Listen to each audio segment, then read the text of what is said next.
flames, awaken the power held inside of me, harness resilience through the pain. I'm a warrior.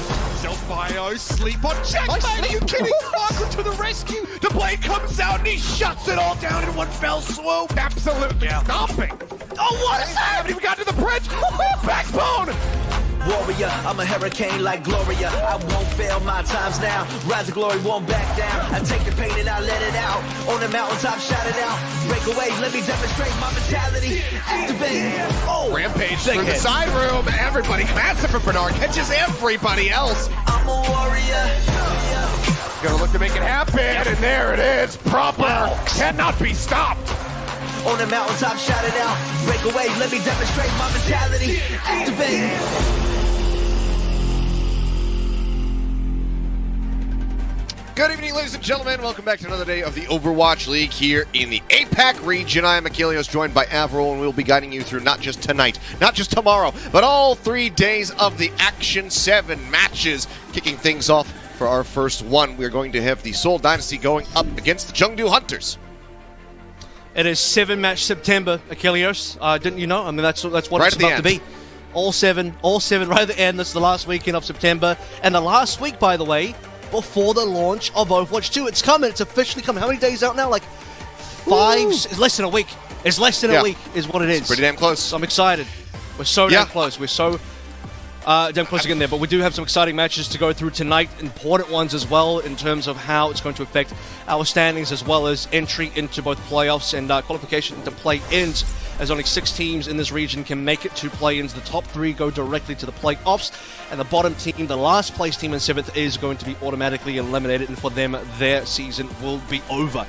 And looking at the standings so far, those are the 2 main talking points. Achilles, the 7th place dodging of that, and sneaking into 3rd place as well. So currently the Charge of the Valiant, they are somewhat neck and neck, 2 points apart in terms of escaping the dredges of 7th place. And then for the fight for top 3, Seoul Dynasty and Dragons are locked in. They cannot be removed from the top 2, which means there's only 1 position left for, I think Hunters can technically still make it. Charge cannot. Hunters would have to win all 4 of their matches, and I believe Fusion will have to lose all 4 because there's a 4-point gap between Fusion and Hunters. So technically, still on the board, still on the cards for the Chengdu Hunters, but they got to go flawless from here on out. Yeah, and I mean, being able to take down the Seoul Dynasty here with a clean series would definitely be a really good shot for the Chengdu Hunters. Odds to be able to do that. If they can best them, then you know, maybe it's going to be a breeze for the rest of those series, but you never really know when that Chengdu zone is going to crop up again. We'll take a look at our starting lineup. So starting with the side of the Chengdu Hunters, and once more, it's not going to be anything too shocking. We don't have Icy starting, it will be Gaga there. I want to talk one more point about that Chengdu zone as well, because not only do they still have a path of qualification in for playoffs, but also, they're not quite safe from 7th place either. Philadelphia Fusion and the Hangzhou Spark, they are safe from being eliminated. They, at very minimum, will still make the play-ins. They cannot finish 7th place. Hunters, Charge, and Valiant still can. So the Hunters sit on this very, very kind of middle ground of a precipice between having the capability of direct qualification to playoffs, but also in equal degrees, having the capability of unfortunately losing out in play-ins entirely. So they really are in a dangerous position. They really got to win, but I think thankfully, Achilles, they do look like one of our better teams so far for the stage. Oh, for sure. I mean, they've been looking just utterly impeccable. Monk in particular, fantastic on the Ana. Jinmu has just been pounding kind of regardless of what he picks up, so certainly should have their work cut out for them going into this series here on the side of the Seoul Dynasties. We'll take a look at the starting 6 over there as well, but much like this lineup, it's not going to leave much to the imagination here. It is just going to be the straight-up 5 that we have been seeing. Yeah, with Ares on board as well, who has so far fit very comfortably into the Seoul Dynasty, and his counterparts from his old team, the Houston Outlaws. Creative has also, fit quite comfortably on that team as well. So that trade between Seoul and Houston has been quite a positive trade, I would say, for both sides so far. Both teams looking very reinvigorated and in a position to win, dominate their respective regions. Certainly Seoul Dynasty is looking number 1 at the moment. When they took down the Shanghai Dragons, that really was both in the fashion that they did, a 3-0 fashion. Somewhat surprising result, given that Shanghai's actually just won Summer Showdown, right? So they're defending champions. They beat Seoul, I think 3 times in the Summer Showdown. And then right at the gates, Seoul beat them right back 3-0. So Seoul now currently are top in the leaderboard for the Countdown Cup. Yep, stretching that lead just a little bit more. But like we said, they are both locked in. So for this, it's really just the brownie points and trying to make sure that you can tout yourself as being the best of the region going into the playoffs later on down the line. But it is wild how close we are now to the release of the game, to the playoffs as well. It has been a bit of a long season, but it's been a very long wait. And the game is just around the corner, and it feels a bit surreal. I don't know how I'm going to split my time, Avril. We've got a lot of games to be playing at the moment. So with Overwatch 2 also releasing, yeah, I've been wrath-pilled like crazy when it comes down to World of Warcraft. Now they've announced the release date of Dragonflight. I don't know if I'm actually going to play that one, but it's yeah, it's not good for my sleep schedule. That's for damn sure. So with Overwatch 2 coming out as well, I don't know exactly how I'm going to split my time. A lack of sleep, I think, will be the answer to your question there. Just, sacrifice sleep. We've been getting there. Games. It's been happening. I mean, I was 35, I think, consecutive hours when Wrath came out, something like that. Slept for about 5 hours, and that's been me for the last 3 days. So, we're we're running on empty, but it's okay. We're good to go. 35 consecutive. The diet of sugar-free Red Bull and like McDonald's and some other stuff has been carrying me through. So we'll see how long I can keep this one up. I have hit 30 years old now, so I should start taking a little bit better care of my body, I suppose. Yeah, you lose 1 extra hour of consecutive amount of time you can stay up with each year that you are older. So I can only do 42 hours. No, I'm kidding. I don't know, actually. I haven't tried for a while. I probably don't want to try. Leaves back in the lobby now. Well, he's entered his seat, so he's getting ready to play. We have all of our 10 starters up and ready to go. And got to say as well, Hunters will be interested to see on map 3 for Escort if Daisy comes back in. Now, there's been a bit of discussion around, what does the meta actually look like? What is the top tier picks? And we see a lot of, the comps in NA being focused around D.Va, Zarya. There's a lot more off tanks in North America. They're playing a lot of double flex support as well. Here in the East, we have mainly the single flex support plus a main support, just a traditional duo. We have a lot less double flex support lineups in general, and I think we have a lot more main tanks given we in this lobby alone you got Gaga and Smurf, so we're seeing a lot more Winston gameplay. I do wonder if teams are going to start leaning into a little bit more Zarya, and I think the reason I say that, not because of NA's influence, but specifically you look at Piggy from the Charge. I think Guangzhou beating Shanghai as well really opened up some eyes, so we get to see Shanghai a little bit later on, see how much they've changed, if they've changed at all. So far for these two teams, we're seeing that they're definitely sticking to their guns.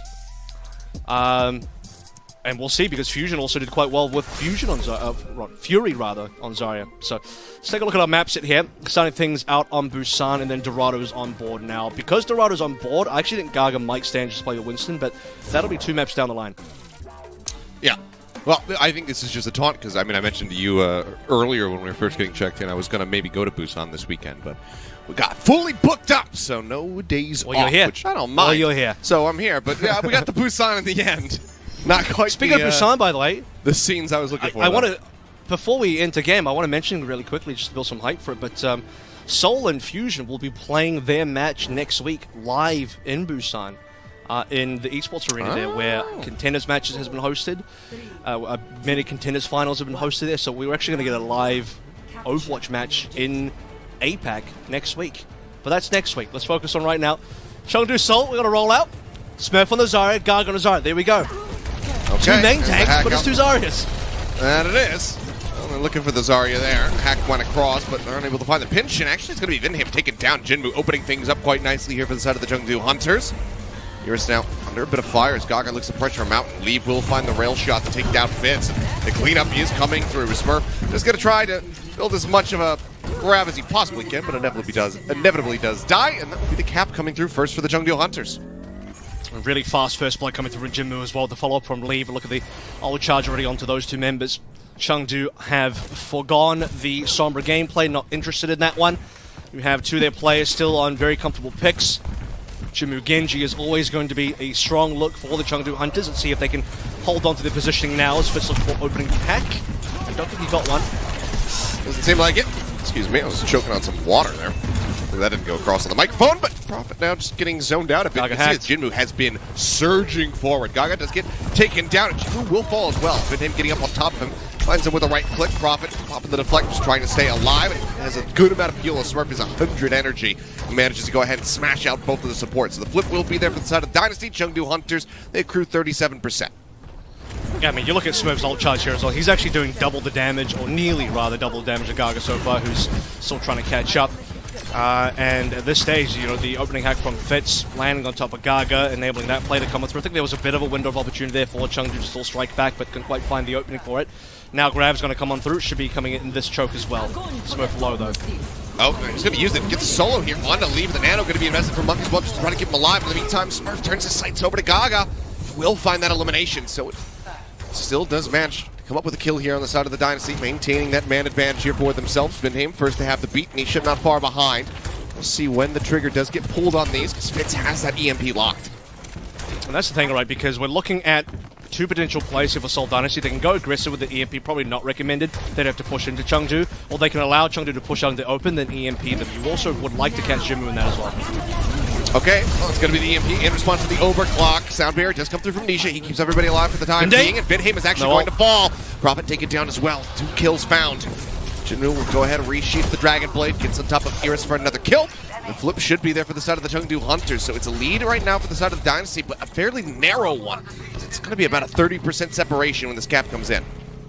And that is exactly why you have to catch Jinmu in that EMP as well, because he holds the counterplay cards, right? He can pull that blade through, and Vinhame would have to counter immediately with that sound barrier. You notice that Vinhame was actually already on half HP as Jinmu dives on in. Jinmu actually might have been the one to put him at half HP. He didn't want to Ajax his sound barrier, so he kept it. Jinmu pulls blade, gains value, Hunters to turn around the fight very quickly, despite the EMP. So very important that Fitz would catch. Jinmu did not do that, and Chengdu have the advantage now. They can play through this grab, but they still beat blade on board for Dynasty. Yeah. Grab could be everything. Nano nearly up for Monk as well. Keeps somebody alive. Let's see where he decides to just turn his attention to with that one, but Smurf going to be taken down. Jinmu just dashes right through, finds the kill. That's going to have to be a reset for the side of the Dynasty, and now the lead will be retaken, I should say, for the side of the Chengdu Hunters. And Hunters get the Scythe Ultimates there as well, so just a neutral kill. No grab burnt, built up a free Nano on top of that as well, and they can play through for Nano Blade.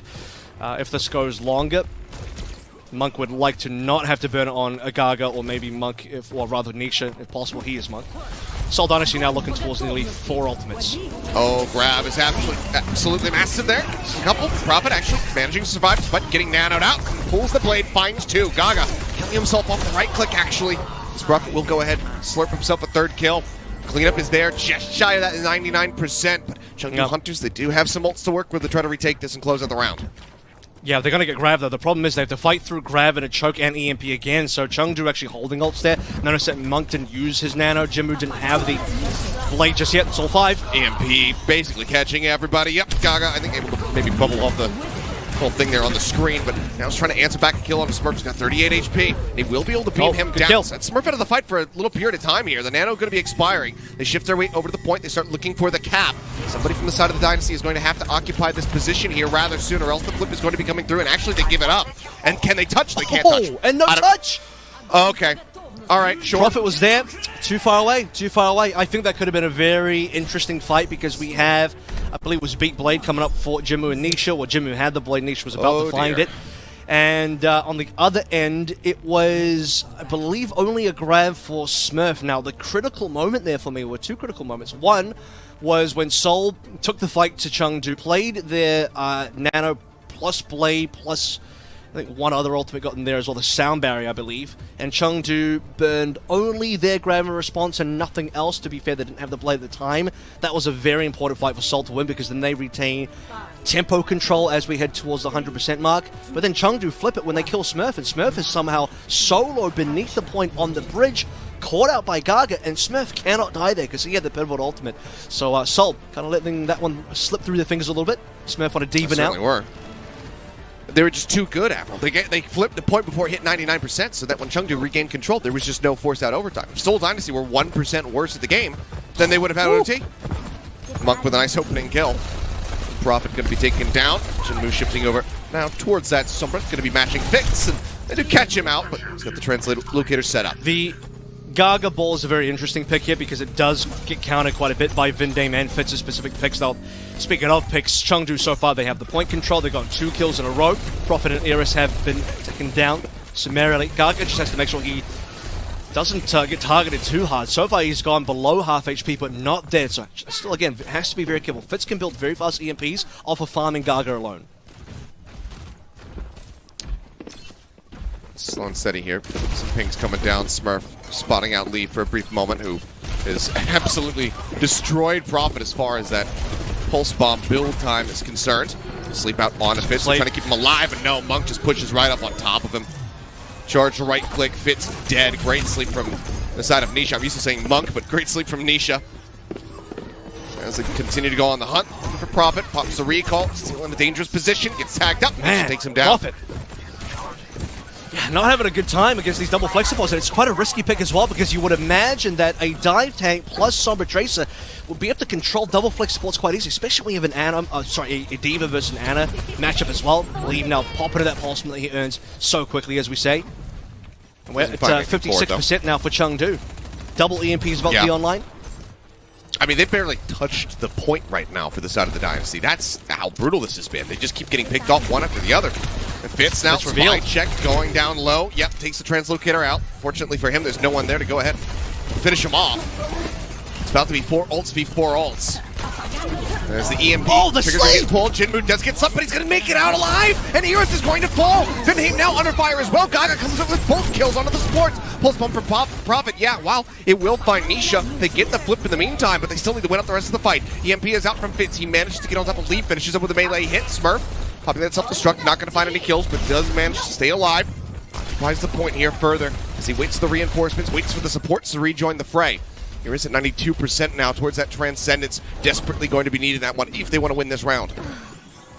And they had the flip in the middle of the fight there as well. Soul was able to sneak that one away. Otherwise, we'd already be at 99% for the Chengdu Hunters. Very precarious space to be. Fitz attempting to assassinate Monk, but look at the pocket healing. Nisha just saves him.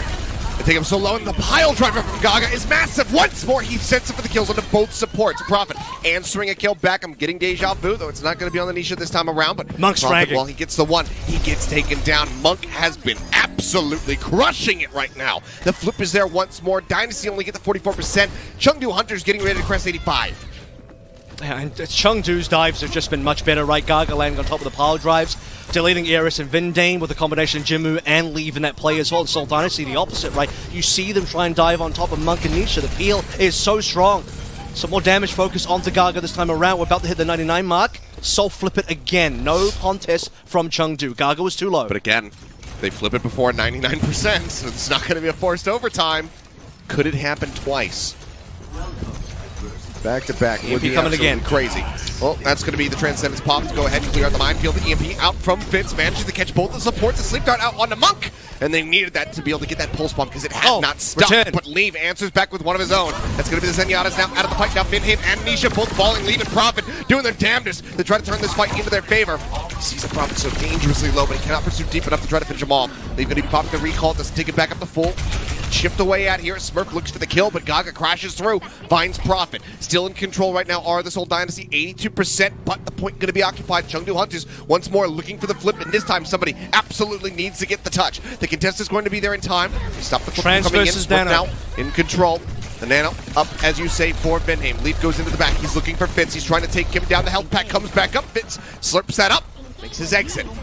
98% now. Chengdu Hunters the ones who need to get the touch, and the touch is there. Monk moves forward, Transcendence rolling and trying to keep everybody alive. Nano's down to the Smurf, as you say. Now the self-destruct available. Has that one for a rainy day. Prophet gets on top of Nisha, manages to find the elimination. That's one of the supports out of the fight, but gives his life for it. Monk shuts him down once more. Smurf under some fire. Goes low, the self-destruct, a Hail Mary thrown out over the top. Not going to find a pick, but on top of the drum, he is safe. Manages to get the remech off. Straight back into the action now. Leaf throwing down the pulse bomb. Looks for both of the supports. Cannot make the connection, however, so they will stay alive for a little bit longer. But Smurf, in the meantime, does get taken down. The flip is there. Chengdu Hunters now in control of the minefield. Comes down here onto the point. Prophet only able to find one. And he's pretty much the only one that can keep this one contested, but he is now fallen. Leave striking him down. Iris desperately trying to build up the Transcendence, but the boot from Nisha is too damn good. Knocks him away from the point before he could get the touch, and even if he got it, it probably was not going to result in a round victory. Chengdu Hunters kick things off beautifully as they take down the Dynasty 2-0 on Busan. Yeah, that is going to be the first map loss for the Seoul Dynasty so far in the Countdown Cup. They were 3-0 versus the Valiant, 3-0 versus Shanghai. But day one in week 2 here for the Countdown Cup, we already have a map loss for the Seoul Dynasty and Achilles. It's a 2-0 scoreline on Busan as well. Expertly turned around on Mecha Base, and they had control and the lead on Sanctuary for a fair long time as well. Seoul Dynasty did steal away the cap, numerous points on Sanctuary, but it wasn't enough. The dives from Chengdu were better. Leave on the Tracer was better. The backline of Monk and Nisha protected each other, pocketed each other, and were far more difficult to take down for the Seoul Dynasty, and that was the key difference. Well. Chengdu Hunters kicking things off nicely. We mentioned, Avril, that if they can get this win, that would really set the stage for them to be able to make that miracle run, go ahead and win their next several series to try to make their way into that number 3 spot. So it's a very solid start. Dynasty looking a little bit out of sorts. We'll see how they fare, though, as they get a little bit of a break. They come back in and get set up for Hybrid. It's going to be Kings Row for our second map, so don't go anywhere. The action continues in just a few.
Welcome back. A bit of an odd start compared to what we're used to expecting here, as Avril mentioned at the end of that game. First map dropped here for the side of the Seoul Dynasty so far in the Countdown Cup qualifier. Chengdu Hunters managed to take Busan 2-0 in fairly dominant fashion. Dynasty looking a bit out of sorts. Now we come back from the break. Let's see if they've kind of righted the ship, had enough time to really get their heads in the game, because that first map, it didn't look like they were. And I think, to me, a big difference maker was the Monk Nisha backline. They were very impressive on Busan all around, especially on Sanctuary. Yeah.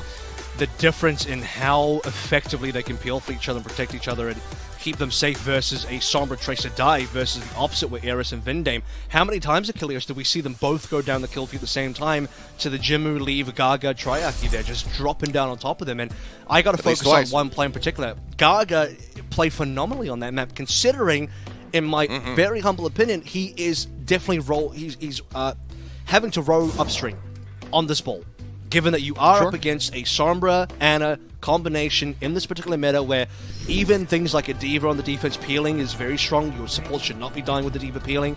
Prophet can also chase down the ball as well. It's a very dangerous situation to be playing ball. We also have, by the way, the green HP nerf. Now, you can charge 50% ult charge off that, so, you know, even ball gets a slight nerf off that general change. And yet Gaga still expertly pilots this ball and gains immense value. It's very fantastically done from him. Let's see how they fare, though, moving forward. Normally, you know, we do get Dicey showing up sometimes in this, when it comes down to King's Row, but not today. We'll just be sticking through with Gaga all the same, and if he's going to be playing like that in every single map, then I'm all about it. So here we go. Smurf, first on the attack here, Seoul Dynasty.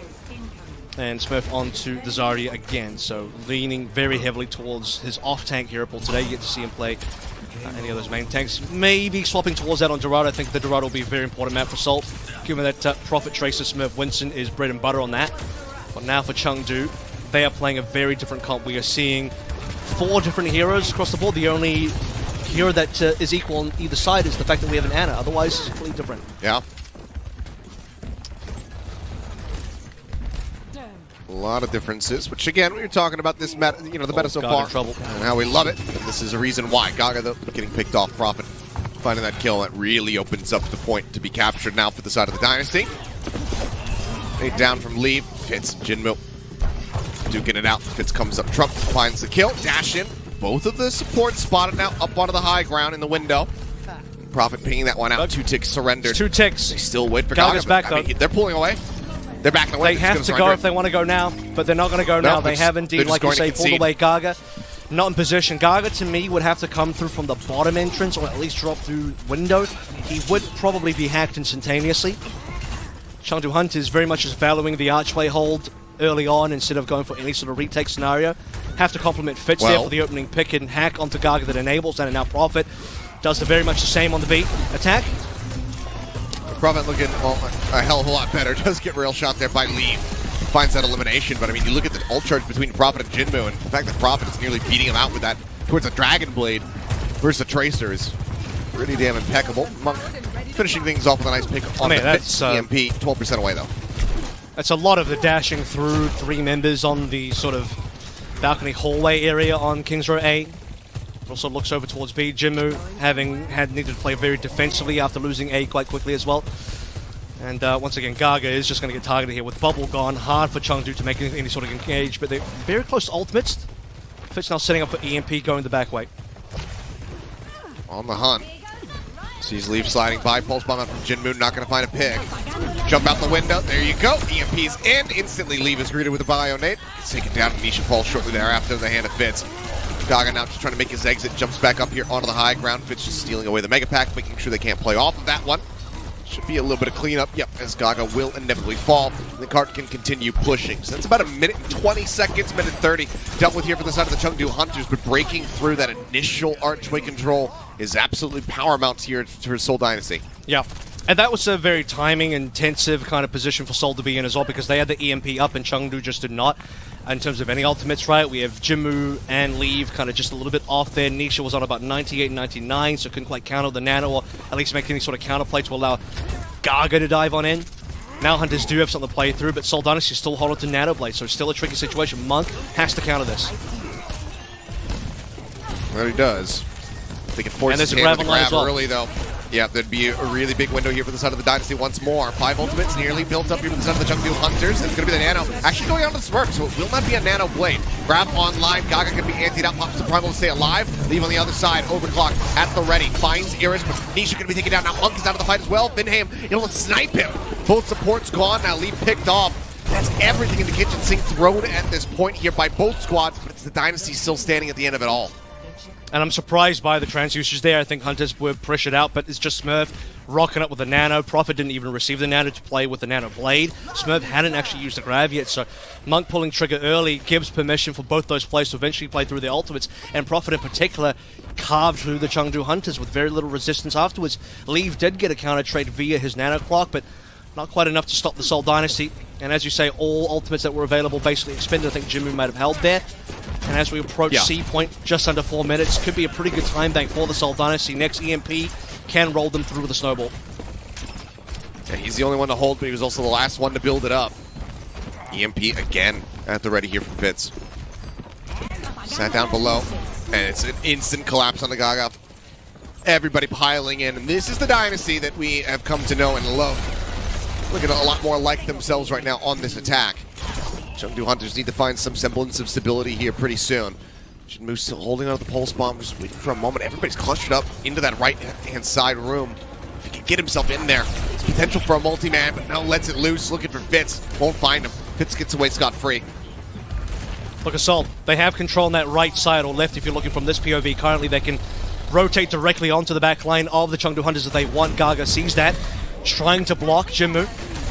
Looking for any opportunity to dive on in, but it's just so difficult. Seoul Dynasty have this very effective bunker in place on that side area of the map. Prophet's the only one that's low, but bubbled up and safe. At least Chengdu have held Seoul Dynasty at bay. Waiting for Bob, waiting for Nano from Eris as well on the opposite end. Seoul Dynasty likely to push off this Nano. Probably can't afford to wait for a Blade just yet. Looking for the hack on the Leave, and Leave shuts it down. Prophet just could not get there fast enough. Now the Nano's been expended by Iris, and I don't know if Prophet's going to be able to do too much with it. Gaga drops down here onto the point. Like going out. Prophet just has to kite back, so they absolutely... Yep. Seoul Dynasty think that they have the trap set, but Chengdu Hunters, they snare the Dynasty instead. Yeah, so fit swapping there as well, so foregoing any sort of EMP to come up. And as I mentioned, Ares just needed to play for the Nano. That was the only opening that Seoul had, and Seoul were burning the candle right down to its base as they start to run out of time. I mean, look, there's still 2 minutes, but they lose all sort of tempo. And Hunters, what an outplay from Leave, and they get to hold on to all their ults, again, including this Bob. Yeah, the Prophet take it down, slows up the Dragon Blade that he's about to have. Buy some more time still. Granted, it's going to be a minute and 50 seconds remaining here for the side of the Dynasty, so it's not like it's an OT situation. Chengdu Hunters still have their work cut out for them, but the ults that they have been able to amass here just through the neutral fighting, it's looking rather good for them to be at least able to drain this clock out further. Fitz is dead. Just more picks to come through. 5 ults for Hunters. They're consistently finding individual picks. Jinmu's able to land these dives in there. Seoul Dynasty doing very little to be able to hold on to their members. Prophet could be next set. He's committed further forward. Chengdu should maybe think about collapsing. Let's see. Recall going to be burned there. Jinmu trying to stay alive. Still just holds on to the pulse. You know what? Haven't found the prime opportunity to go ahead and use it. Just keeps it in his back pocket for a rainy day. Fitz again is going to be dead. They catch him up on the high ground. Jinmu finds a kill. Dashes forward, looks for the pulse bomb stick. Not going to be able to get to this time around. Anti-Ant on both the supports. The side of the Dynasty. They do stay alive. Nano, there it is. Nano boost now going to be invested. There's the blade pulled from Robin. They sound bury him up as well. He looks to get on Nisha. The sleep dart comes across. Nisha shuts him down. Now they look for the kill, and Monk is going to have it with the help of Leave. They've got the Nano himself, and everything just comes tumbling down continuously here for the side of the Dynasty. They are struggling to gain another inch. They are consistently on a 4v5. Fitz is first in multiple fights in a row. Cannot link up with his own team. They play for the Nano play. Seoul Dynasty, their hand is forced because Hunters, they're saying, screw it, we are going to collapse on top of the Seoul Dynasty. Double support ultimates burned there by the Dynasty, and the Nano Blade is shut down by Nisha. Chengdu Hunters, their supports are on a different level today. Still low energy here for the side of Smurf, trying to build that one up. The overclock going to be popped by Fitz, looking for a target. Everyone just widely eluding him, though. Doesn't manage to find any eliminations. Gaga again diving forward, goes to contest the cart. It's going to get pushed away. Is antied out as well. The grab online. Smurf holding it. Iris tries to get ready for this next Nano. The grab going to be lobbed in. They get on top of the 2 that were picked off. Iris, in the meantime, going to be felled by Jinmu. The pulse bomb finds the kill. Fitz, however, Well, he makes up for it in the end, it would seem. Dead first in every single fight leading up to this point, finds 3 in the final one. Jinmu's still desperately trying to keep this cart locked Still in alive. position. He does so for a damn long time, but as he goes down, there's no one else to take his place. So the cart will eventually glide into the finish, but man, what a hold from the Chengdu Hunters. They were getting brutalized on the first 2 points, and as soon as it turns the final corner, they just do not let that cart move for minutes at a time. Do you remember what the time bank going into C was? It was above 4 minutes based on memory, about 4:15 at Something least, like that. if not 4:30. It was a very monstrous looking time bank. But Seoul Dynasty, I think what happened there, and you have to remember as well, most of what actually occurred on C before Seoul started losing fights was just the lack of tempo because they had suddenly lost all their ultimates, they didn't know how to play in towards further fights, and this grab was really what saved them at the end of the day to allow them to come on through, and even then, Jinmu stayed alive for an ungodly amount of time. He forced the OT, and he nearly allowed his team to get a full wave of respawns. If it wasn't for the OT to respawns being much slower, Chengdu would have had their full wave come back in and possibly have held. But to once more backtrack to what I was talking about previously, we look towards the opening areas of C. Chengdu just played that one very quietly, very slowly. Seoul had no further ultimates to play through. And what little they did have, you know, they tried to play through, did get shut down. Individual members started getting kills from the Chengdu Hunters. Jinmu was able to get fits down, I believe, twice in a row. Gaga might have gotten one of those, actually. Nanoblade was eventually shut down as well. Yeah, and it's Seoul Dynasty being reset multiple times off just one death alone, and then when they did make ultimate plays, they were shut down. So Chengdu Hunters, again, except for the Smurf grab, everything was going the way of Chengdu on the defense. That was. Now, let's see how they fare on the attack. Smurf playing up just behind the statue here. Jinmu doing some poking prodding, gets himself up onto the high ground. Just continue to try to chip away where possible. Dynamite from Leave, not going to be finding too much of anything here. It's a little bit of pressure out onto him. It's Smurf just tries to hold the front line. Jinmu getting beamed down lower and lower, but gets out of range, so they won't be able to find the finishing shot. Smurf just energyless right now. And that's a there's shot. an opener. Yeah, Leave gets fits. The Sombra now out of the mix. Trying to keep Smurf alive. Dashed up onto the high ground. Jinmu looking to contest. Probably finds himself stuck in the corner for just a brief moment. Takes the dash out. Manages to escape. First tick going to be surrendered, though. Seoul can retake. Smurf is in position. They're going to go for this one. They have Eris maybe onto a nano soon. Niche is their far quicker. At minimum, Seoul is going to force Niche to pop. Jinmu might have a solo kill here. If he can get Vinde, that would be huge. Monk dead. Huge pick up there from Fit. The second tick still going to be grabbed all the same here from the side of the Chengdu Hunters. They're still gaining value, playing this far forward despite the casualty. That's going to be the nano now invested. Gaga goes jumping in. Probably going to be taken down. He's looking for a little bit more. Looks for Iris. The dive is there. Jinmu backs him up. They find the pickoff. 2 members now down on the side of the Seoul Dynasty. Nano out onto Smurf as he desperately tries to build up something, but they've lost the plot. They lost the point, and now it's 5 minutes of the time bank for the Chengdu Hunters. And that was nearly awesome for the Seoul Dynasty, but somebody woke Gaga up. He was nanoed, and had that not have happened, I don't think Gaga could have made the future dive onto Eris as well, taking him down off the back of then also Jinmu linking up on the same dive. And look at this, fits his EMP. So if Seoul were able to keep Gaga, if they had kept Gaga down, played through the EMP, I believe they would have held A. However, Chengdu leave with heroics, giving them the initial pick onto Fitz to start the push onto A to begin with, get them the 2 ticks for free. Seoul step off the payloads for a little bit because they can contest, and it's gone. Fitz now looking for EMP. Okay, goes for it. Robin dashes in, finds Gaga off the rip. Once more, going to be punished. Quick little kill here, and that's exactly what the Dynasty need if they want to establish archway control. I was going to mention that, you know, Smurf dying last crucially costs them being able to get into this position, but with the EMP, they do allow themselves to get set up far forward. Okay, and Hunters is going to have to spend big to get through here. Could be just a bob to allow them to initially push up. There it is. Now Hunters have to push. Goes straight in past Smurf. Sleep going to go out into the bomb and grab, trying to catch some people here in the archway. Smurf, however, still has to back up. The Transcendence is there. From Monk to try to keep everybody alive, and him now going to be taken down. I think he just Ajaxed the beat. I didn't see the shields go out. I think he might have just lost the whole damn thing. You're correct. Yep, and the cleanup is there as Monk crushes 2. Gaga still in the back lines, looking for a little bit of extra stagger, and he will find it. Iris dead. The cart completely broken wide open. Now it's just storming through the streets. And that's Blade held as well. Seoul Dynasty at least did a good job of preventing the bomb from getting additional value off the sleep. but it still allows Chengdu to break the stranglehold and get them through the archway, which is the important thing. And now that they are through the archway, they can start making some real progress. With Leave down, though, Seoul Dynasty have a 5v4 window. Are they going to be forced to pop Blade? You can also see, by the way, long flank from Fitz. Hack Jimu. Catches him there for just a moment. Fitz can find some extra kills. We saw him just take down Leave a moment ago. It would be huge. Drop down Prophet, landing on top of Nisha, immediately just carves his way through 3. Nice little play from him with the blade. That will certainly slow the roll of the Chengdu Hunters here. So much needed, but that's the ult's expended. Fitz now trying to build up with the EMP, so the Dynasty have another thing to work with.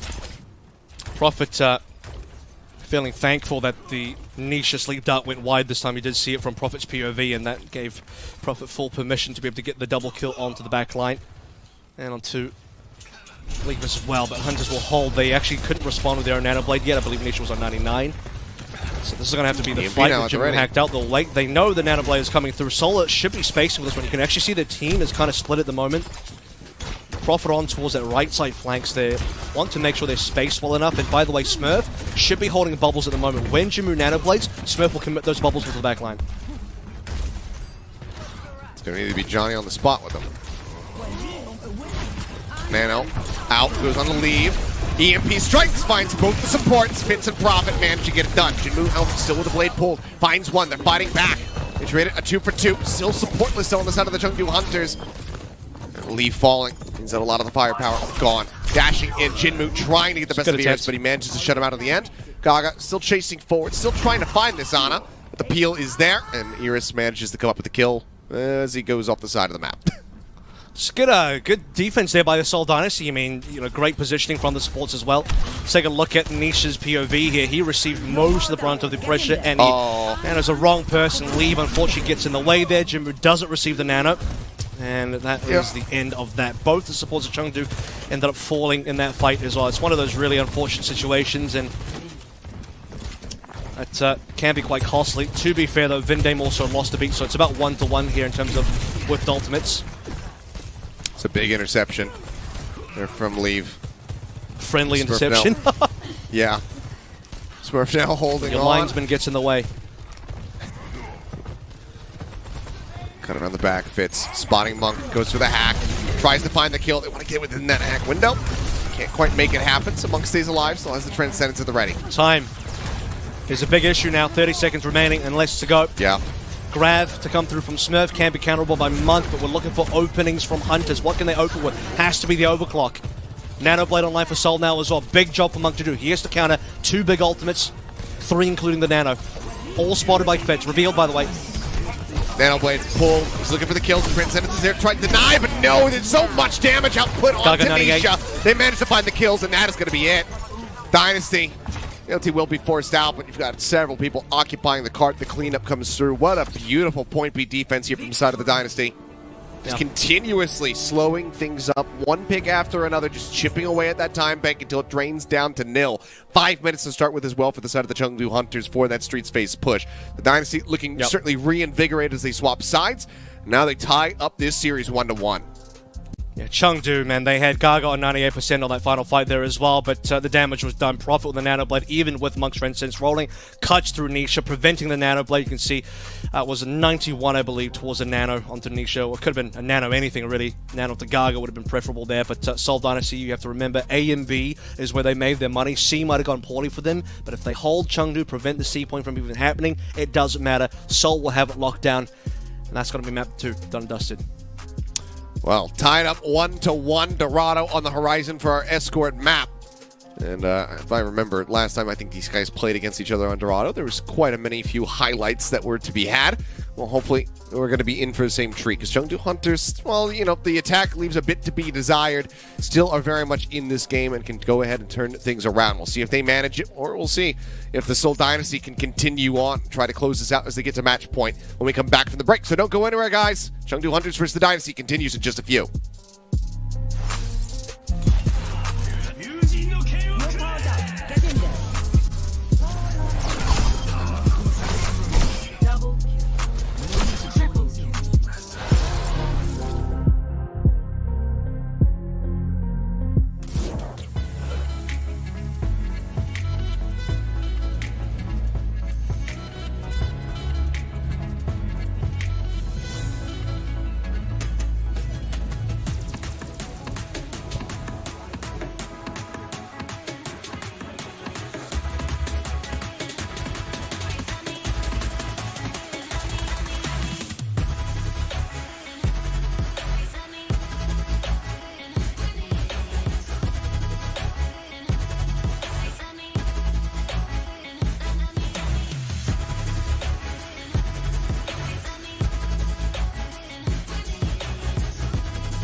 All tied up 1-1 with the Seoul Dynasty being able to take King's Row. Now we turn our sights over to Dorado for our escort map and see who is going to be able to take the lead, take this to match point, and potentially close this series out 3-1.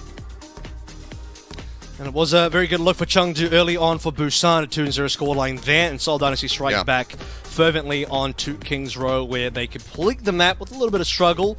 A 4-minute plus time back on C ends up eroding down to just 0, but then they complete a B-point defense, and that is enough to enable them a map win. And Chengdu Hunters, unfortunately, were not able to get any more distance there. Some unfortunate ultimates that went awry for them, as well as just a lot of pressure onto Gaga and the rest of the Chengdu Hunters from the Sombra hacking, from Prophet getting some good value there as well. Smurf doing a great job supporting his backline. I think doing a better job with that on the Zarya than he did with the D.Va onto Busan. So, you know, moving forward, could be more Zarya. But as we head towards Dorado, our third map, I gotta think, you know, this is potentially where Seoul have to think about going back to the bread and butter of Smurf, Winston, Prophet, Tracer. That's it's been how they've gotten a lot of success in previous stages. It's one of their strongest comps on 2 of their strongest heroes, respectively, per player. And Dorado is the perfect map to do that. Otherwise, I think we could see some potential D.Va on some of those points, because you are looking at high ground, low ground play. But if you are Smurf, really, to me, it's still got to be the Winston. So that's my biggest question. I'll have to just wait and see. Also would love to see some more Widowmaker battles here. Fitz leave, always a good one to go ahead and spot out, but we'll see if it comes down to that. But the Winston seems like pretty much an assured thing. I'll just wait and see, though. But Chengdu Hunters probably certainly feeling Gaga. pretty damn good. I'm going to say Chengdu Hunters probably feeling pretty damn good after that first map, but a bit of a clock back there from the side of the Chengdu Hunters, catching them in the jaw with a right hook. Let's see if they're still going to be reeling from it, if they will be able to stabilize. I'm going to be a little bit concerned about New Queen Street there as well, because once we get to a push map where I think Zarya becomes stronger, we're looking towards Reaper gameplay as well.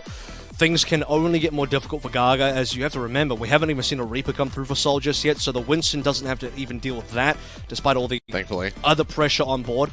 That is very likely to come through on push. So if Chengdu can't win this one, and I don't particularly favor them on New Queen Street, the series could end there. So to me, Hunters have to kind of bring it back to us to go to a 2-1. That way they have the safety net of losing New Queen Street, taking us to a map 5. I mean, just historically, the New Queen Street, I might have misspoken about it last week, but yeah, Colosseo, you always pretty much favor the Chengdu Hunters. New Queen Street, the record is not good. So we'll see what happens once we get there. Need to definitely improve on that map, though, all the same. But here's the opening fight. So you will have that Winston v. Winston action coming through, as expected. And we have our Ana players back on their main heroes here, as well as both Eris and Monk will be playing that one. And then Damon Nisha going towards the Briggs. First battle is going to be Fitz versus Nisha, but Leave gets first blood. Yeah, going to be able to get a nice little headshot there. Prophet take it down. Anti was out of the 2 as well. Just play back over towards the spawn room. Doors open. Him and Smurf do manage to stay alive as Fitz continues to try to harass out. Build up for that EMP. Fitz low. Seoul Dynasty, we're holding ground for now. That is a great shot from Smurf for Leave. I think Leave might have even slid in the wrong direction as well. That is going to be a costly mistake, allowing Seoul to push forward and Chengdu have to give up space. A big opening frag there.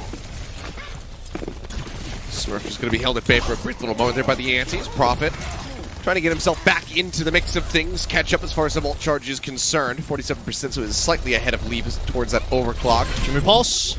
Yeah, Pulse not going to find anything. It's a rather rapid build for him as well. Eris Nano coming up next as well. That will be the play onto Smurf, and Monk cannot hold on. 11 away. Seoul would do well to just play for the Nano straight away. There it is. Okay, Nano's up to Smurf. Instantly gets on top of Monk, strikes him down before a Nano of his own can come through. Now dives into the back line. Some pressure applied here. The remaining members of the Chengdu Hunters who are desperately trying to get themselves over to point A, but now with Jinwoo taken down, there's just no hope, so they will once again concede the point A cap. And Smurf, I believe, he's done a great job of staying alive as well. Yeah, 0 deaths. He's been low multiple points. I mean, he's been critical HP, but doesn't quite go down. And that's the kind of difference as well, which allows Eris to get that extra healing. I'm not saying Gaga has, because Gaga's also on 0 deaths. He hasn't died either. But with Leave falling right at the beginning of A, after a bit of skirmishing, Leave also did find first blood, but sliding towards Smurf, getting sniped by the Winston laser. Then Chengdu giving up a lot of space. Era's having already had more nano boost. Sol can just snowball quite comfortably. Jinmu now on towards an Echo to play through for this B. Spotted by Fitz. Already on the high ground. Looking to EMP the backline. Has to wait for Smurf to dive in as well. Oh, sees the supports. They're trying to spy check. Detected. He's been detected. Pulls the trigger on it. Catches them both. And there's Smurf immediately. The drop of a hat. He arrives. Leaf going to be grounded there for a brief little moment. Smurf is able to chase in. He just continues to rack up kill after kill. Jinmu only able to peel off one. And Chengdu walk away from that one with 4 ultimates, which is not a good thing. That sounds like a compliment. It's really not. It means that they have unfortunately not been able to start a fight at all. You can see that payload has been moving the entire time. And now Hunters have to blow their entire economy, potentially to hold this one, at least half of this economy, if not more. Nano for short. Here's basically flying off on this flank angle by himself, and they still can't quite find him. Sleep Dart shuts down the dive. Don't get a full punish, though. Fetch now looks for the next target. Look, the payload's still moving. Hunters needs to get on top of this payload. 3 minutes remaining as we're getting ready to just go ahead and cap this one at B. Smurf pulls the trigger first, goes in, Primal Pop, Gaga now trying to match, trying to find a target, trying to juggle anybody into a corner that he possibly get, but he's just not able to find it. He just ends up dying. The Nano's not there, as you say. Monk cannot keep him alive. Smurf going to be taken down, however. Profit making up for it, dashes through, finds the 2 for 1, looking for a little bit more. The final swipe will go ahead and finish off Jinmu. And that is going to be the extended team kill coming in as the Dynasty now have 4+ minutes for the final stretch of Dorado. Yeah, it's a repeat of King's Row all over again, which again is not a good situation for Hunters, despite the heroics of C-point defense. Because the time bank is immense here. And Chengdu did not win King's Row, and Seoul Dynasty have had perfect snowballing the entire way through. Hunters didn't get to use ults 2 fights ago, saved them for a final fight. Didn't get the value on them anyway. Nano held that should have gone to Gaga. When Gaga is almost in the Primal, I think you Nano him straight afterwards. He gets to play through the Nano after the Primal runs up and gets to stay alive and hold ground. And Hunters had no ability to also stop Prophet's Blade, so no ability to hold on the payload, no ability to go offensive. Gaga down again, Sol continues snowballing. Yep, just solo EMP to kill off Gaga. Seems to work every time. Fitz just in the back line, picking out some positions, looks for the hack there on the Nisha, doesn't quite get it. Nisha manages to turn, raise the shield. Keeps himself protected from the dive. We're on the final fight. There we are. Or at least the first of several if the Chengdu Hunters can win this first one out. And Jinmu's on a Sombra as well, but it's just coming so late. He's got the hack onto Smurf. Can they do anything with that so far? No. Leave just desperately trying to get some headshots across. Ult charge. I mean, he's getting the ult charge right. Bob is not that far away. That's a small relief for the Chengdu Hunters. Nice anti out. Nano in response on a Smurf, but Gaga again. There's just no bailouts for him. He just ends up getting taken down. Profit finds that kill, gets leave. Jinmu's dead, and that's the cap. 2.5 minutes. Just about. Somebody touches the cart. There you go, Profit. All right, well, they lost 2 seconds from what could have been. But, yeah. 2 minutes, 27 seconds for the Dynasty as they finish the map. Yep. 0-3. Right. And that's Jinmu, by the way, on EMP and leave on 99 Bob. So again, the timing of Seoul Dynasty has been impeccable, and Chengdu have been slightly behind at the crime scene every single time. They can never catch this killer. And Seoul Dynasty, they've been killing it on this map, on the previous one also, and potentially this series as well. As I've already looked ahead to New Queen Street and done a little bit of pre-analysis on that one, saying that, and I think Seoul's compositional choices will be stronger than Chengdu's on New Queen Street. So this map is, to me, quite important for the Chengdu Hunters to be able to bounce back and gain a lead on. So far, that's just not been the case from A to B to C. I don't think Hunters realistically won a single fight. Maybe we could throw them a bone and say that opening leave headshot, first blood, was kind of hardly that's a like fight. A skirmish win. That's like a skirmish win, right? So you give them, you throw them a little bone there. You know, that's one person dead. But for Seoul Dynasty, aside from that, they pushed through from A to C flawlessly, uninhibited. They were ahead on very specific ultimates and the timings of which at all points, and perfect dive in the EMP Smurf combo on the B point bridge, as we pointed out, and otherwise just nullified the value of Chengdu's ults entirely on that B defense. Well, once more into the breach we go. See how they fare now on the attack. Was a very strong start for them on King's Row before the works got gummed up going in towards B. It's just hunting around the flank. Spots Gaga, goes for the hack, finds it. Start piling some damage in onto him as they look for the dive. And Fitz fortunately has that translocator, otherwise he was going to be going off the side of the map.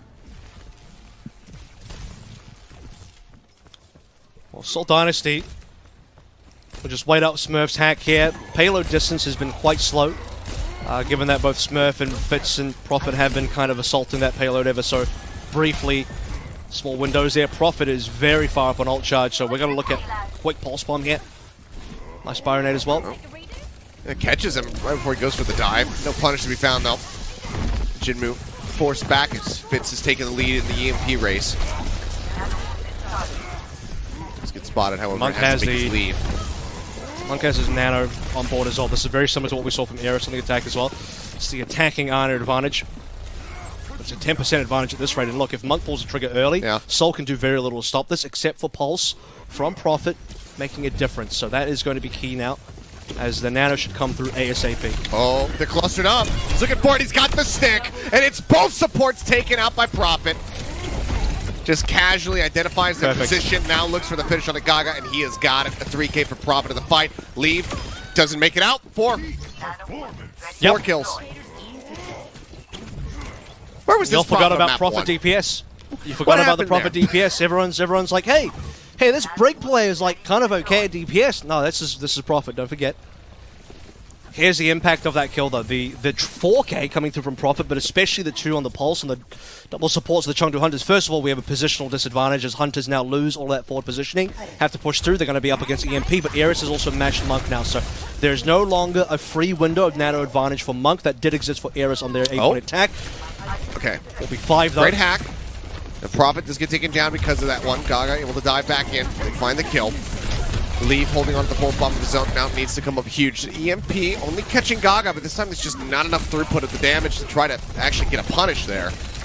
He does just manage to shrug that one off. Oh, pulse bomb stick is in. Here is going to be taken out. Nicely done there by Lee. Vinhame as well, zoned out all on his lonesome. They know exactly where he's at, and he is going to fall. Rally popped by Nisha. I don't know if this is necessary in the fight, but they definitely want to make sure they can secure this here. And with Smurf just having his corpse sent into the stratosphere, they absolutely have it. So 3:45 in the time bank. Not too bad here for the side of the Chengdu Hunters, but they need a very fast second phase of the map. It's a recovery for sure. Fitz just desperate to get away at least. He won't be chased down here. But he is on a bit of a mission. Alright, that's an interesting position. Yeah, he'll just wait for translator kit. No, but it's fine. He's tricky. Oh my goodness, that's pretty smart. You know what? As a bit of an Overwatch lawyer myself, I'm going to say that is legal. Yeah, because he's not doing anything against the law there, from my perspective. Seoul have 4 ultimates though. There's one. Oh, Prophet.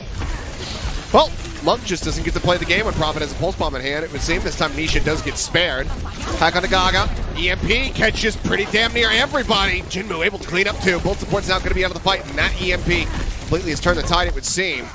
Pushed out of the bubble though. Gaga's still going to be taken down. Prophet able to scoop the kill. It's greeted by a whip shot as he tries to get on top of Nisha.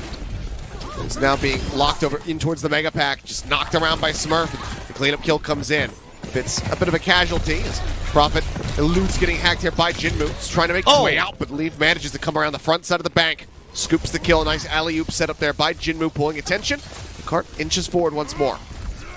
Seoul Dynasty still in this fight. Eris in trouble now. Could die again. Eris needs this nano dead. He needs it badly. It's Vinhame and Eris. Both under pressure here. Both surviving though.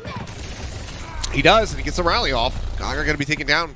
And that's going to be the Chengdu Hunters making their exit desperately, trying to retreat as fast as they can. Monk going to get taken down here in the end, though. They look for a little bit of extra stagger, but it seems like it's just going to be the Ana. Leave in the meantime, trying to force a backdoor here. There's definitely a pathway for victory here for the Chengdu Hunters, but they need to be capping as soon as possible. We're not thinking about Hunters matching the 227 in the time bank. We're thinking about Hunters being able to cap at all. So they need to survive up against a Nano and EMP play. Also, Prophet will be going for the hunt on the Pulse Bomb. If they can survive against that and then push on through, capture B and the rest, we're looking at a possibility for the Hunters to finish. Can he go 3 for 3, finding Monk with these Pulse Bombs? The How about this double EMP? About to find him. Yep. Oh, okay. Sleep is there, but okay. Wow. He doesn't need the pulse. He has the pulse. He still kills Monk. Doesn't need to use the pulse. Now just holds on to it. Gaga slept here onto the high ground. Fitz translocating forward, trying to get that hack across. Doesn't manage to make it happen. Jinmu, just okay with the Mac 10. Be able to burn down Prophet. Finds that heal. Will be a slight little reset. Right Prophet can rejoin quickly. Style points for Monk getting the sleep dart onto Fitz, but down all the same as the rest of the Seoul Dynasty will collapse on the dive. And now less than 1 minute to go, so likely for Chengdu Hunters, if they finish the map at all, they will be capping B in the OT and capping C in the OT as well. Jinmu now on the hunt with the EMP will spot out Ares. It's one target. He wants both supports though, if possible. Or maybe not, he just wants Smurf. EMP only gets Smurf pulse bump from Prophet this time. Not going to connect, so Monk able to live another day. Hack out here on the Jin, so forces Fitz back, just makes him exit. Nice damage coming through from him. Nano trying to keep themselves in this fight, but now Jinmu going to be taking down the Nano. Is out of the good name, as you say. Just trying to keep everybody alive as best as possible. Nano now going to expire, still under a bit of fire, but Smurf with the Primal will find one. The name eventually crumbling under the pressure. Gaga with the Primal of his own manages to go ahead and bat him away. Fitz now EMP at the ready, lets it loose, and Gaga hits the floor. Leaf taken down as well, cannot escape, and with a couple seconds remaining and no one to touch this cart, there is no OT, there is no hope. It's a 2-0 lead for the side of the Seoul Dynasty. And it's a almost complete mirror of what we saw in Kings Row. Well, actually, minus the incredible C-point defense. That did not happen on Dorado, but otherwise, we have full map completion from the Seoul Dynasty and then a B-point hold for the Seoul Dynasty on their respective defense. And I got to go back in time again and reassess that Jinmu EMP, the solo onto Smurf. There was no world that was going to... First of all, credit where credit is due. He saw Fitz in that play as well, but Fitz translocated out. Fantastic response from Fitz just to basically reaction translocate out of that one. But Smurf was never going to be in trouble. Eris had the Nano. It was impossible to kill Smurf with that snow. Had you even burn Smurf down, which didn't even happen, didn't even force a Nano, the Nano would have been in play to save him. So that's a bit of a boggling EMP coming through from Jinmu. He had backline instead. He actually saw Eris. I would have accepted a play onto Eris, at least had the support down, removed the Nano from the equation, play the 5v4 from there, but that just wasn't the line of decision making from the Chengdu Hunters, and the final fight on towards B was just not going their way. Had they capped, would have been OT. Chances of finishing the entire map low, but at least possible.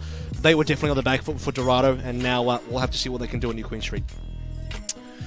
Alrighty, well, pressure mounting. Chengdu Hunters need to win on New Queen Street, the push map that has not been kind to them this year. If they can get a win here, it would be monstrous, and it would allow them to take this into a Game 5. We'll see if they can get it done, or if the Seoul Dynasty will keep holding their heads high at the top of the standings, just adding a little bit more to the top there when we come back to the break, so don't go anywhere.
Dynasty able to take the lead, now 2-1 in the series at match point with a very dominant performance on Dorado. Got to the end of the map, managed to get that point B defense. And yeah, like you said, Shades of King's Row showing up once more. Chengdu Hunters now need to win on New Queen Street as we get ready to go into push if they want to take this to a 5th and final map and have a shot at closing out the series. And I kind of fear for Chengdu a little bit here. I do wonder what Gaga's compositional choice of hero is going to be. Is he going to stay on the Winston or not? My guess would be probably. Does he want to play the Zarya? The problem is if you play Zarya into Smurf so far, we've seen that Smurf has been the better Zarya. Does Daisy come in? We have to kind of check for substitutions as well. I haven't seen the subs just yet, so no, there it is. Yes, he does. Daisy does come in. That does change a couple things. Daisy Zarya is now something on the cards, and I think that would probably end up being the play. All else equal, this could still be I don't know if it'll save Chengdu just yet. I think Daisy actually proved in the last match that he was in, he had a very significantly strong Sigma versus Fury Sigma, which is no easy thing to do, and now he'll be tested versus Smurf. I think there's still a lot of equally strong gameplay across the board on the other players. I think Jinmu has probably been a bit behind Fit so far in Sombra today. Leave has had some moments of Tracer better than Prophet. Prophet has also had moments of Tracer better than Leave, so that one's gone, at least in my opinion, fairly equal. Yeah, I mean, as far as the the individual performances goes, I don't think that's the biggest concern here. It's just how Chengdu went from looking so well gelled, so well oiled on that first map of Busan to then kind of stumbling. Whereas the Dynasty have been able to do the inverse. They looked completely out of sorts, and then they really rallied back and managed to look just so damn clean. I have a bit of an explanation for that. One is that I actually think Seoul had the advantage on Mecha Base, but they kind of ruined it by flubbing in important fights. Smurf kind of being caught solo in the bridge below. That really cost them that point, I feel. Also, they just didn't touch, and it was OT. But Diva on Sanctuary, I guess it's something, but that's not really what Smurf is known for. But beyond that, I just don't think it apparently gave Seoul a lot of impetus to get dives going, to get any sort of plays going, and certainly not strong enough to beat Monk and Nisha. So opening sleep on a gym move, but he's okay. Smoking up, Smurf gonna falls, Daisy finds the kill. Prophet in the meantime did manage to get leave, and now Jinmu's gonna be taken down, so it's DPS-less here for the side of the Chengdu Hunters. Tankless for the Dynasty. And try to force Prophet off the side of the map, not going to work, however. Bot does get taken for a brief little moment, 0.55 meters set up, and there you go, it's all over. Chengdu Hunters have gotten an insurmountable Stop the count. Distance. Stop the count. Yep. Pause the game right now. The next 9 minutes. Well, so far we are back in towards a stalemate. The important thing to note here is that Daisy did retain a little bit of energy. It's not a lot, like 20, 15 here, and rapidly descending Smurf will be building back towards the energy. They should be about equal now. Chengdu's slight height advantage. Daisy in trouble though, no support. Not at all. Does end up falling. Now it's going to be Fitz taken down. Prophet dies. We'll have the complete inverse of the last fight and how that one started. And he is under fire, and he is dead. So it's going to be the DPS on one side for the tank on the other. Still very much a neutral fight.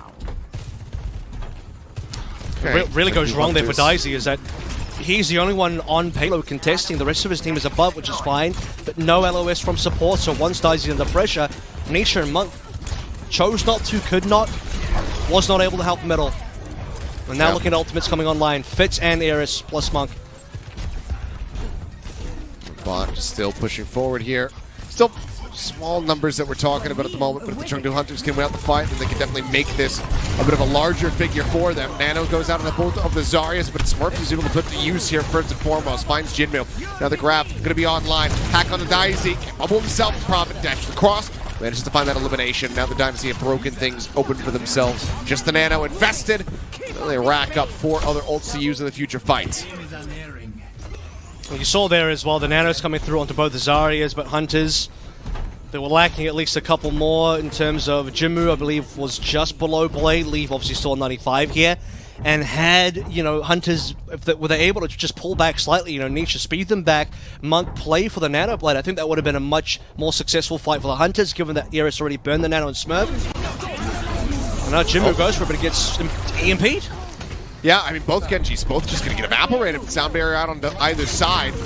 Neither can survive the grab. Smurf manages to find 2. Nisha and Leave now taken down. 100 energy for him as Daisy is desperately trying to fight back, but just can't do a damn thing, even with that nano layered in from Monk. The bot can continue pushing forward. The checkpoint will be found.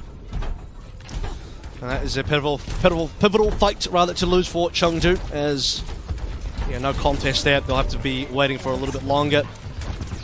And despite both Genji's being burned, Achilles, Prophet still holds on to Blaze. So that's still a net loss for the Hunters, all else equal, because we did play for sound barriers, play for double grabs there as well.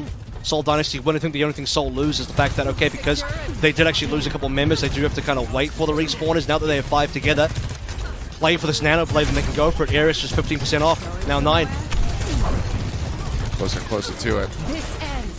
There you go, overclock now going to be popped. Leave trying to force them back, and it looks like the Dynasty widely is happy to make their exit for now. Smurf going to be nanoed up again. Prophet dead. Yeah, they do. Prophet's the one who dies. Jinmu with a nice little pick, but Smurf finds Daisy. It's not without cost here from the side of the Chengdu Hunters. Can't just find the pick and get out. Jinmu dead as well. Can Seoul get enough distance off this? They lost 1 member, right? So they will have to eventually play the 4v5, and Hunters will be able to regroup for it. But currently meterage is being found. We're going to get above 70 here for sure. It is very interesting that Seoul have now repeatedly not played for the Nano Blade, go for the Nano onto Smurf as well. It does give them kills, but it does forfeit Prophet. Waiting for Grav and EMP to come through next. It's the next ability for them to actually be able to snowball. Blade pulled from Prophet. He's dead. Trying to get on top of Nisha. The bubble was there from Daisy. They keep protected, and the Monk just snipes him down. Beautifully done by Monk. Now the ear is dead as well. It's going to be a good amount of distance here for the Chengdu Hunters to try to get into a push position. Still long, really big amount of space to try to close out, but a nice shot from Leave to finish off Fitz as well. I just think that was optimistic from Seoul. I mean, without Nano Blade, a bubble can only do so much for Prophet. And he can't even get away. He actually spent his dash to try and go backwards, still killed in mid-dash anyway. And for Seoul Dynasty, they could have just played that one patiently. They have EMP plus grab online. Smurf should know that he's above Daisy anyway. And Seoul Dynasty, had they just played that one and waited for those 2 ultimates and not play the Blade, or play the Blade as the tertiary ultimate, the 3rd in priority compared to the first 2, Seoul could have probably have won that and continued pushing. Blade pulled from Jinmu, finds one. Here is dead. Fitz trying to finish off Leave, just can't quite make it happen. The name does somehow stay alive. He was under quite a bit of fire there for a while, but keeps himself in the mix. Now has that sound barrier online. Bot again, just being held by the Dynasty, just keeping it locked in a neutral position, not letting the Chengdu Hunters push too much more. I think 30 meters is kind of acceptable for now, because they can win 2 fights and get a cap, and suddenly the game is open again in 4 minutes. So that's what they're really hoping for. 74 meters is only barely ahead of the cap. It's enough for Seoul to win if they can solidify this defense for the rest of the map and prevent Hunters from reaching a cap. So it really just comes down to Hunters, and if they can snowball this one, sound barrier to block the grab. It throws it down. EMP now comes across. Fitz helps take down Daisy. Gets the kill. Smurf just continues to advance forward, looking for another target. And Leave and Monk eventually just have to offer themselves up on the Smurf here. Oh, that's a big kill. Monk will take down Smurf, and that is a huge kill. He had 94 energy. That's not just that, but it's the respawn distance. That's the one play you can't afford to lose. Vindane has to potentially go back and escort right now. He's actually not going to taxi, so what you notice is because Smurf dies, Seoul have to give up this point, which means they can get no progress at all. They sacrificed that entire fight just off the heroics of Monk. Had Smurf lived, they would have pushed that for sure. They would have gotten distance. At least force Hunters to pull ultimate just to regain payload control. Now Hunters get payload control for free. Wow. Only a couple extra meters racked up there. A few Hunters keeping themselves very much within this. The rail shot from Leave not going to connect. Prophet playing just there in the alleyway, keeping the spot locked in position, trying to build up poke and prod to get that Dragon Blade online. Jinmu pushing forward though. Just charging up here. Gets on top of Iris for a brief little moment. The Slick does come across. They're trying to find the finishing blow here on the Jinmu, however. Actually, Fitz will manage to get it at the end. So took down Monk moments before that. Gets himself out, but the Chengdu Hunters will finally break through. Get themselves back over to the bot. Get themselves pushing here in a brief moment. Fitz just trying to buy some time. Now, everybody else to respawn. The really cute thing about that from Fitz, not just the blocking of the payload there, but the 2 kills, is we kind of got the opposite situation now, where Chengdu are the ones that are forced to back out. Look how passive their positioning is, because they have to go back for certain taxis. Nisha's bringing Monk back into the fight. Fitz now waiting for EMP. He can definitely catch double supports. The only issue here is that Smurf can't go in. Okay, EMP opens, gets that sound barrier out of the way. That does give Prophet a window of opportunity, though, as he holds on to this blade. Grab nearly online as well for Smurf. Here's trailing a little bit further behind towards that nano boost, but should have it here in just a brief little moment. Blade going to be pulled by Jinmu, looking for a target, finds one, gets taken down. Smurf pulls the grab just to go ahead and really isolate that Genji. They do find the kill, but the checkpoint getting ready to be obtained here from the side of the Chengdu Hunters. Dynasty, they're starting to fall apart. Everybody dead. That's the checkpoint, potentially a lead now. And now Monk gets the forward spawn. Nisha can go back to get the taxi, and they can play for the full 5v5. They should be able to get Monk back into play by the time that the payload will progress again. And Seoul Dynasty have all 5, so we are fully back into a 5v5. Nisha has been slept. That is a little bit curious. Hopefully, well, they have bubbles to save them, so Dynasty should be fine in that sort of situation to do that. Hunters, one more fight, and they can equalize the distance. And there's the grab. Prophet going to be found, cannot survive. Blade out of the equation. Oh, Smurf melted. His HP bar absolutely disappeared. What a magic trick from the side of the Chengdu Hunters. Now they're pushing. They can see the victory right there in their eyes. 55 seconds as they look to take the lead. Fitz goes into the back. He got slept for a brief moment, manages to make it out alive, and that's going to be crucial for him. Okay, somebody needs to get this touch now. Soul cannot allow the flip. They cannot allow the flip. Yes. At all costs, Soul must stop this flip now. It has to be beat Blade, pull through every single ultimate that they have. If Monk survives, he can nano in response. All right, beat Blade, Nisha dead, Monk as well going to die. Dicey going to be antied out as Prophet manages to find himself nearly 4 kills. Fitz takes away the last one there. He's looking for Jinmu. They can get this kill. It's a massive stagger for them, but Nisha right there at the spawn room. They help keep him alive. The forward spawn now going to be lost for the side of the Chengdu Hunters. All 5. Everybody has been able to get back into this one. They need to win the fight. Where's Vindane? Vindane was really far forward there. So is Fitz. Okay, they're safe.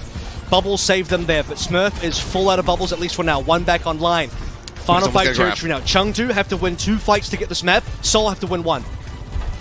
Fitz, 12% the EMP, nearly online. Monk getting harassed in the back line, uses the Bionade onto himself to just keep himself in the fight. There's going to be the Nano out on the Jinmu. He's looking for Vinhame. Vinhame, a sliver of HP. The bubble comes in. Smurf keeps him alive. It ends now. Vinhame still just going to be hopping around like a madman. The graph nearly built up. Fitz, EMP Smurf ready to go. Low, Smurf under duress. Goes so damn low. EMP going to be used the overclock shot from Leaf. Manages to find the kill. Prophet gets on top of him, however. Answers that one back, but the man advantage still going to be there for the side of the Chengdu Hunters. But as I say it, the grab comes in from Smurf, and the cleanup is looking good. Jinmu, the last man standing, will die. The OT will plummet, and the Dynasty will be able to take this map and this series. New Queen Street is theirs, and it's a 3-1 victory over the Chengdu Hunters. And when all else fails, you can rely on Smurf and Prophet to get it done. Grab, Prophet still up, and the rest of the Chengdu Hunters will melt under the pressure. They, unfortunately, had to win 2 fights in a row to get it across the board to be able to finish this map and get the cap and take us to a 5th and final decider. For the Seoul Dynasty, they had already maintained the lead. They just needed to make sure they prevented the flip. They did so admirably. Beaten Blade combo, beautifully implemented, and for Prophet, 2 to 3 Ks in that fight. And Seoul Dynasty, a closer New Queen Street than I would have hoped for, than I would have thought. I would have imagined Seoul Dynasty would have had a far more one-sided map, but Chengdu kept it close, but not close enough, unfortunately, for them to get a map victory here, so we're not going to be able to go to a map number 5. Hunters, it's a really good effort. I got to say, this was a great game for Hunters, despite losing some things in there that did not go their way, but otherwise, I think Hunters played admirably. They certainly had their moments that... You know, Kings Row and everything, definitely going to be feeling a bit sore for that and Dorado, but a good effort for sure on New Queen Street, a map that they have been struggling with this whole year throughout, but they can't quite make it happen. A bit of a rough juxtaposition based on how we saw them perform on that first map versus the rest of the series, or at least the maps in between.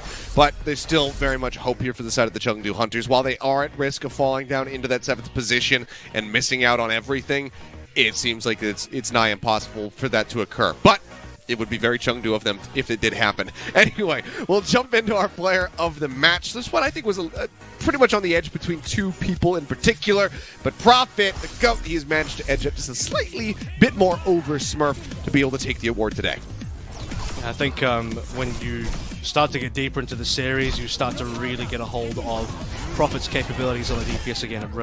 As a reminder to us of why he is first and foremost the GOAT, and second of all, why he is I think one of the purest of MVP candidates that we do have this year. You know, he's been phenomenal now on 2 roles, played an entire stage of Brig in the Summer Showdown, now comes back in for the Seoul Dynasty on his signature DPSs. I mean, you'll remember this double pulse bomb stick that just did so much damn work for the Seoul Dynasty. I mean, I think that really set the stage for the Seoul Dynasty on this Dorado defense. And, you know, then his Genji heroics across the board on all the maps that he played that.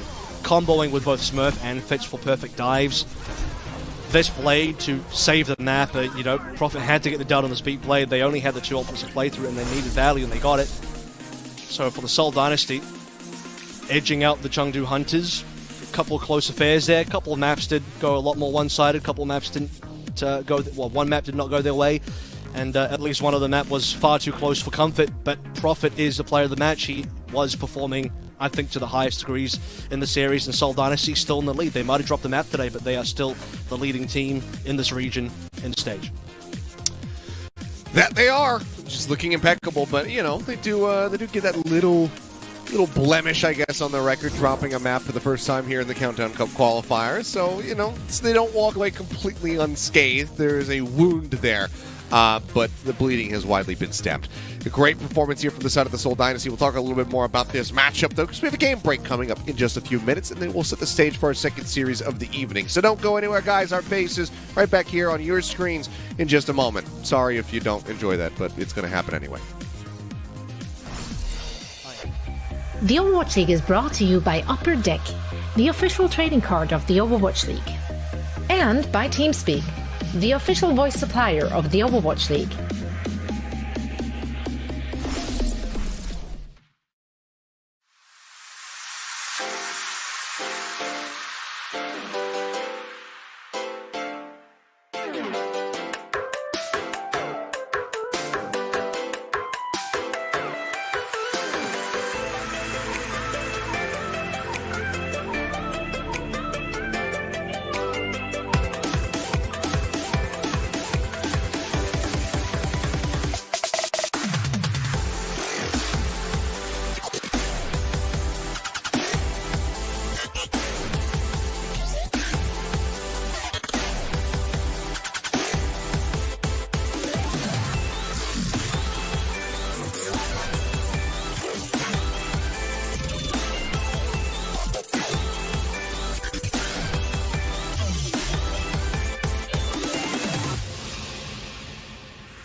inside of me. Harness resilience through the pain. I'm a warrior.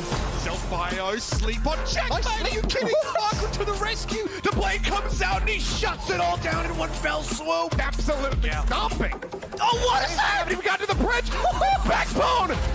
Warrior, I'm a hurricane like Gloria. I won't fail my times now. Rise of glory won't back down. I take the pain and I let it out. On the mountaintop, shout it out. Break away, let me demonstrate my mentality. Activate. Oh, Rampage through the side room. Everybody, massive for Bernard. Catches everybody else. I'm a warrior. Gonna look to make it happen, and there it is. Proper. Cannot be stopped. On the mountaintop, shout it out. Break away, let me demonstrate my mentality. Activate.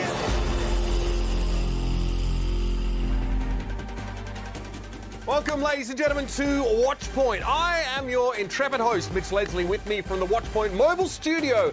Jonathan Reinforced Larson and Danny Lynn Blim. What's going on, boys? I want to use your gym nickname, but people won't understand that if I do it. That. No, you have to say it first, otherwise it's Silverback gorilla. Silverback Danny. That's right. Yeah, he's like a gorilla in the gym. Good to be in the chat with you, boys. Yeah, it's so weird seeing you here, bro. It's yeah, weird. just down the road though. Yeah, huh? He's real. You drove like an hour to get here. I'm like down the road, so it's kind of easy. Yeah, you're the closest from here, right? Yeah, just down the road. It's right in my hood. Boys, great to be here with you. Any routines or anything I need to be aware of before we kick this off? We'll talk about proper later, but don't worry about that now. Okay.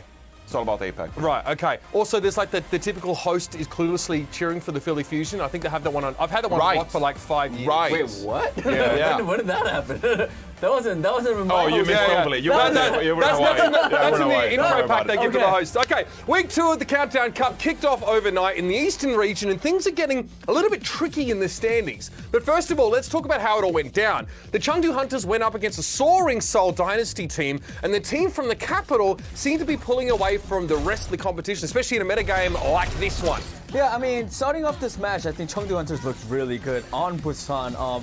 Definitely Monk and Nisha went crazy. I think not only for this map, Busan specifically, throughout the whole match, I think their backline was sort of carrying the team.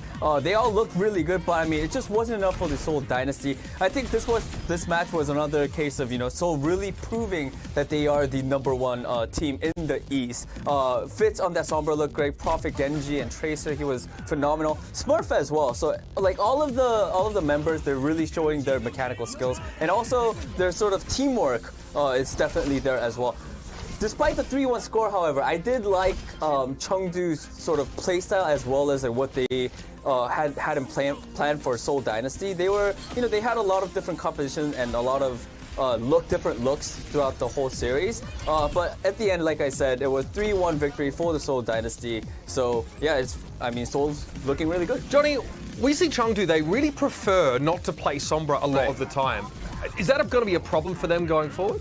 I think it's going to be a problem for a lot of teams, especially with how good Sombra is right now. I think we're seeing a lot of teams actually slowly adapt to what the meta will be. Right now we're seeing Lucio and Ana being played here for Chengdu Hunters and Seoul Dynasty. But around the league we're starting to see more double flex support, we're starting to see more Sombra, for example, Fitz playing it here. So this is something that Chengdu Hunters will have to adapt to. And as you saw earlier in the lineups as well, Jinmu playing the Sombra sometimes and then playing the Tracer, and then you see Lee playing the Tracer.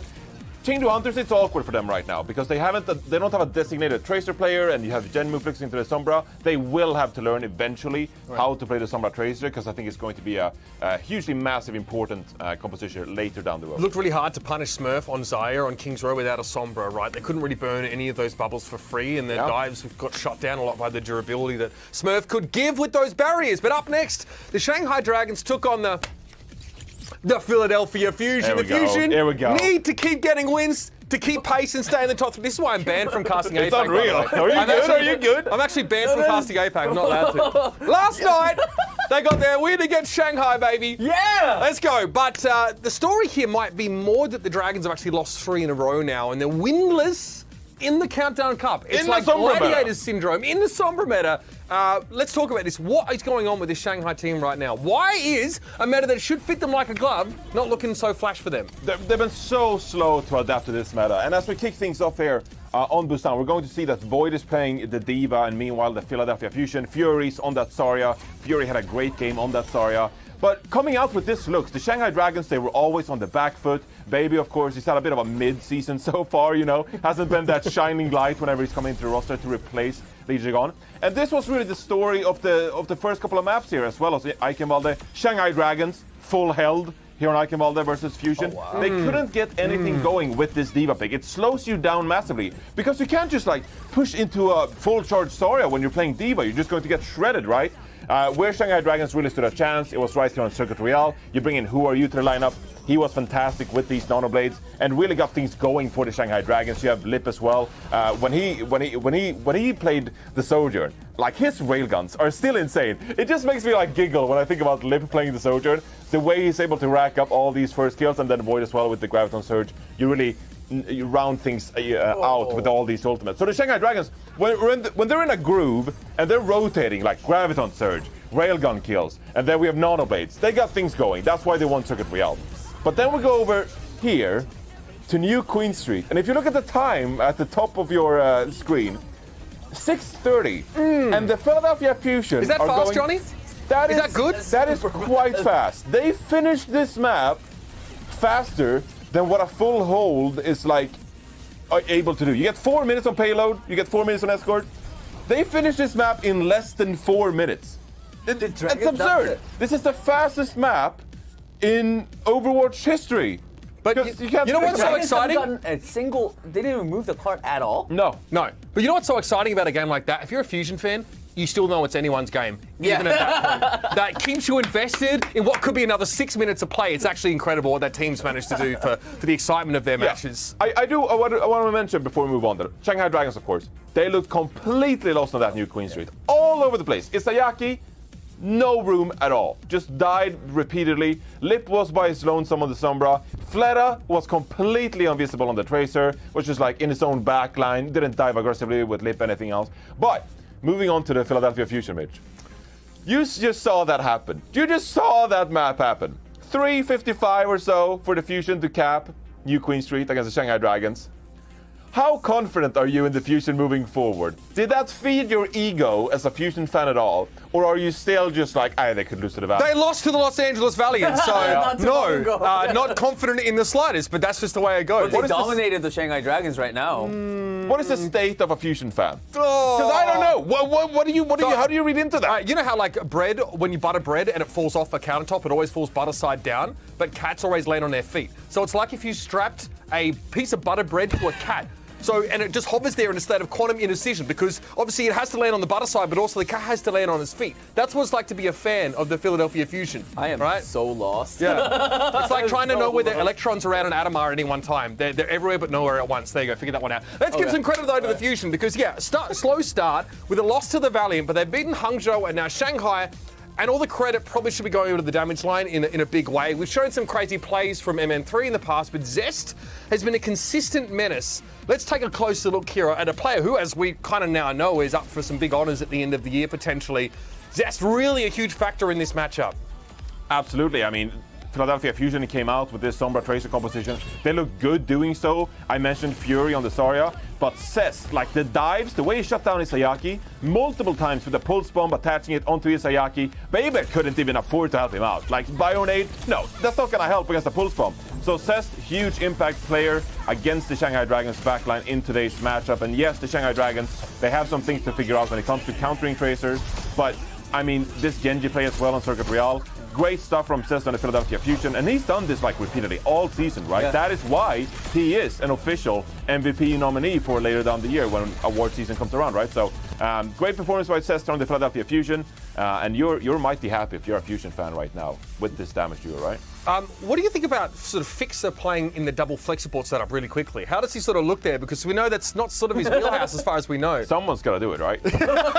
Yeah, they're like Seoul, right? They have a team that normally has a player that plays like Lucio, and now they're having to sort of push them a bit outside their comfort zone with some mixed results. With some practice time, he'll get there. I appreciate the Fusion. They're it's a double flex support meta. We'll just bite the apple. Is that the phrase? Just bite the bullet, and just commit to the double flex support. Bite the apple, and just fix There's nothing decisive about biting an apple. In fact, I would just do it whenever I'm hungry. Just bite the apple, bro. Okay. With those two matches in the books, let's take a glance at the Eastern region standings right now. As we mentioned before, green line, good, red line, bad, and obviously the top three avoid play-ins. It's pretty hotly contested in the middle of the pack here, and obviously you don't want to be down there by the Los Angeles Valiant. But now, the Fusion, they have achieved quasi-midness with this 0 map differential. Hopium. Yep. I mean, that's about as good as it gets. I mean, I don't think you're going to catch either the Dynasty or the Dragons here unless the Dragons can have a horrendous run for the next few matches. It's always on the cards, but, you know, I don't want to get anyone too worried about that. But that's how things look in the eastern half of the league. So we're going to take a quick break, but don't go anywhere. I've got to explain this whole quantum indecision thing to Danny. We have a very special announcement when we return. We're very excited to share. Announcements! Butter and cats. Announcements!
Welcome back, everybody, to Watchpoint. As we mentioned before the break, we've got a very special announcement to make, which goes beyond the Overwatch League to the wider Overwatch and gaming community.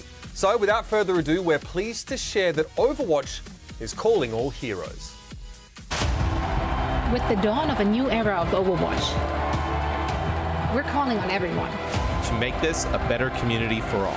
This is Calling All Heroes.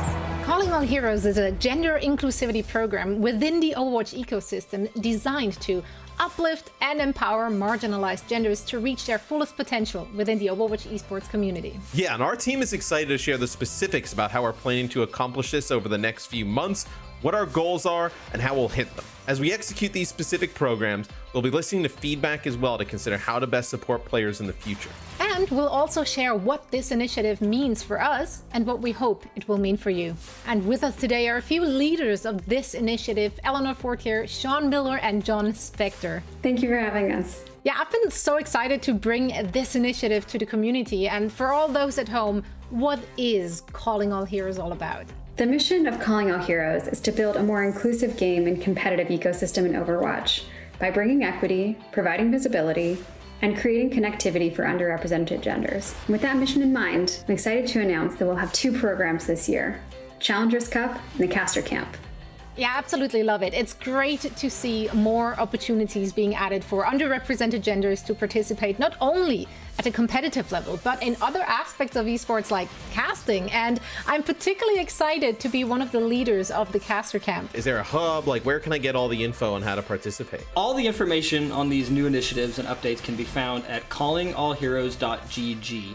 Also, news and information about the Caster Camp and Challengers Cup will be announced from Play Overwatch Overwatch League and Overwatch Path to Pro social channels. So keep an eye on those. We'll definitely do. Thank you so much, Sean. Now, John, I am thrilled to hear that the team has been, hard at work building defense matrix to improve in-game experiences as well. Now, how does Calling All Heroes align with the plans for Overwatch 2?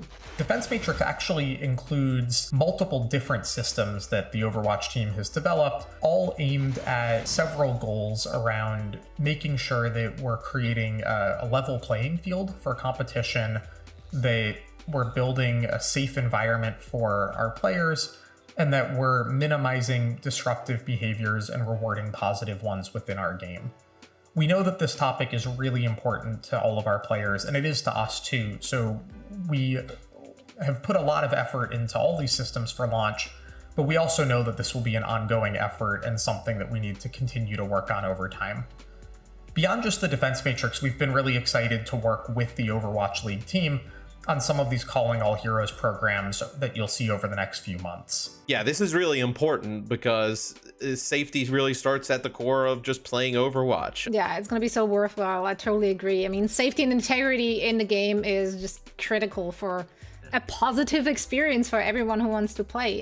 This brings me to one of the most exciting parts of Calling All Heroes, to tell us more about the Challenger Cup and discuss how you can participate in Calling All Heroes competition. I'd like to introduce another leader of Calling All Heroes initiative, Bailey McCann.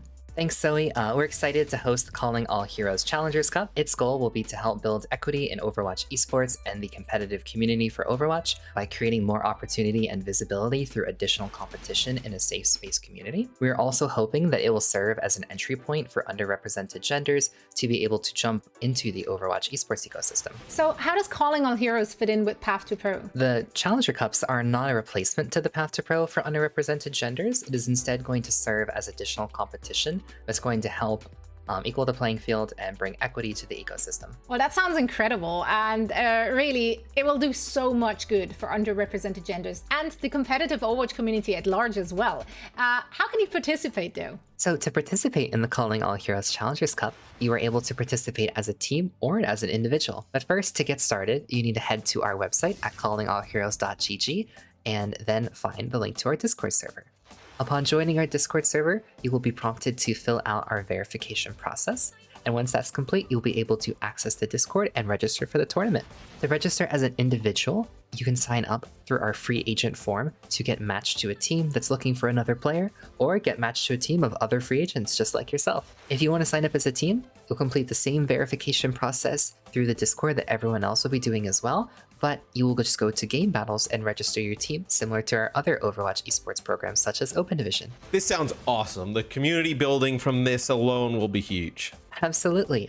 We are so thrilled to be partnering with Radiant to bring you the best competitive experience when it comes to competing within the Calling All Heroes initiative through our Challenger Cups. To talk more about this, I'd like to introduce Sapphire. Thank you, Bailey. As Bailey said, I'm Heather Sapphire Garozzo, the co-founder and executive producer of Radiant. I've been involved in esports for 20 years now as a former professional gamer, world champion, Hall of Fame inductee, in-game observer, and tournament organizer. It is my absolute honor to be part of the Calling All Heroes initiative. I've been in this industry for a long time, so I understand, I've recognized, and I've experienced myself the difficulties many of us face when considering our own journey in esports, whether it be through competing or working in the industry or creating content. Therefore, I created Radiant to be an inclusive platform that uplifts, spotlights, and supports marginalized genders as a stepping stone towards their goals. It's so important that we grow representation in esports, and our Radiant produced events are meant to inspire more to compete and hope that one day those competitors go on to additionally compete in events such as the Path to Pro. We'll have some of Overwatch's most beloved broadcast talent narrating the competition. For the viewers, not only do we want you to become fans of the players because of their in-game skill, but we want to create fans through the players' stories. These competitors are inspirations. They've already taken a big step by entering the competition, and we hope that their stories will inspire many more to compete. The broadcast aims to create new heroes that you can support, not just through the Calling All Heroes Challenger Cup, but as these competitors continue their careers. If competing isn't for you, I do hope that you'll tune into the broadcast and support these incredible players that deserve visibility and praise. That sounds awesome. It's great to have Radiant involved. Yeah, totally. I can't wait to see this competition in action. So thank you so much for joining us, Bailey, as well as Sapphire. Thanks for having us. I know we're super excited to be part of this new initiative, and we can't wait to see what we can put on together. Now we'd like to bring in some of our very own beloved broadcast talent to speak on the resources that helped them get where they are today. And how important the caster camp will be moving forward. Overwatch as a game has always been diverse, touching all corners of the community. But we don't have all genders represented in the Overwatch community in places like as casters and on-camera talent. I think Overwatch can be a challenging game to cast, one that would really benefit from having a community of shared knowledge and experience. The only way you get better is 1, by doing reps, and 2, by talking to people that have had that experience and been through that before and just learning from them. The caster camp of Calling All Heroes can really help to lift up those voices from marginalized genders and provide them a space and platform to be an even stronger part of the community. I hope that the Calling All Heroes initiative will be able to foster new, fresh talent and perspectives into casting Overwatch and growing the esport that we all love. A program like Caster Camp from the Calling All Heroes program is important because we need diversity in esports. It's going to give a good foothold to people that might not have the same opportunities as other people. At the end of the day, it isn't just about training more Overwatch broadcast talent. It's about opening a door for underrepresented genders and giving them tools to be able to walk through them. Because, you know, the world needs more heroes. Thank you so much for all those exciting details, and we're going to see you on broadcast very soon. Love seeing the passion and all the different voices that have made Calling All Heroes happen. Absolutely. We can provide meaningful opportunities and elevate underrepresented genders within this community. You can follow the journey on the Overwatch League, Play Overwatch, or Overwatch Path to Pro social channels, along with the official program website at callingallheroes.gg. Thank you for joining us.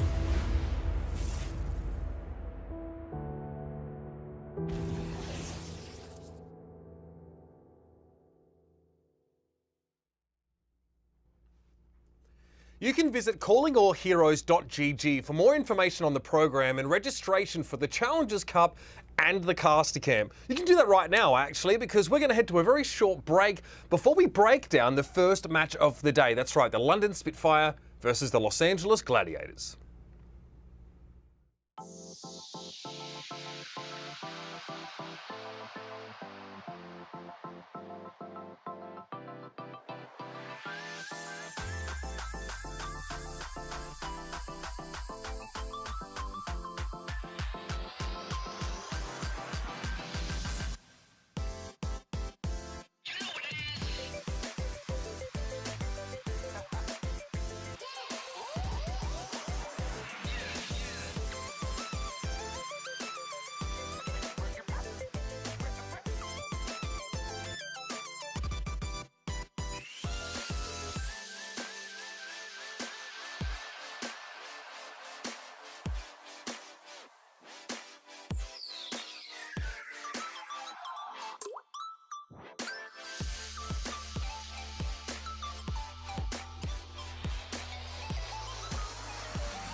Come on!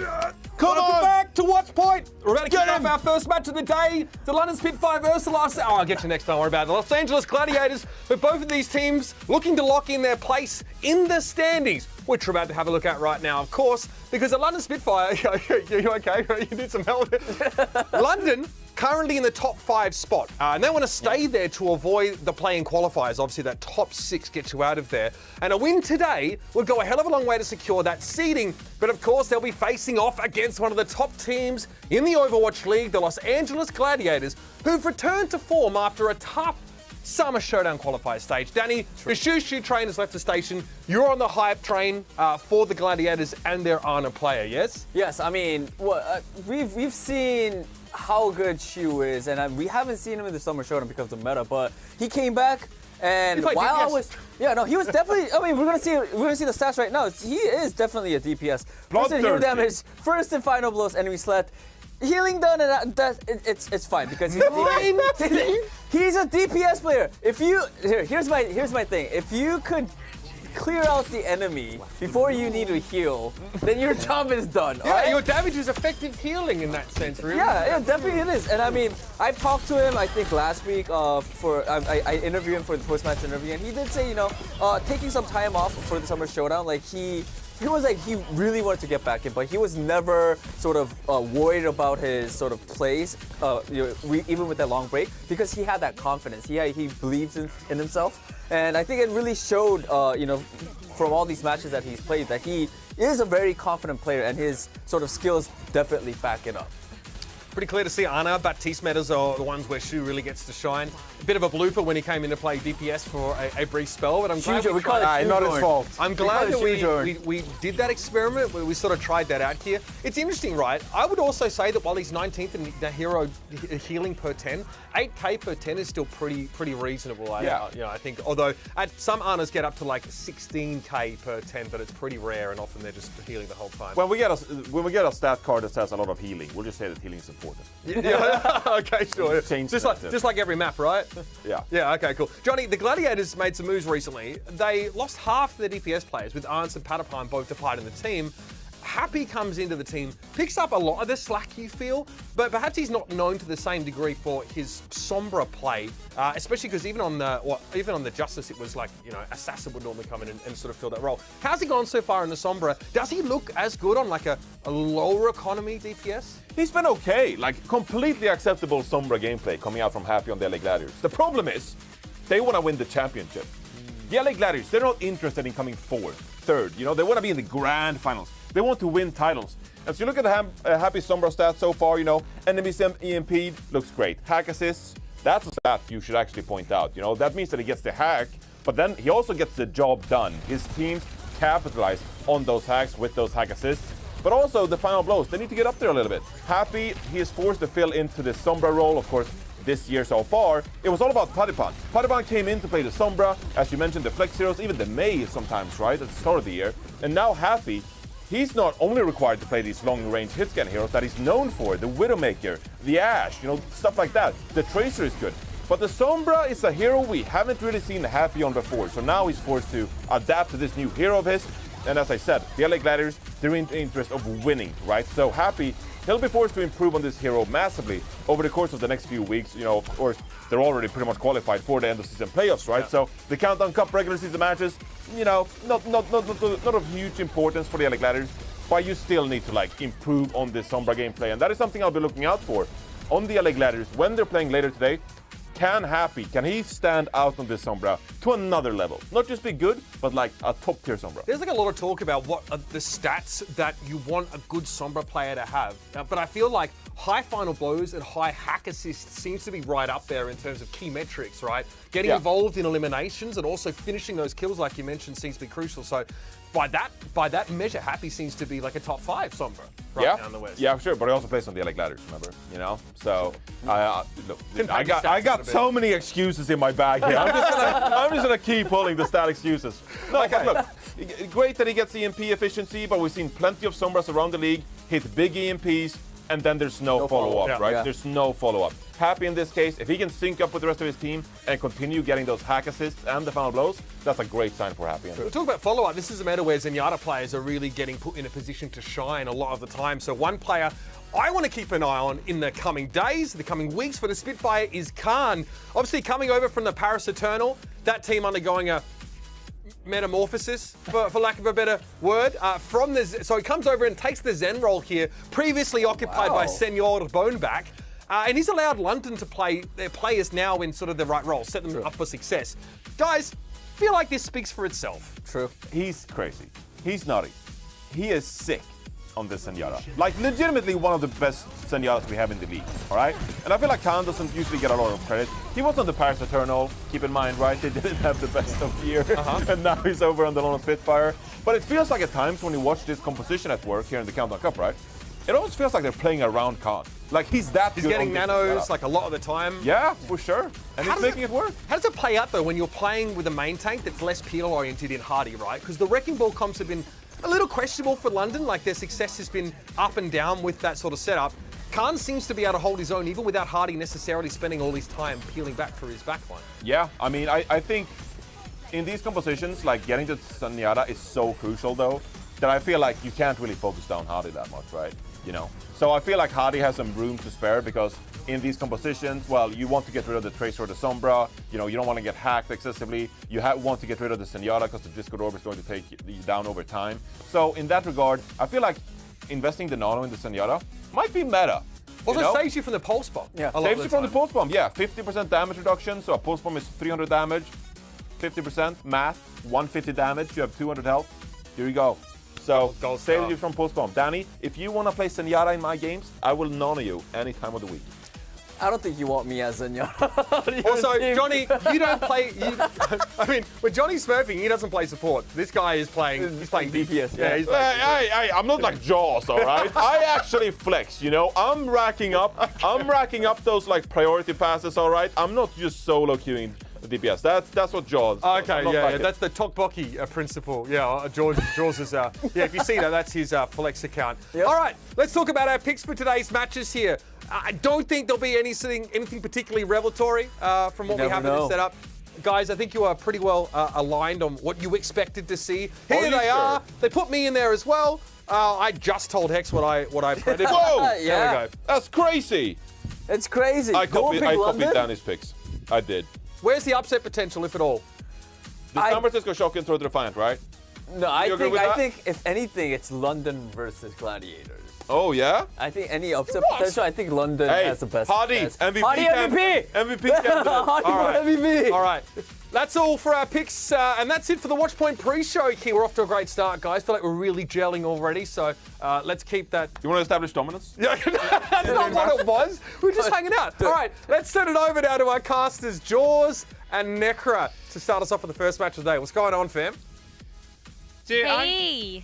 Look, it's day 1, week 2. I'm already cashing shade from the boys on the desk. What's this about? Look, I queue you DPS talk crap about me all the time, Jaws. Every time you throw away from the desk, we can't win. You always go over to you and Necra and you're like, hey, Johnny, he sucks in Smurf ranks or whatever. You always what the hell? You just gave me some ammo. You're saying I insta-lock DPS, Johnny. I do, because otherwise we lose. You need my Widow. What? Sorry? Jaws carries on DPS? Sorry? Yeah. Did you not see my Overwatch 2 gameplay in the beta? The insta-lock Genji. Oh, yeah, you see the Widow montage Jack put together? Wait. Yeah. True. Wait, Jaws plays. I thought you were a DPS player. He plays something else? He's a support mate. Oh, really? Wait, you put your own Widow montage together? I honestly have no idea. Yeah, my Widow. He made his own montage, and then unironically You made your own montage. Yeah, it was sick. Explain yourself, Jack. You guys suck. You guys suck. You're supporting a friend. Give me some views, give me some likes. Yeah, whatever. Why do I always catch shade? Let's go to Slap game. some Linkin Park on that bad boy. Let's go. Oh yeah. Why? It's always me. I'm the one that catches the shade. I don't get it. You're the one that makes your own highlight reels of yourself. Yeah, what's wrong with that? Now you're giving me shade. What's this? Everybody's against me today. No, listen, I'm allowed to. Because you're stuck with me. That's true, actually. Yeah, that's fair. Yeah. Co-casters allowed to give each other shade. The desk, on the other hand, probably not. Yeah. Okay, Gladiators versus the London Spitfire. That's true, yeah. Look, Rose, this is going to be a tough game. Danny actually thinks maybe there's a bit of upset potential here with London Spitfire taking down Glads. It seems like the perfect time to do it, from what Johnny was saying on the desk too. Happy's Sombra, perfectly okay. That's how I describe my own gameplay. Perfectly okay. The London Spitfire and how they've been looking recently. Rose, how do you think they actually fare up against the Gladiators today? Because the Gladiators, honestly, historically have been great, apart from, you know, that one meta, the Junk Queen meta. Yeah, we're just not going to talk about that. No, but for London, I agree with Danny that there is upset potential here. The way that London Spitfire have been playing, the way that they synergize now, the DPS flexibility that they have with Backbone, Shax, and Sparker. I mean, the starting lineup that you see here really does spell out that they're gonna go for something like the Sombra Tracer Winston dive that we've been seeing from them so far. You can even play the Brig and the Ana. Khan and Landon have been very flexible in that way, with Khan coming into the roster. So upset potential here, yeah, they look practiced. Okay, I like that actually, I like that. Khan and Landon being in does inspire a lot of confidence in the Zen. There's a couple of highlight videos there, and Khan, it's kind of what he made his name on in the Overwatch League, at least. Of course, he's a brand new rookie this year to the league. And when he was on the Zenyatta in the earlier portions of the season, it was like, wow, this guy is kind of cracked. Like, he's a little bit crazy with the aim and the mechanics. And when you have someone right next to you that can nanny you or like perma pocket you on like a Brig, like, it feels pretty good. It feels pretty good as the Zen player there. Absolutely. And I think that, you know, we'll see a couple different looks from them as well. We've definitely seen the Lucio Ana, just to make sure that the speed is going to be there for the backline as well. But you're right, Jack. There's some tough competition on the other side of things, and this will be a really great test of strength for London Spitfire when we look at the Gladiators. Yeah, Astro Shoe, Reiner, Happy, and the Kevster on DPS. Yeah, Gladiators are looking at their schedule, Rose. They're facing London today, of course, but then they roll in for the next couple of weeks, and I'm not sure they're going to be too fast. Like, there's going to be a new meta in playoffs, of course, with the new support, Kiriko, coming in. So, not saying they're going to take it easy over the next couple of weeks, but if this isn't a meta that they're completely, like, they're fond of or they feel themselves in, then, you know, it's all good. I mean, they face London today, they have New York, Washington, and Boston. Like, not teams you'd expect the Gladiators to go down to. However, like we said before, you know, Junk Queen meta wasn't their meta, and there was a lot of teams there that took dubs off the Glad. Well, I mean, Boston Uprising, too. Can't count them out. They looked fantastic last week. Never count. Punk. Oh, my gosh. So, like, yeah, I mean, just based on paper, I think the strength of schedule for Los Angeles Gladiators might be a little bit lower on the power level than what London Spitfire are going to have to face. But still, you know, Gladiators, they have to recover from that last stage. And 2 wins last week definitely is a great way to do so. But Spitfire is still going to be worthy opponent for them. Yeah, I mean, Spitfire have got one of the hardest schedules coming up.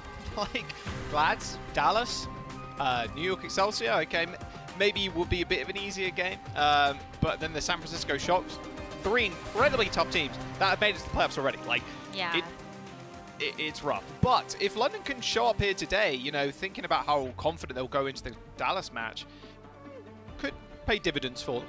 Yeah. We're going over to University as our first map.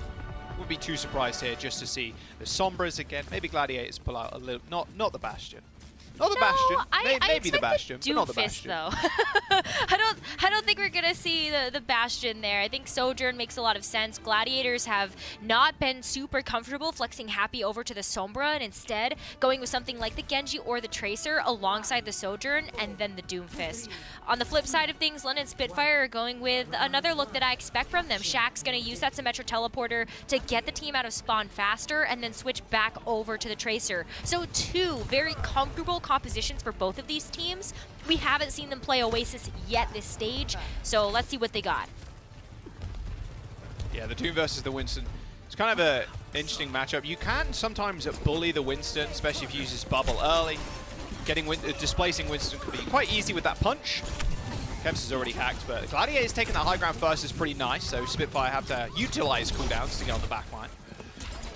Kevs is still checking, of course, Backbone up in the sky. So you did end up hacking that health pack away. Unfortunately, Shu ends up going down for the Glads. Kevs are also pretty low, but they do end up trading. The point hasn't been capped just yet, but in fact, Kevster was just body blocking Landon in that small miniature health pack room. Kevster going a little bit crazy right now. Both supports dead. The hands of those shurikens. 3 kills for the Genji. Almost 60% on that ult charge as Glads end up finding the first cap.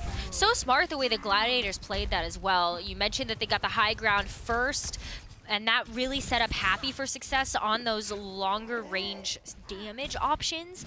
But when it comes to kind of dueling out Spitfire in the health pack room, there's not much that you can do against Kevster's Genji when you're just getting juggled into a wall and you can get constant resets. So Kevster is going to walk away already with 72% towards the Dragon Blade. Might even like beat Shu there to the Nano. But we're definitely going to start seeing some ultimates here. Shax looks for a stick. What a stick. Not even poor Happy used that slide. He managed to get that stick. They do trade. However, with Khan dead, pretty bad for Landon. He's the only one keeping them alive right now. Shax on a flank as Reiner went pretty deep. EMP available for London. Do they decide to go for this one? Astro is 3% away from his sound barrier to save the fight, but now it looks like Gladiators want to go again. Manual hack for Backbone, and he can save the EMP for the next fight. And look at this. The Sombra pressure from Backbone has really forced Reiner off the Doomfist to the Winston.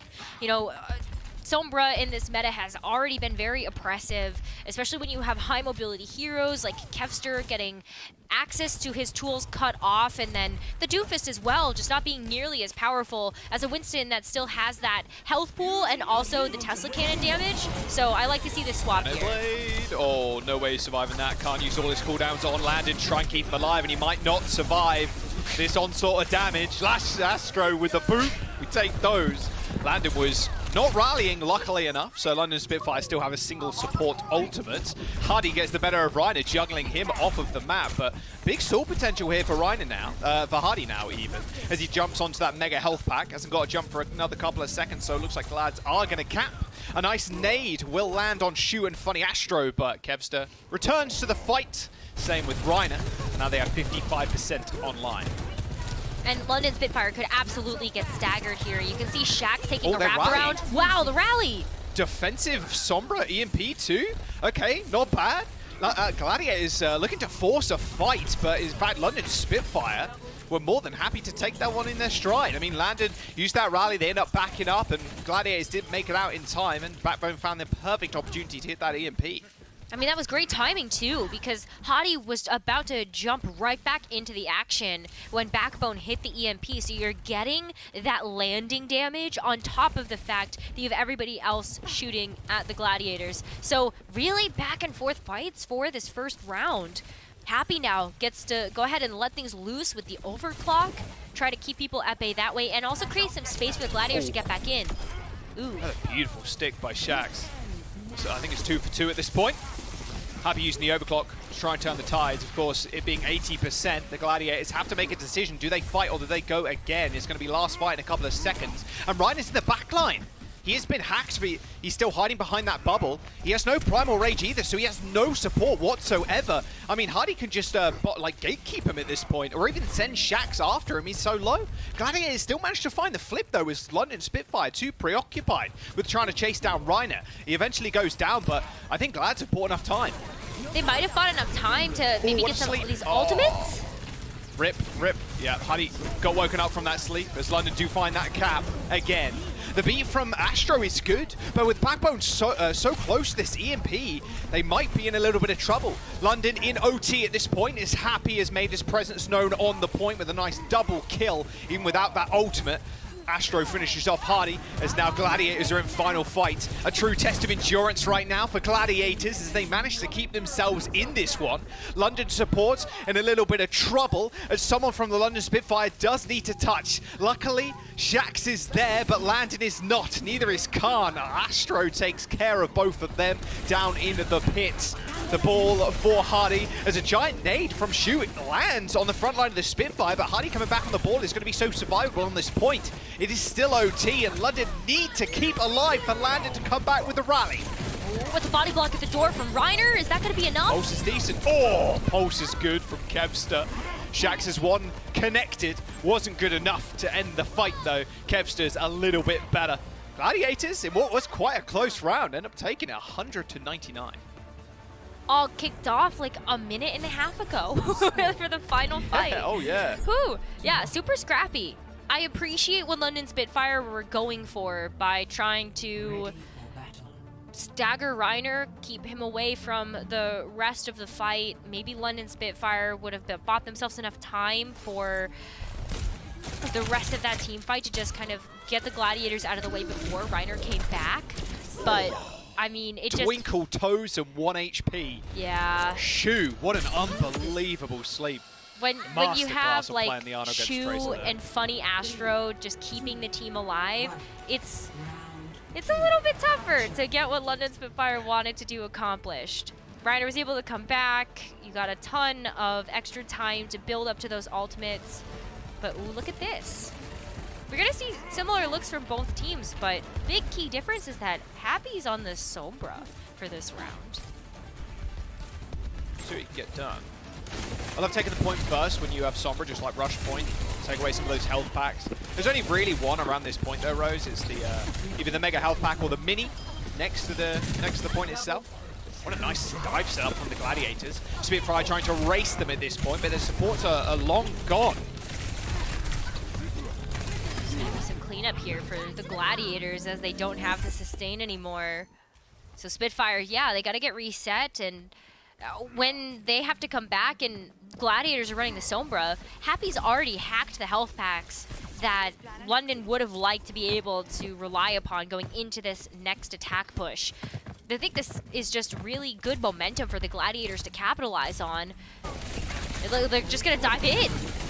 Yeah, another nice setup. Someone landed asleep onto Reiner. I say someone, of course it's Khan. He's the only one that can sleep. Another stick from Kevster. And now Landon hasn't really got many defensive tools to use. Another nice executed dive there from the Gladiators. They do end up losing the point. We'll see if they can cap it rather quickly. London again, they're trying to race the backline, or the front line, sorry, the Gladiators. Trying to kill Shu and Funny Astro, but Astro doing what he does best on the Lucio, just keeping Shu alive.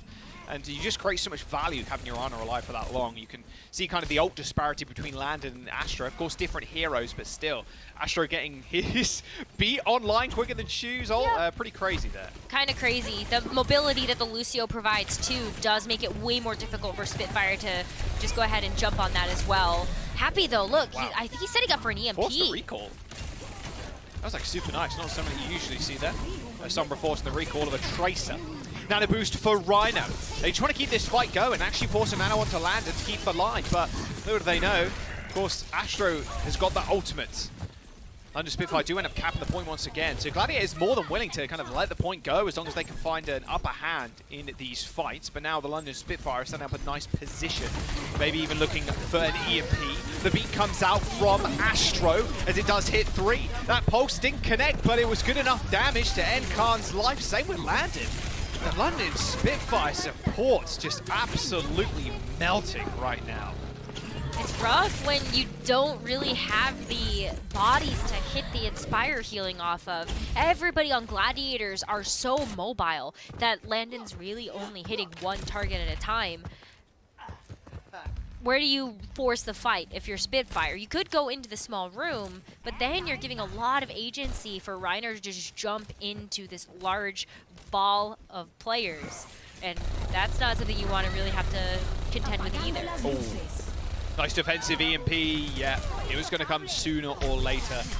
You had to use it, really. I mean, Gladiators were doing, again, once, like, another dive into the backline. You're like, okay, for the third time, Spitfire like, well, we know it's coming, right? We might as well use an EMP to try and win the fight, and they do just that. But now they are tussling with this final fight, and they only have the Primal raised. They're only going up against Reiner's Primal, but she's going to get that nano in 10%, no problem. Oh yeah, and then you can just like nano Reiner if you want to, let him go absolutely crazy in these corridors. But wait! Oh, what a nade from Khan. Perfect position from Backbone too. Can he get this one clip? No, he can't get the one clip, but Shax is going to be there to clean up. They end up almost draining backlines. Khan's the only support left alive in the battlefield right now. Another nice hack, but Kevster somehow stays alive. Not for long though, as Shax was able to chase him down, and now Spitfire once again put themselves in final fight territory. A very close game right now, Rose. Looking to go 99 to 99 again. Yeah, this has always come down to the final fight. And just like that, Happy's also down. Uh-oh, 10% towards that EMP too.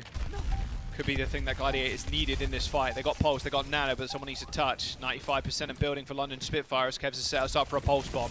Both supports on the high ground. He spotted them and he knows exactly where they are, but needs to wait for another blink to get up on top of height. They do end up doing so, but look at the supports. They do manage to land the connection, but it was on the shield. Lander's completely fine. A rare miss from Kevster there, as the Nano from Lander will help keep him alive. That rally on top of that too. More than enough time for London Spitfire's front line to execute on the back. Finding Astro and Reiner already dead is now overtime, this time in favor of London Spitfire. Is going to burn down, and the Gladiators unable to get that dive onto Khan and onto Landon as the London Spitfire beat them to the finish line.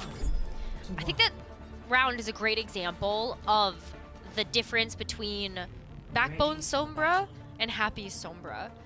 When London Spitfire have the synergy, they've gotten going, they're warmed up, you can see how clinically they are attacking each player that Backbone has hacked. And so for them, it really isn't about the territorial control all the time of the health packs. It's more about catching somebody out of cooldowns, hacking them, and then making sure that they get eliminated. And so London, you'll see them kind of go for this very cyclical motion of just that. Wait for example, Kevster when he was dancing over the health pack. Wait for him to blink there. Not have recall, get hacked, and then get taken out. Gladiators going to be running the same composition, but keep an eye on like where Happy is going for the hacks and where Backbone is targeting those. Ooh, sick pocket from Shu and Astro, I suppose, there too. Kevster got hacked, he was super low, managed to get back to the rest of his team. Which can't blink when you're hacked, of course. Don't know why I'm explaining that. So a mechanic that's been with us for an age at this point. As Gladiators there, they do end up capping. And now with Gladiators having this high ground 2 rows, it's so difficult for the London Spitfire trying to execute on that.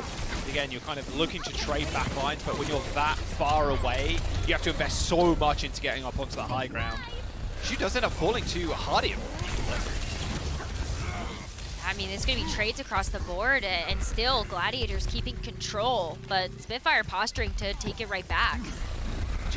What is that from Backroom? You see me just enter the shield trying to get a manual hack there? Okay. Well, Landon's dead. Rest in peace. That is getting that pulse one on super quick. Kevster is just an absolute menace. You just throw it out and kill off Hardy. I think he got the stick there. I think it was just a pancake on the ground, but it still did an immense amount of damage. Hey, it still zones out the player. Like, oh, you hear the pulse bomb. Yeah, you absolutely back away. But in all of the chaos, Backbone's going to be the first player to get the EMP online. Khan also with the Nano.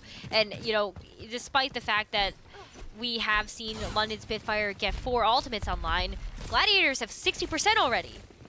That was such a long fight with nothing accomplished for London. There's the EMP, counter EMP, hits 3.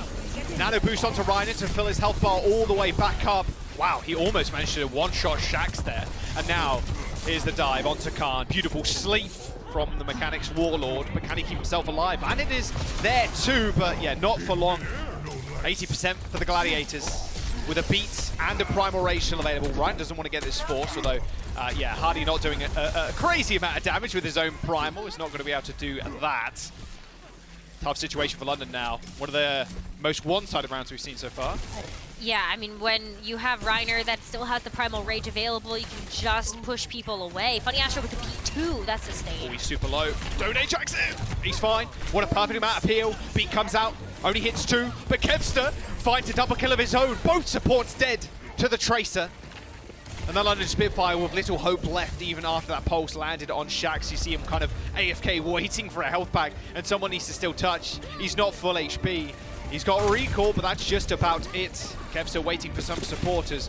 Eventually, Khan and Landon will get back in time, but will it be enough time to get that rally online? Signs point to no right now. As Landon, well, he gets back and tell a lie. He does manage to get it, but he is hacked, pushed onto the point, and pushed swiftly back to spawn by Reiner. Gladiators find their second round and the first map win.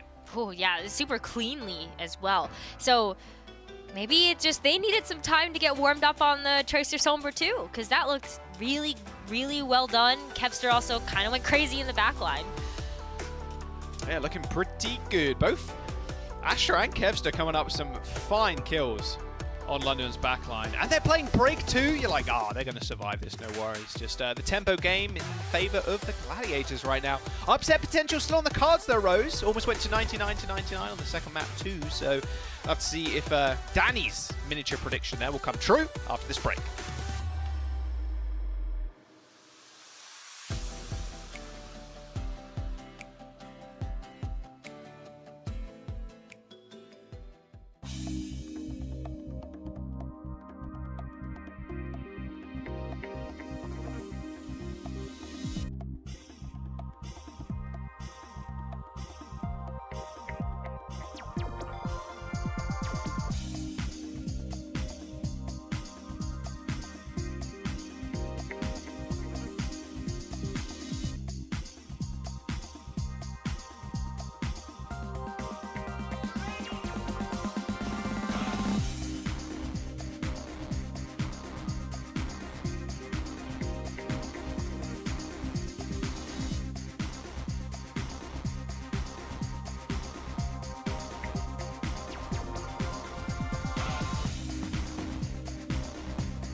It's just a guy that is built to play Overwatch. He's good. Look at this. Big stats coming in. Yeah, his ult charge rate kind of insane on that map. So time lapse per ult earned, about 1 minute and 9 seconds. Feels pretty good. 5 post-bomb kills, couple of deaths, you know, just resets technically, right? Whatever you want to call them. Final blows 12, almost 10k damage. Yeah, he looked pretty good on Oasis Rose. Yeah. Wow. I mean, like, it's just the time per ultimate earned is what kind of blows my mind right now. But hey, Jack, what else would we expect out of MVP candidate MVP candidate. Okay, we're on the same track. Oh yeah. There you go. There's 3 MVP candidates in this game. I know. Hardy, Kevster, and Mr. Shu. So, yeah, pretty big series thus far. It's been pretty close, to be fair. 99 to 100 on the round 1. Close to that on round 2. A little less so on round 3. Like you said, maybe they did just need to warm up. Them being the Gladiators. We're going to King's Row, so no more Lucio for Glads. They got skewed in, so a little bit of brick here, maybe. Maybe. Yeah, I mean, I think that we'll see potentially the double flex support. When we saw Gladiators play King's Row versus Florida last week, they did go with more of kind of like the standard core of like the Tracer, the Sombra, Doomfist, but it was the backline that did change it up a little bit, and they went with the Ana and the Zenyatta. Who knows if they're going to stick to that? Maybe we see some Sojourn thrown into the mix as well, just because it is a payload map. But yeah, that's kind of what I would expect to see coming out from this team. Let's have a little look what they want to run. Glads on the defense, Spitfire on the offense. Yeah, it's been a fairly tumultuous time for the Gladiators, of course. They mentioned on the desk, a couple of DPS kind of stepping back, Kevster and Happy being permanently in currently. I mean, to be very honest with you, it's the flexibility there in the Glad's DPS line. In fact, throughout, I would say, Reiner's got a big hero pool too. Just doesn't really include the Jungle Queen, unfortunately, you know. Didn't do so hot with it on that. But every other hero he's kind of played, especially coming into the season as a rookie, has been very standout. How many rookies have we got? That's just like, oh my god, this guy's cracked. You know what I mean? And Reiner's up there right now. Maybe he should be in contention for MVP. Maybe not. I don't know. Don't know who did those little voting things, but a rookie of the year for sure candidate right now. I think so. At least that one. Absolutely. I mean, we're gonna see Reiner. It's gonna be tough to beat proper, I will say. Rookie of the year, but still. Well, we'll see. Maybe sometimes tank players don't get enough love. I agree with that. I agree with that one for sure. But I think Reiner and Hadi both have been very standout tanks in their own ways. Hadi just kind of showing up and putting in the work to be able to have the flexibility. Reiner just, being able to kind of play absolutely everything under the sun. Seen Happy do that a couple of times, just kind of wait for the other Sombra to decloak. Can't end up going down first. Of course, it is Ana and the Zen shoot. Super, I really like the D.Va on this map as well. Like, your thrusters are off cooldown so often, like 4-second cooldown, pretty disgusting stuff. Defense Matrix too, to stop Shaq's assassinating Shu, or sometimes he doesn't need help with that, to be fair. And even Backbone, like, mitigating a lot of that damage to stop the EMP charge is also very valuable. Absolutely. I mean, whenever we see D.Va, it's like you still have to juggle a lot of, like, that Defense Matrix responsibility of, you know, are you going to do it for the frontline damage mitigation, for peel, and just like Reiner's understanding of, you know, playing with D.Vas in the past. He's historically a main tank player. You know, he's had a good D.Va to support him. I'm sure he's taken a lot of those skills and that experience to be able to use to help Shu and Skewed. Hardy needs a little help. Unfortunate start. I do like the away skins for the Zens, I will say. I think one of my favorites is the New York one, because he has a red head. I think it's very funny. Khan's one is he's got like, he's mainly, obviously the away skins are mainly like white, and then it's like the off color of the team skin. So I think it's orange or yellow. I'll have to quickly double check again, but yeah, right now unfortunately nothing is happening. It's just Gladiators just kind of running away with this. Ooh, that pulse was nice. Shax does end up going down to a nade, but killing Skewed there might actually be big. London can regroup a lot quicker and have EMP in their back pocket. I mean, look, Hadi jumped forward so fast, knowing that Skewed was down. He's just going to go for the high ground now and push all of Gladiators back. This is the space that Spitfire need to work with here. Yeah, Backbone looking for an EMP opening. Yeah, he's going to go to the archway. He's going to know, yep, Skewed's just kind of chilling. Nano from Skewed. You saw it would kind of fly towards Reiner, who's already picked up 2 with the help of Kevster. Backbone with just a solo EMP in the backline to take down Skewed. They did so successfully, but once again, it's just the race. That is it. It's classic dive race. Like, you're waiting for the enemy tanks to jump at you as a support player and hope to God that you live for long enough for your tanks to jump their backline and kill them, right? And right now, Gladiator is just winning this just over and over again. I mean, luckily for London, they do have a couple of ticks on that point. But still with Glads, with ults in the back pocket, hopes to win it. I mean, a lot of that, too, is that Reiner has access to the defense matrix playing the D.Va. And so if you go after Khan and Landon, you can eat the sleep that Landon's been really accurate with this series so far. Or you can take a volley from Khan, no problem. Hadi does have the Winston bubble, but it's harder to navigate. I mean, look at this. Again, they're down. Oh, man. Yeah, they are, they're getting rolled out like a bit of pizza dough right now. Not great. Not great. Guys still have the Transcendence, plus that Pulse Bomb. Spitfire got 4 ults.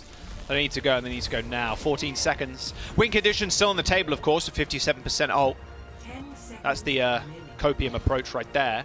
The Doomium is that they don't get much, and Glad just kind of roll them on their offense, but they have got ultimates. Khan used the Transcendence. Oh, yeah, I think that Nano just ran out in time, so forced to use the Trance. Happy Dead isn't a good start for the Gladiators, but they do end up training their own Sombra.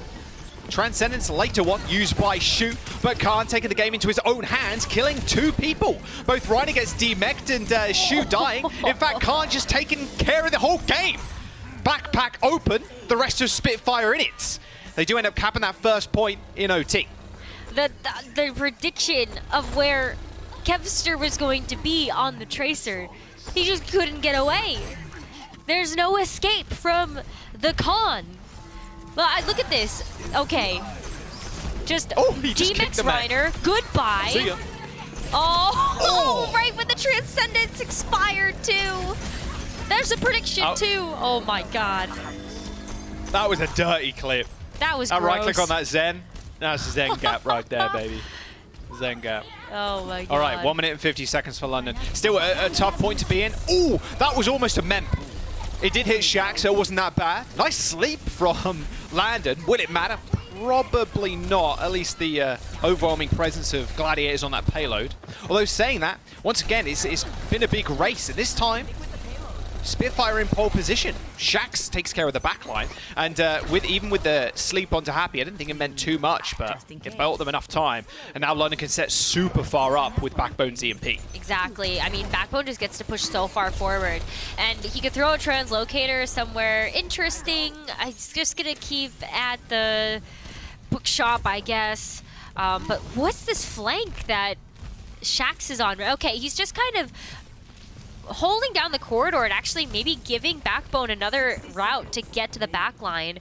Skewed is trying to play so safe here around the Foundry portion of the map, and oh my gosh, you can see where Happy's kind of trying to escape to as well, but just getting Shu and Skewed could completely open this up for London to start going into the 3rd point. There's a big flank happening right now with Shax. And, oh, yeah, EMP was good. Does hit a few. And Khan once again putting his name on the board. Jesus. Yeah, this is what you want from your Zen player right there, just playing bodyguard to your Ana. You put a lot of trust in your Zen to do damage, right? I mean, yeah, healing isn't that great on the Zen. It's the Discord orb that does a lot of the work. Nice stick from Shax. London Spitfire coming alive. Not even in OT this time. They managed to cap 2nd. Okay, London. Even pushing this far up too. You take those, you take those. Yeah, I mean, might as well take advantage of the momentum. If you just kill them all now, then just sink it in while Gladiators are respawning. Shax can body block the door. Hadi's looking at that too with the Primal Rage active, but they are gonna back off and respect the Gladiators recontest. Reiner has... Okay, so there's actually a lot of sustainability available for Glads. Reiner has the ability to remech. You got the Nano too, but not before Land is going to use Nano of their own. Yeah, Kebster was trying to look for an opening there with his pulse bomb, I can imagine. It was a Nano onto Reiner. Can they kill him before he remechs? Yes, they can. Can't even. Bit of a aggressive transcendence almost there. Well, I guess defensive. Try to not die to that self-destruct. The space has been bought by the Glads now. 45 seconds to go. Oh, no! London Spitfire What? still taking names, and Khan needs to be dealt with. He's on the sidelines this whole time. Finally, Reiner's paying attention to him. Maybe his time is up. Yes, it is. Shu puts a nail in that coffin as the Glads now make this final fight. Could you imagine though? It took a defense matrix, it like took 3 people to take out Khan before he took out like 6 people on your team. Go the final fight. Okay. I mean, Transcendence for 10 Shu. seconds. Oh, Backbone, no. He's gonna have EMP online. Yeah, and 5% needs to get there. Okay, Shax is there, throws the pulse bomb, misses Skewed. EMP is good. Skewed had to step forward, straight into the lap of Backbone there, because he was trying to dodge the pulse bomb from Shax. A nice right click into a Transcendence from Khan is good. A rather scrappy ending fight with only Landon and Backbone surviving on the Spitfire side. Well, that was almost a full hold, almost, from the Gladiators, but London managed to get to almost 3rd point. So, yeah, you're happy with that. Happy with that. Yeah, that was... Felt like borrowed time a little bit for London Spitfire. But they were able to break through the hold from the Gladiators. Shu having the Transcendence online for the perfect answer to Backbone's EMP. Was able to stop the cart where it was, too. I'm very impressed by how Happy has been playing the Sombra so far. I think there were still a lot of questions about how much time Happy had spent on the hero prior, because we've really only seen Sojourn and Soldier 76 from Happy. And sometimes the Widowmaker as well, when he was having those impressive pop-off moments. Like, I'm just remembering like the full Dorado push that Happy just kept carrying while he was on Washington Justice. But I mean, too, like, he's able to follow up on all of this incredible damage and just the healing that Shu has been pumping out on the Zenyatta. So that's been really, really fun to watch also. Just kind of how Gladiators are playing around the strength, the individual strengths of Happy and Shu. Just everybody.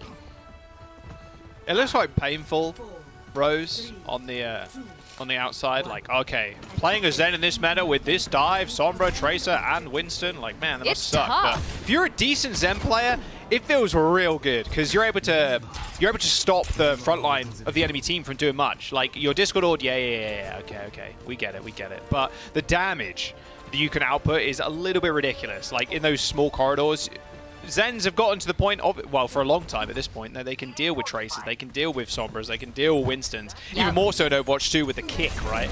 It does feel pretty good. Satisfying, I will say. Well, double support trade. Can't for Skewed. Kind of take that. If you're London, you still have Landon up and alive. Guys don't really have a lot of healing, so yeah, not great on their half.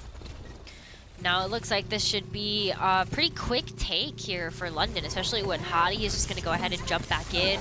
Yeah, Reiner's down. This should be a cleanup. Happy's still putting a lot of pressure on the point. Free tick, maybe? Yeah, okay. Free tick for the Glads. Kevster also putting a lot of pressure on that point. And this is what Glads have done a lot, Rose, is just like perma getting on point, perma getting on payload too. Just try and force London Spitfire down to the point or into a position where they don't really want to be. There's the dive from the double DPS and the tank from London. Doesn't result in all too much, as now the Gladiators are going to be able to springboard back onto this point. You have to send Reiner and Happy maybe after where Khan and Landon are set up. There's the dive, there's the kick, Shu's dead. Yeah, isolated with that bubble. Nice sleep onto Reiner. EMP hits both supports of the London Spitfire. But again, it's a big trade. Can they clean up Khan? They do manage to do it in the end. And even Backbone ends up going down. These fights turn out quite scrappy, especially when both supports lines are dead on either team. Like, it's all about the utility of the tanks, really, to keep people alive. And Tracers are the perfect hero to kind of capitalize on that situation. having that recall. Yeah, It will be the full absolutely. cap for Glads. No recourse here. London Spitfire looking to hold second now.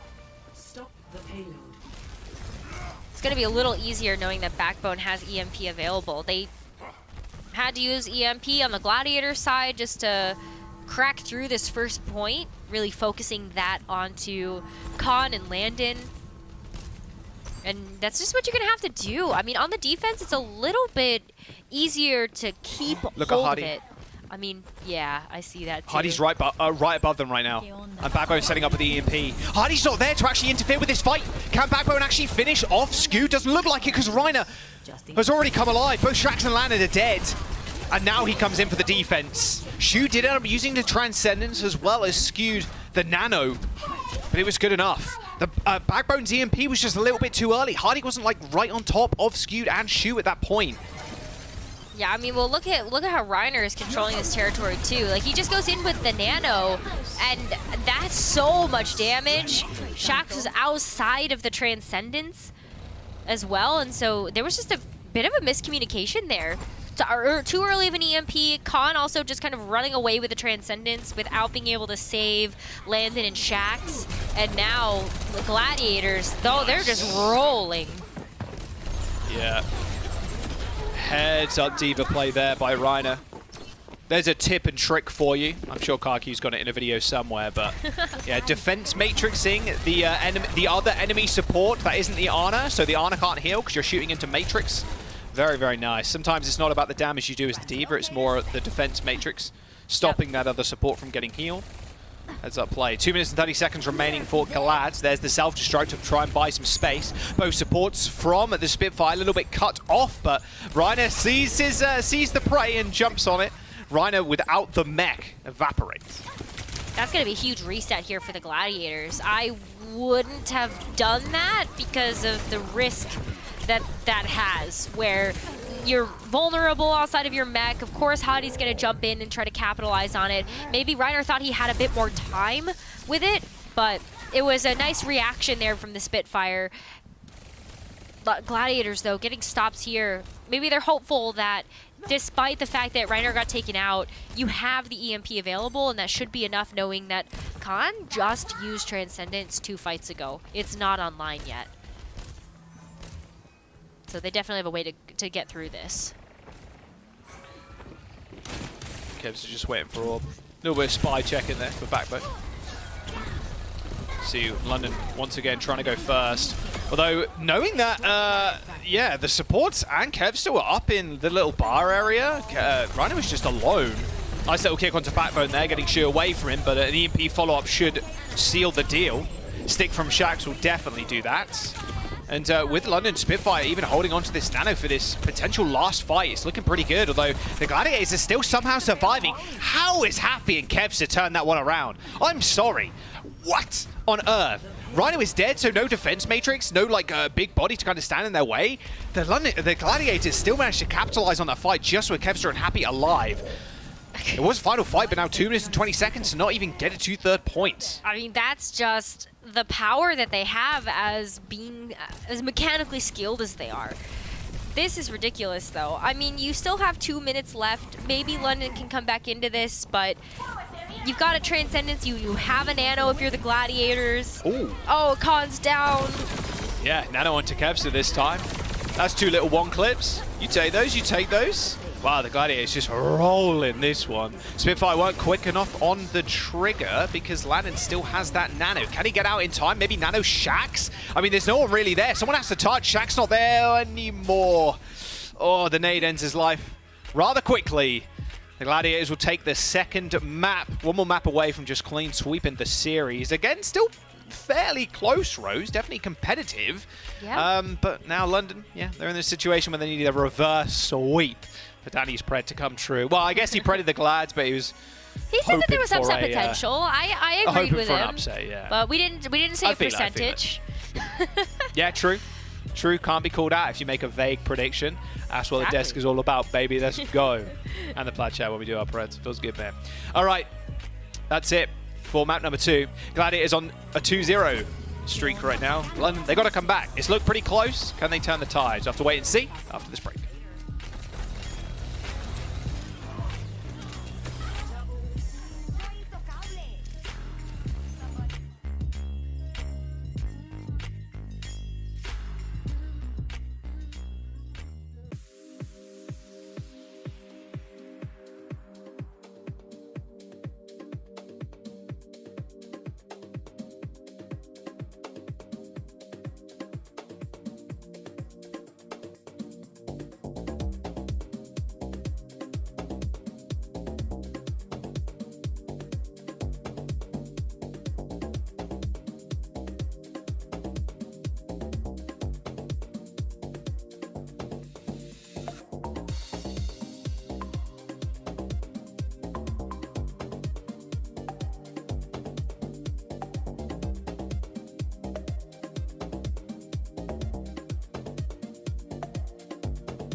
There's just so much talent in the league. It is time to announce the Overwatch League MVP nominees.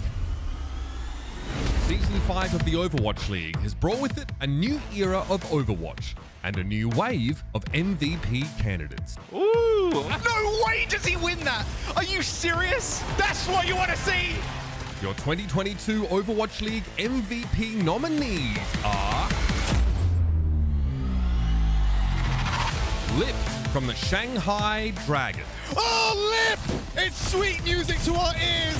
Hanbin from the Dallas Fuel. Hanbin is a one-man army at the front!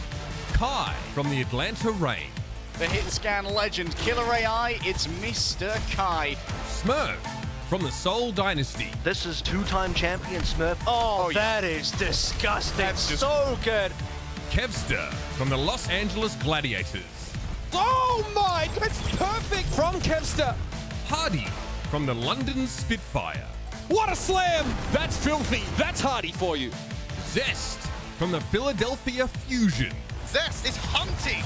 No one can stop Zest. He's a burglar. Proper from the San Francisco Shock.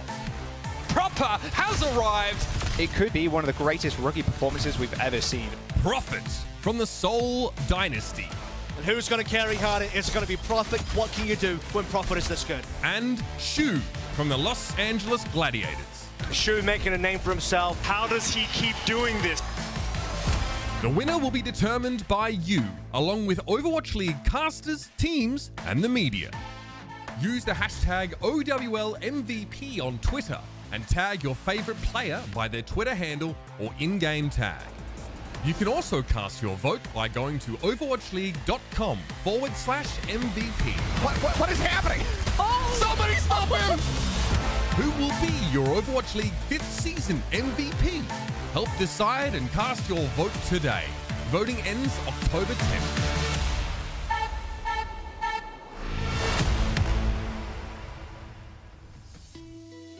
Yeah, don't forget to cast your vote, but also don't forget to get your tickets. The time has come to see your heroes rise at the Grand Finals. Tickets are on sale now for November 3rd and the 4th. You can get your tickets at overwatchleague.com/2022/playoffs. Links on the screen. I'm sure there'll be links on the Overwatch League Twitter as well if you want to go check that out if you're too lazy to type in the search bar there. All right, back to the series. London Spitfire and the Gladiators. A couple of substitutions coming in, and you can guess, or you should be able to guess where we're going just off the substitutions. It's Circuit Royal, so Poco and Space in for the tanks, and we have Sparker in for DPS for London. Oh yeah, we've got the Battle of the Sigmas that's going to be coming out here. Space has been a Sigma specialist for the Gladiators, and so seeing him in the roster and in the lineup for Circuit Royale makes a ton of sense. And then Poco as well. We actually saw him play in a second match, I think, of the season last week on Junkertown. He played the Sigma. That was really successful. We haven't really seen him play any Diva yet, though, so I don't think we're gonna see that though here. Looks like Sparker is throwing something at Poco from across the room. Like, really funny. Hey, practice practice Sigma IRL. Go. True, yeah. Throwing rocks. I do not recommend throwing rocks. Not Don't an throw endorsement rocks. of throwing rocks. Don't do that. Not great. You can throw rocks as Sigma in Overwatch. All good. All good. True. Yeah, no real surprises there for Space and Poco coming in. Sigma. And Rose, now you are down a couple of maps here if you're London. But there's still a little bit of hope. They were fairly close. Like, London had the nail-biting first cap on point A, King's Row. They do the same thing again. I mean, Sparker and Backbone have been pretty interesting, I think, how they've approached DPS for London. Or I should say, I guess, London have been interesting how they approach DPS. Yeah. We've seen Backbone like a little bit on the Widowmaker here, which is not something we'd think we'd ever see because Sparker's kind of in the lineup. But then if you want the double hit scan here, you can't have Sparker playing both the Sojourn and the Widow at the same time, unfortunately, right? So right. It's been curious, but it's been working out, to be fair. I remember seeing Backbone on Junkertown the other week, and he actually looked pretty damn good. So we'll see if the same thing can be replicated here. He is going against Happy, which is no easy feat. So, yeah, ooh. Already got his head taken off there. That would be close. Well, you're gonna see Backbone start out on the Widowmaker, but he has the ability to flex over to the Hanzo as well. So if you feel like you need a bit more point presence, then maybe we see that Hanzo flex pick. I'm still remembering just like the Hanzo shot he got onto the cloaked the Tracer, or the Sombra, yeah, against Vancouver. Yikes. That was dirty. A disgusting arrow, yeah. That's really good. It's one of those things that you'll just, it might never happen to you, but when it does, it feels good. It feels That's super true. good. Like, you can't predict that. That was No, like I mean, he was completely literally firing the unintentional. recon bolt. There's just no way. True. Ooh. Wow, I bet went for a jump there. Happy wasn't looking at him, but Poco, oh, whoops daisy. Yeah, that's a rare thing that can happen. Your own hypersphere's killing you. Unfortunate stuff. Sparker's got a nice little position there, Rose, already taking care of Kevster. It looked like both Kevster and Happy didn't even see him coming around that corner. Not really. And I mean, he gets to kind of keep this positioning too, but ooh, Khan stepped too far forward. Yeah. I mean, Sigma's so powerful on this map because you have so many corners you can hug with the shield, and obviously the rock and the hyperspheres and these small corridors pretty... I wouldn't say small corridors, but especially on this first point, it feels pretty bad. Oh, feels pretty bad for Happy there. Saw the shock on his face when he got hit by that. Kevster trying to do the same thing, or Sparker trying to do the same thing, and basically baited Kevster there into going down to Backbone. But again, the point presence with the Widowmaker, like you were saying, Rose, isn't crazy good. Backbone testing his luck against that window. The rest of his team weren't quite so lucky, and now he's on his own. Oh, still takes care of the enemy Widowmaker, though. Come on, son, keep going. I mean, Khan is there too. Wait. Okay, no way is this a 2v4 on the point. Hang on a second. Space is still alive with still a lot of HP. Backbone not quite so lucky with only 15 health left, but London is still making their mark. I think their luck has run out a little bit here. Space is going to back up as the reinforcements for London come back. Okay, so this is a little bit better now for London as Poco comes back for the for the front line. Oh. The angle was kind of nasty. Flux, it's a solo one. On to Skew, does use the lamp, but look at London, already capped that point. Wow. Yeah, Khan and Backbone just taking over the front line there. Gladiators just did not see that one coming. But yeah, Khan has been putting up some impressive numbers on the Zenyatta already, Rose. I mean, has the Transcendence available. We've seen just how deadly he can be. He's lighting up those final blows, too, in the elimination feed. So there's tons to keep your eye on for Khan. He's also softening up targets, too, for Backbone to take out. And so there's a really nice synergistic approach for London, just kind of capitalizing on some of that damage that Khan has. The Poco, too. I mean, just creating the space for Khan to work with is also very important. Backbone and Spark are not in a position really where they wanted to be there and cuddling in that small room. Or maybe that's where you want to be. I don't know. I don't know. Depends on the day, I guess. All right, window from London to try and push them around this corner. The flux from space. Oh, still manages to catch Sparker, but they got the Transcendence, like you mentioned, Rose. All that damage and all that killing Khan has been doing. has earned himself an ult. Overclock pretty useful in combination with that Flux. People are so easy to pick out of the air. A lot of ults already burnt by the Gladiators. They still have the Transcendence, but London still pushing up. This time another window from Glads. Very, very slow fight this one, but maybe it'll eventually end now as Poco's dead. Yeah, you can't really go forward without your Sigma. We saw what happened on that first point too, right around the boutique where, you know, Poco got taken out and then Sparker was kind of by himself, but unfortunately it was just buying, honestly, more of a reset. Another one? Yeah, come on, Happy. That was nice. Very patient there. You see him not trying to flick or anything. He was just trying to line it up. So Landon's head lined up with his crosshair and then just pull the trigger. Very nice. True. I love seeing good Widowmaker play. Like, even in those duels, like, not panicking is key, right? Absolutely. I mean, if you panic, then you miss your flick shot. And then all of a sudden, you just might be dead. So... yeah, that do happen sometimes. Ooh, wow! Happy got away with murder there. Backbone had him lined up. Nice little spot to try and see the Zenyatta's head. Lamp's already been burnt, in fact. That's not great if you're London Spitfire right now, especially as Space has got that Flux available. Can't end up taking care of Happy with a meaty right click, but with Landon dead, still not a fantastic look. Now a Flux from Poco. Transcendence out. Kevster healed all the way up to full. Look at the aggressive positioning, yeah, just ignoring Poco completely. Can play in that healing field from the Transcendence. Again, another kind of laborious fight, but now London's starting to come online. Yeah, Kevster trying to make something work, but Khan is still there, putting up the numbers on the Zen. Yeah, absolutely. I think that the fact that he has another Transcendence is a really nice reward for all the hard work that he's been putting in too.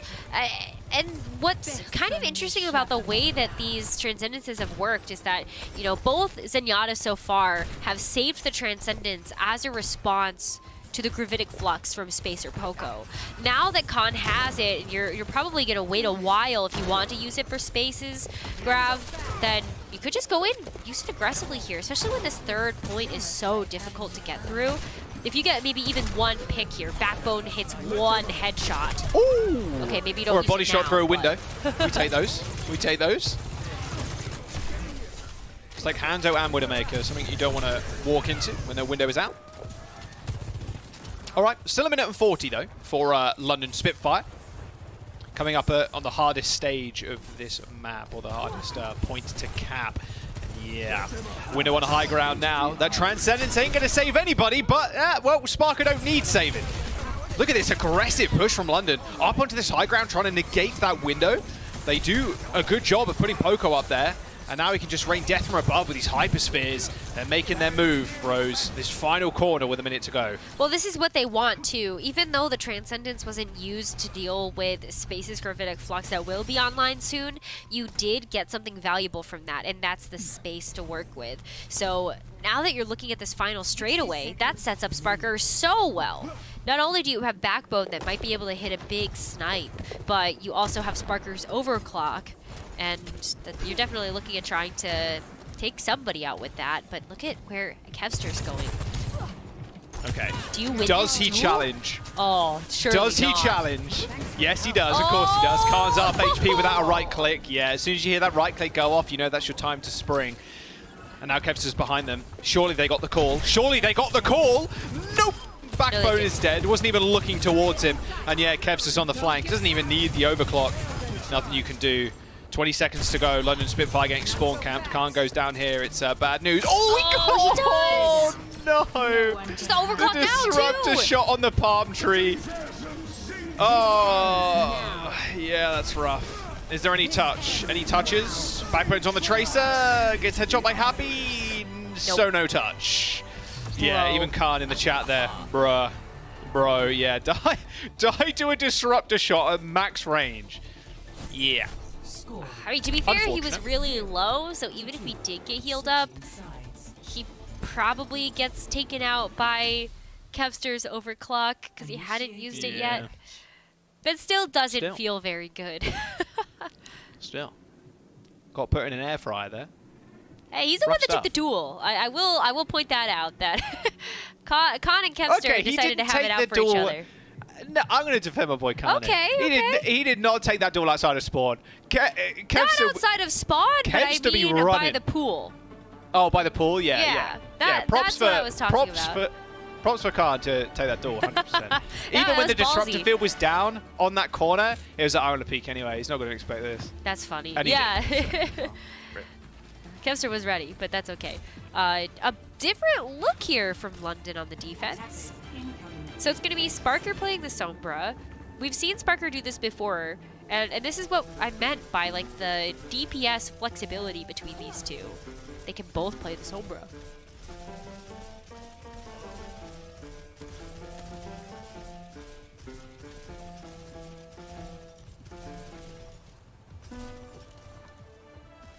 That was nice. That was good. I like that one. I like that one. That's what we need a montage of. All of the impressive piano playing. Just at the end of the season, just compile all of them. Yeah. Again, give us a top 5. That's our new top 5 video for the end of the season. Top 5 best piano playing in Spawn. Wow, that's unlucky. Different look from London Spitfire Heroes with Poco on the Zarya this time around. Yeah, they want to go aggressive, just kind of hold the spawn doors. Problem is, as soon as Poco dies, the rest of London Spitfire will fall around him. Nice clean up by Kevster. I like that look of defense, honestly. This is not something we usually see, though. Zarya on first. I don't think we've seen a lot of Zarya at all on Circuit Royale. Maybe this is exactly what London need. We've seen a few teams like Dallas Fuel and Toronto Defiant. They've been playing with the Zarya-centric compositions, usually with some type of Sombra and then either a Tracer or a Genji. Oh, Reaper. Reaper's been another really popular pick to go with this Deathball comp. I just wasn't expecting it from Poco. I mean, I think when we saw Poco in the roster, like, we did see some Zarya, but it's been mostly Sigma from him. Yeah, best thing about the Zarya against the Sigma, at least you can just go through the eat with your beam. It's like defense matrix, it doesn't stop any of that damage going through. Right, what do you got for us, Poco? He is 100 energy pretty much. If Khan gets Nano online, Poco's going to be a menace, but with Backbone dead, not great. I mean, Skewed as well prevents, is like an additional obstacle for them to kind of get through with that lamp. And the window, in fact. Yeah. There's Shu killing both the DPS. Who's really surprised? I mean, this composition is still a little slow. You know, Poco has to wait with the bubbles to get that charge before he can go in and run down space or Shu or Skewed. And then, yeah, all the sustainability options that Gladiators have with the Immortality field. You have to wait for Sparker to get into a position to get a hack before moving forward. There's definitely a lot of moving parts for this composition. And I just kind of wonder if this will be fast enough to deal with the steady pace that Space gets to take with this shield just kind of constantly pushing it forward and resetting it. Well, there's the EMP, hit every single member of the Glads, but they're still living and they still be killing. That was a beautiful lamp there by Skew to keep the team alive. And under boost onto a Backbone, I believe that was, as he gets from Reflect damage down. Even though they lost one at the start, they still might be in with a win. Another nice deflect onto Shu's head. Even the Flood is being utilized by the Gladiators. Space with no backup. And yeah, no more health. 3.5 minutes to go with what was a very good EMP to start off London Spitfire's attack. Now they've got 3 ultimates to sit on. That was great. That was exactly what London needed. They just needed something to buy them some time. Now they've got the Grav. So that's pretty big. That's something that Shu will have a nice answer to, but we also we're seeing Skewed now switch over to the Ana. Interesting here. Okay, so giving up the Immortality field in favor of some of the other nice options like the Sleep Dart. Ooh, that Dragons is pretty good. It's actually going to separate Poco. He's going to try and go for a YOLO grab by the looks of it. Landon uses the beats, and it doesn't even connect with Poco in time. Oh, just mistimed that by a couple of seconds by the looks of it. Poco got separated by the Dragons. Maybe tried to go for something. Knew he couldn't get to the rest of his teams. He didn't have bubbles. Under Spitfire, well, they might have another chance at this one, Rose, but look how far Glads are pushing. Oh. There's the grab. Transcendence is going to hit, and even in the Transcendence, Kevster still right-clicking people. And the payload is still moving. London kind of crumbling at the seams. Even with Poco dead, London don't get another touch. It's exactly the same as King's Roro. Almost a carbon copy of what happened. Yeah, well, London having a little bit of trouble towards that first point and then capturing and then going the distance with that push. But Gladiators, yeah, they're really not missing a beat here. I mean, look at this, the stagger so far. Backbone and Khan, huge reset for London. They have to come back with Sparker's EMP. This is really their last chance. If they don't hit a big EMP and they're not able to withstand the defense here, this map, this series, it's over. Got ults, that's the important thing. Even Nanoblade. Nanoblade Yeah, EMP true, should be an easy 5k. Shu doesn't That's have an easy Transcendence. Clip. Exactly. Easiest clip of your life. Ideally, you don't use both at the same time. You just win with one, then win with the next combo of ults in the next fight. But we'll see what they want to do. Backbone's going to go in. EMP comes out. Where'd it go? EMP, check. I'm checking for the EMP. Nowhere. Maybe a small memp there. There's no nano. It's just a blade for Backbone because Khan's already dead. They need to find something. A hack onto space is going to be good enough, but Backbone gets negligible damage with that blade, and now it's time for the Glads to push. Yeah, I mean, you just have to hit those. You really just have to hit those EMPs. There's 3 members dead for London Spitfire, and they cannot touch. Gladiators take the series 3-0. All right, well, no upset this time around. Just like clean sweep here from the Gladiators. But this is what we wanted to see from them. This is the look that we saw the first 2 stages. This is why they won the first 2 stage tournaments. Junker Queen just really wasn't it. I think they're back in top form here, Jack. Yeah, they're looking good. They are looking good. And you got to give props to London Spitfire there, kind of recognizing that Sigma comp wasn't working. They can't mirror the Sigma, so trying something different. But Zarya was smart. It was definitely smart. Just didn't work. Wasn't smart enough, unfortunately. As Gladiators take that. And like you said, Rose, I think, you know, they're feeling pretty good with themselves. At the end of the day, like Glads, they do have a little bit of an easier schedule. The meta will probably change come playoffs time as a new hero is introduced. And one person that's going to be very happy with the new hero introduced is a support, and it's a support for our player of the match. It's going to be Shu, MVP candidate currently Rose. I mean, this clip here perfectly sums it up, right? 1 HP. Woo! Gets the slate. Backbone, infallible. Yeah, he doesn't. Their backline, not Backbone, sorry. The backline, infallible. Yeah, I mean, Shu's backbone's pretty strong though, too, right? Like, that's not snapping under any sort of pressure. You know, even when a tracer that says Prominentus Shax is coming after you, it doesn't matter. And you summed this up perfectly during the cast, Jack, that a lot of the Zenyatas nowadays, they're prepared for a Sombra, a tracer. Shu seemed to constantly have volleys ready for whatever was diving after him in the back line. I mean, that's ridiculous amount of final blows. He was lighting up the kill feed there, and yeah, impressive stuff. I mean, as well as then got a buff, right? He got the kick. That's true. He got the Spartan kick, and he also got the 25 additional HP. So you're feeling a little bit more safe as Zenyatta than you used to, even against the Sombra. Yeah, Shu's looking great, as always. And the Gladiators are too. A 3-0 here is pretty nice. They're going to move on after winning, 3 games already in the Countdown Cup qualifiers. And they're already qualified for playoffs. So, yep, if the Glads just kind of keep this momentum up, there's nothing really stopping them. And then they just have to kind of get to grips with the new meta that's bound to happen with this new hero coming in Kiriko. But we're going to take a quick break. We've got 2 more games coming up. Will there be 3 Overwatches? We'll have to wait and see. We've got Glads. We have some Dallas Fuel. We've got the Shock. We've got a lot of big names coming up to play today. We'll see you after this. Here's one. I am Naruto. Hey, Arton. I down 97. Can you push? Keep pushing. Yeah, because I. 나머지는 Nice. 술래? 손브라 술래? Lucia touch left side. Nice, good job, guys. Easy. Good shit. The Overwatch League is brought to you by Upper Deck, the official trading card of the Overwatch League. And by TeamSpeak, the official voice supplier of the Overwatch League.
Short ball switches to the Widowmaker at just the right time. Perfect with three. Violet is cracked. He's out of his mind. Welcome to the Overwatch League Grand Finals. Over the last 4 years, Overwatch League teams have built their legacies one win at a time. Now the 5th season is coming to an end, and it's time to crown our next Overwatch League champion. The Overwatch League Grand Finals starts right now.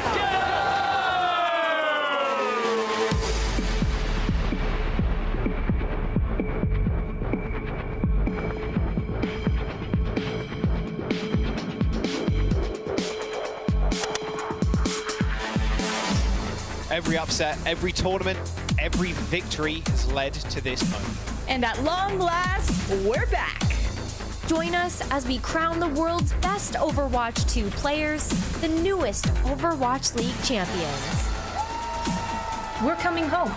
Make sure you're there when the East and the West battle it out in the epic conclusion of Overwatch League's 5th season and see who is crowned Overwatch 2's first champion. The stakes get ratcheted up a notch. It is do or die. We'll see you there.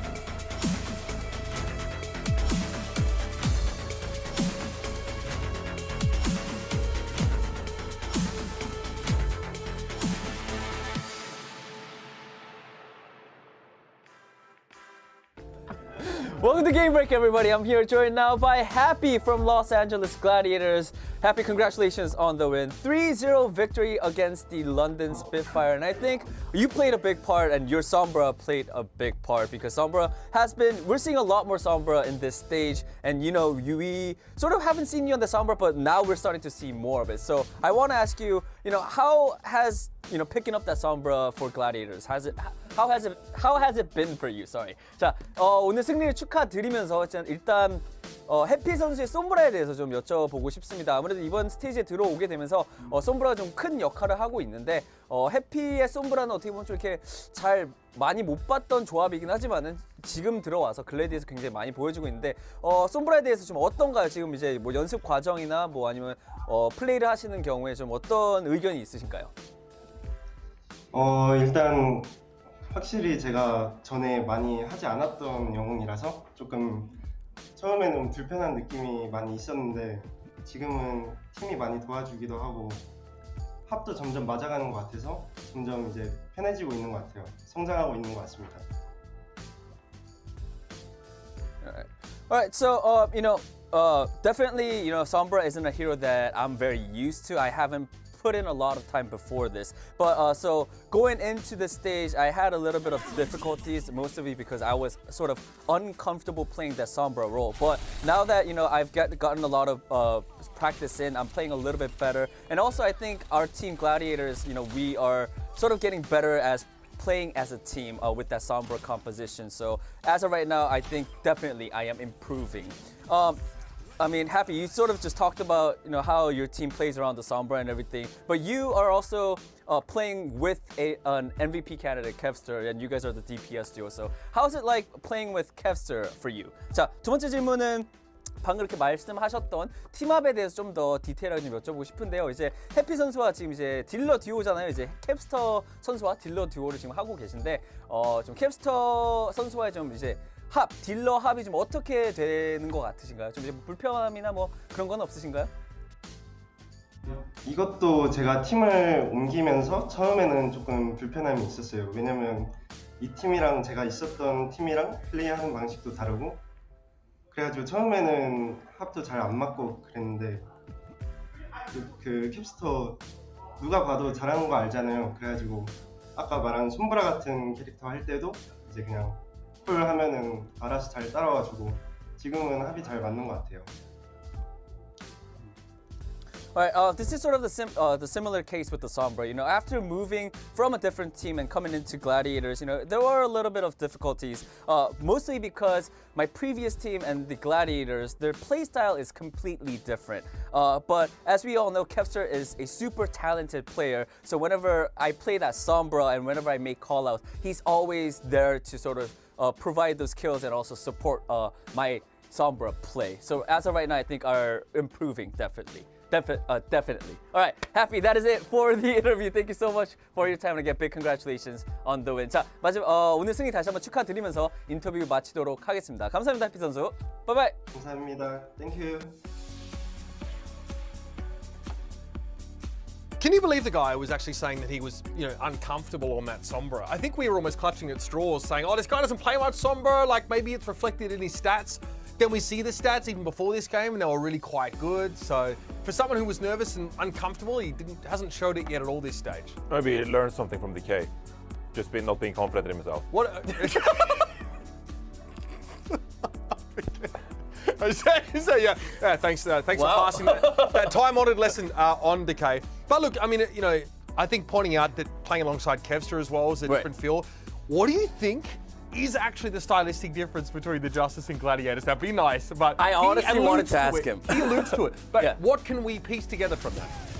I think for the LA Gladiators, I mean, they play with so much more pace. You can even see in these compositions we're seeing here, like Funny Astro in the lineup with the Lucio. I think that was a distinct difference between these two teams. You know, Brigana. It's something we've seen before. It's a known quantity. You know, sit back, you peel for your Ana, you hit the Bionades, etc. LA Gladiators coming out with Funny Astro on the Lucio. Of course, it's a look we've seen from other teams, bringing in the Lucio in the mix, but still, it's a commitment to the aggressiveness of utilizing the speed boost to go in with the rest of your team. It's easy to be caught off guard when you're playing the Lucio against these Sombra compositions, you know, losing your sound barrier, for example, being picked apart, and you don't really have the same defensive mechanics for your flex support player, right? But still, the LA Gladiators, they come out with pace. These dives between Happy and Kevster, they were just an absolute nightmare for the London Spitfire. And so, all the credit in the world for Happy for coming into this team, gelling with Kevster relatively quickly, right? And now just pulling up like these insane dive compositions with the LA Gladiators. The pace was there, the clinical dives were there between the two dive players. I mean, it was incredible stuff to see. Gladiators are a team as well. They not only have that second tank, but they can rotate in skewed. And we get to see him here on Circuit Royale. We also saw him on Kings Row. Pretty big difference maker in this kind of lineup. And Space comes back in on the Sigma, looks really solid. So remember, Ryan is talking this team up, I think after the kickoff clash, I want to say, about how flexible they are, right? Yeah. Does that still hold even after losing 2 DPS players? Yeah, I still think it holds. I mean, you saw on Circuit Royale, they're dominant. Happy can play the Widowmaker, for example, right? I mean, they didn't do well in the Jotes meta. That was awful. And going into Jotes, we were like, oh, they have 2 main support players, you know, like Skew to play the Brig, and then you play Funny Astro on the Lucio. Yep. So I think it's sort of limited by the communication. I think we see a consistency factor when Shu is in the lineup. That is when the LA Gladiators is at their best. So yeah, they're really flexible, but they got to put it together as well. I'm not taking for granted that the Gladiators are just going to be dominant in every meta from now on. So what upset potential are we talking about here? Where did this come from, bro? Listen, I was saying because other than the next two matches are we're going into Dallas versus Vancouver, and then last one is San Francisco Shock versus Toronto, right? Just given all three matches, I thought, London had the best win percentage. I guess it is very slight, but I think compared in those three matches. So their individual standing is the highest of all the underdogs. Is that what you're trying to say? Sort of. I feel that. Yeah. Hey, they were 13-8. Yeah. Danny's right. Yeah, that's true. I mean, coming up like 13-7, right? Toronto's mid. We'll get to talk about that. We'll get as well. into that later. We have a lot. Oh god, there's so much to say. It's so, and they hate being called that. I know their management hates being called that, but Shu fits, right? Hey, the stats don't lie. You're 10-10 with 0 map diff. What are you? Come on. We'll save it. That's like very middle, like definition of middle. Hey, I'm calling it as it is. How are the Defiant catching strays not even in their own segment? Poor guys. Hey, we're making comparisons over here. Up to potential. I said Toronto Defiant has the most up to potential, so maybe I'm right. We'll have to see later. Okay, so let's move on to this next matchup then and talk about it, because obviously now the Spitfire still in contention, but staying in that top 6 gets a little bit harder for them. There's a lot of teams nipping at their heels. Let's have a look at maybe a slightly different situation. The Dallas Fuel are 17-3. They play their mirror image in 3-17 of the Vancouver Titans. For them, getting into play-ins, as far as I understand, there's a possibility of it, but it's a lot of work that needs to be done here. I want to put it out there. I'm breathing. So you're telling me there's a chance? I don't. I think they're eliminated. I've been told. Well, sorry, Vancouver fans.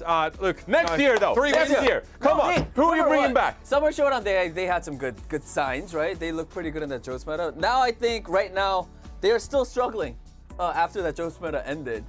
But looking into next year, try to get as many wins as possible to prove to everyone that they're not. Hey, you guys can still qualify. I'll hook it up. All right, let me know. You get a win here, and maybe if you impress me, we'll make it happen. Okay. Also, a fan favorite. All right, if you're in YouTube chat right now and you want to see some Orisa gameplay, well, you're in for a good time. Vancouver has been one of the teams to play the most Orisa, right? So. Something to cheer for. Yeah, something extremely susceptible to Doha just perma-hacking her and just blowing her up. Don't underrate the horde. What, right? The Orisa meme? Or the Winston version, but it's the Orisa one. I don't know it off by heart though. Spin, stomp, gallop, throw. I don't know, throw. I used all my brain power memorizing the Reaper guy memes, so I don't have any left anymore. That's just gone to me. Anyway, so look, a lot to talk about, I think, on the other side of this matchup, because we want to see if the Titans are still the real deal. Mirror, Doomfist, and Orisa is kind of looks we've had from him. To take us through this match, though, quite a rare pleasure here. A new pairing for all you connoisseurs out there. That's right, we're going to be heading over to Lemon Kiwi and Mr. X to take us into all the action. Lemon X. What? It was I was all aboard the Orisa train until I think Danny said that part of the meme was Orisa spit, which I was like, I haven't seen Orisa do that. Oh, I just spit? Did I say spit? Yeah, sorry, my tongue's not working today. Yeah, I was struggling through that happy interview at the end. I don't know, like my English is just not working today. It's like, I know she has new abilities. I didn't read up on that one. I think this is like Danny mentioned. I agree with his analysis that the Vancouver Titans, they should win some games here towards the end of the season. Maybe Mitch becomes the commissioner, gives some extra league points, and maybe they can't make the play-in. They can't. Don't make me Dana White maybe they this, see some good things for next year.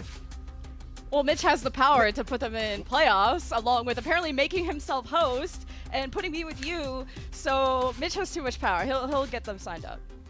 Yeah, Yeah, look, I'm sorry, Lemon Kiwi, you're collateral damage in all this. I had to put Matt somewhere. It's like toxic waste, so like, it's like I could, keep him in my backyard, or I could put him in the Australian outback, or with you. You know what I mean? I have a question, Matt. Wait, hasn't Matt casted every Vancouver match after August 14th? Do you ask? Are you asking the league whenever Vancouver plays, Matt? Do you like, I have to cast. It's Vancouver. Is that how it goes? Is that true? Or did you just like? Yeah, I think so. No, it's definitely accurate.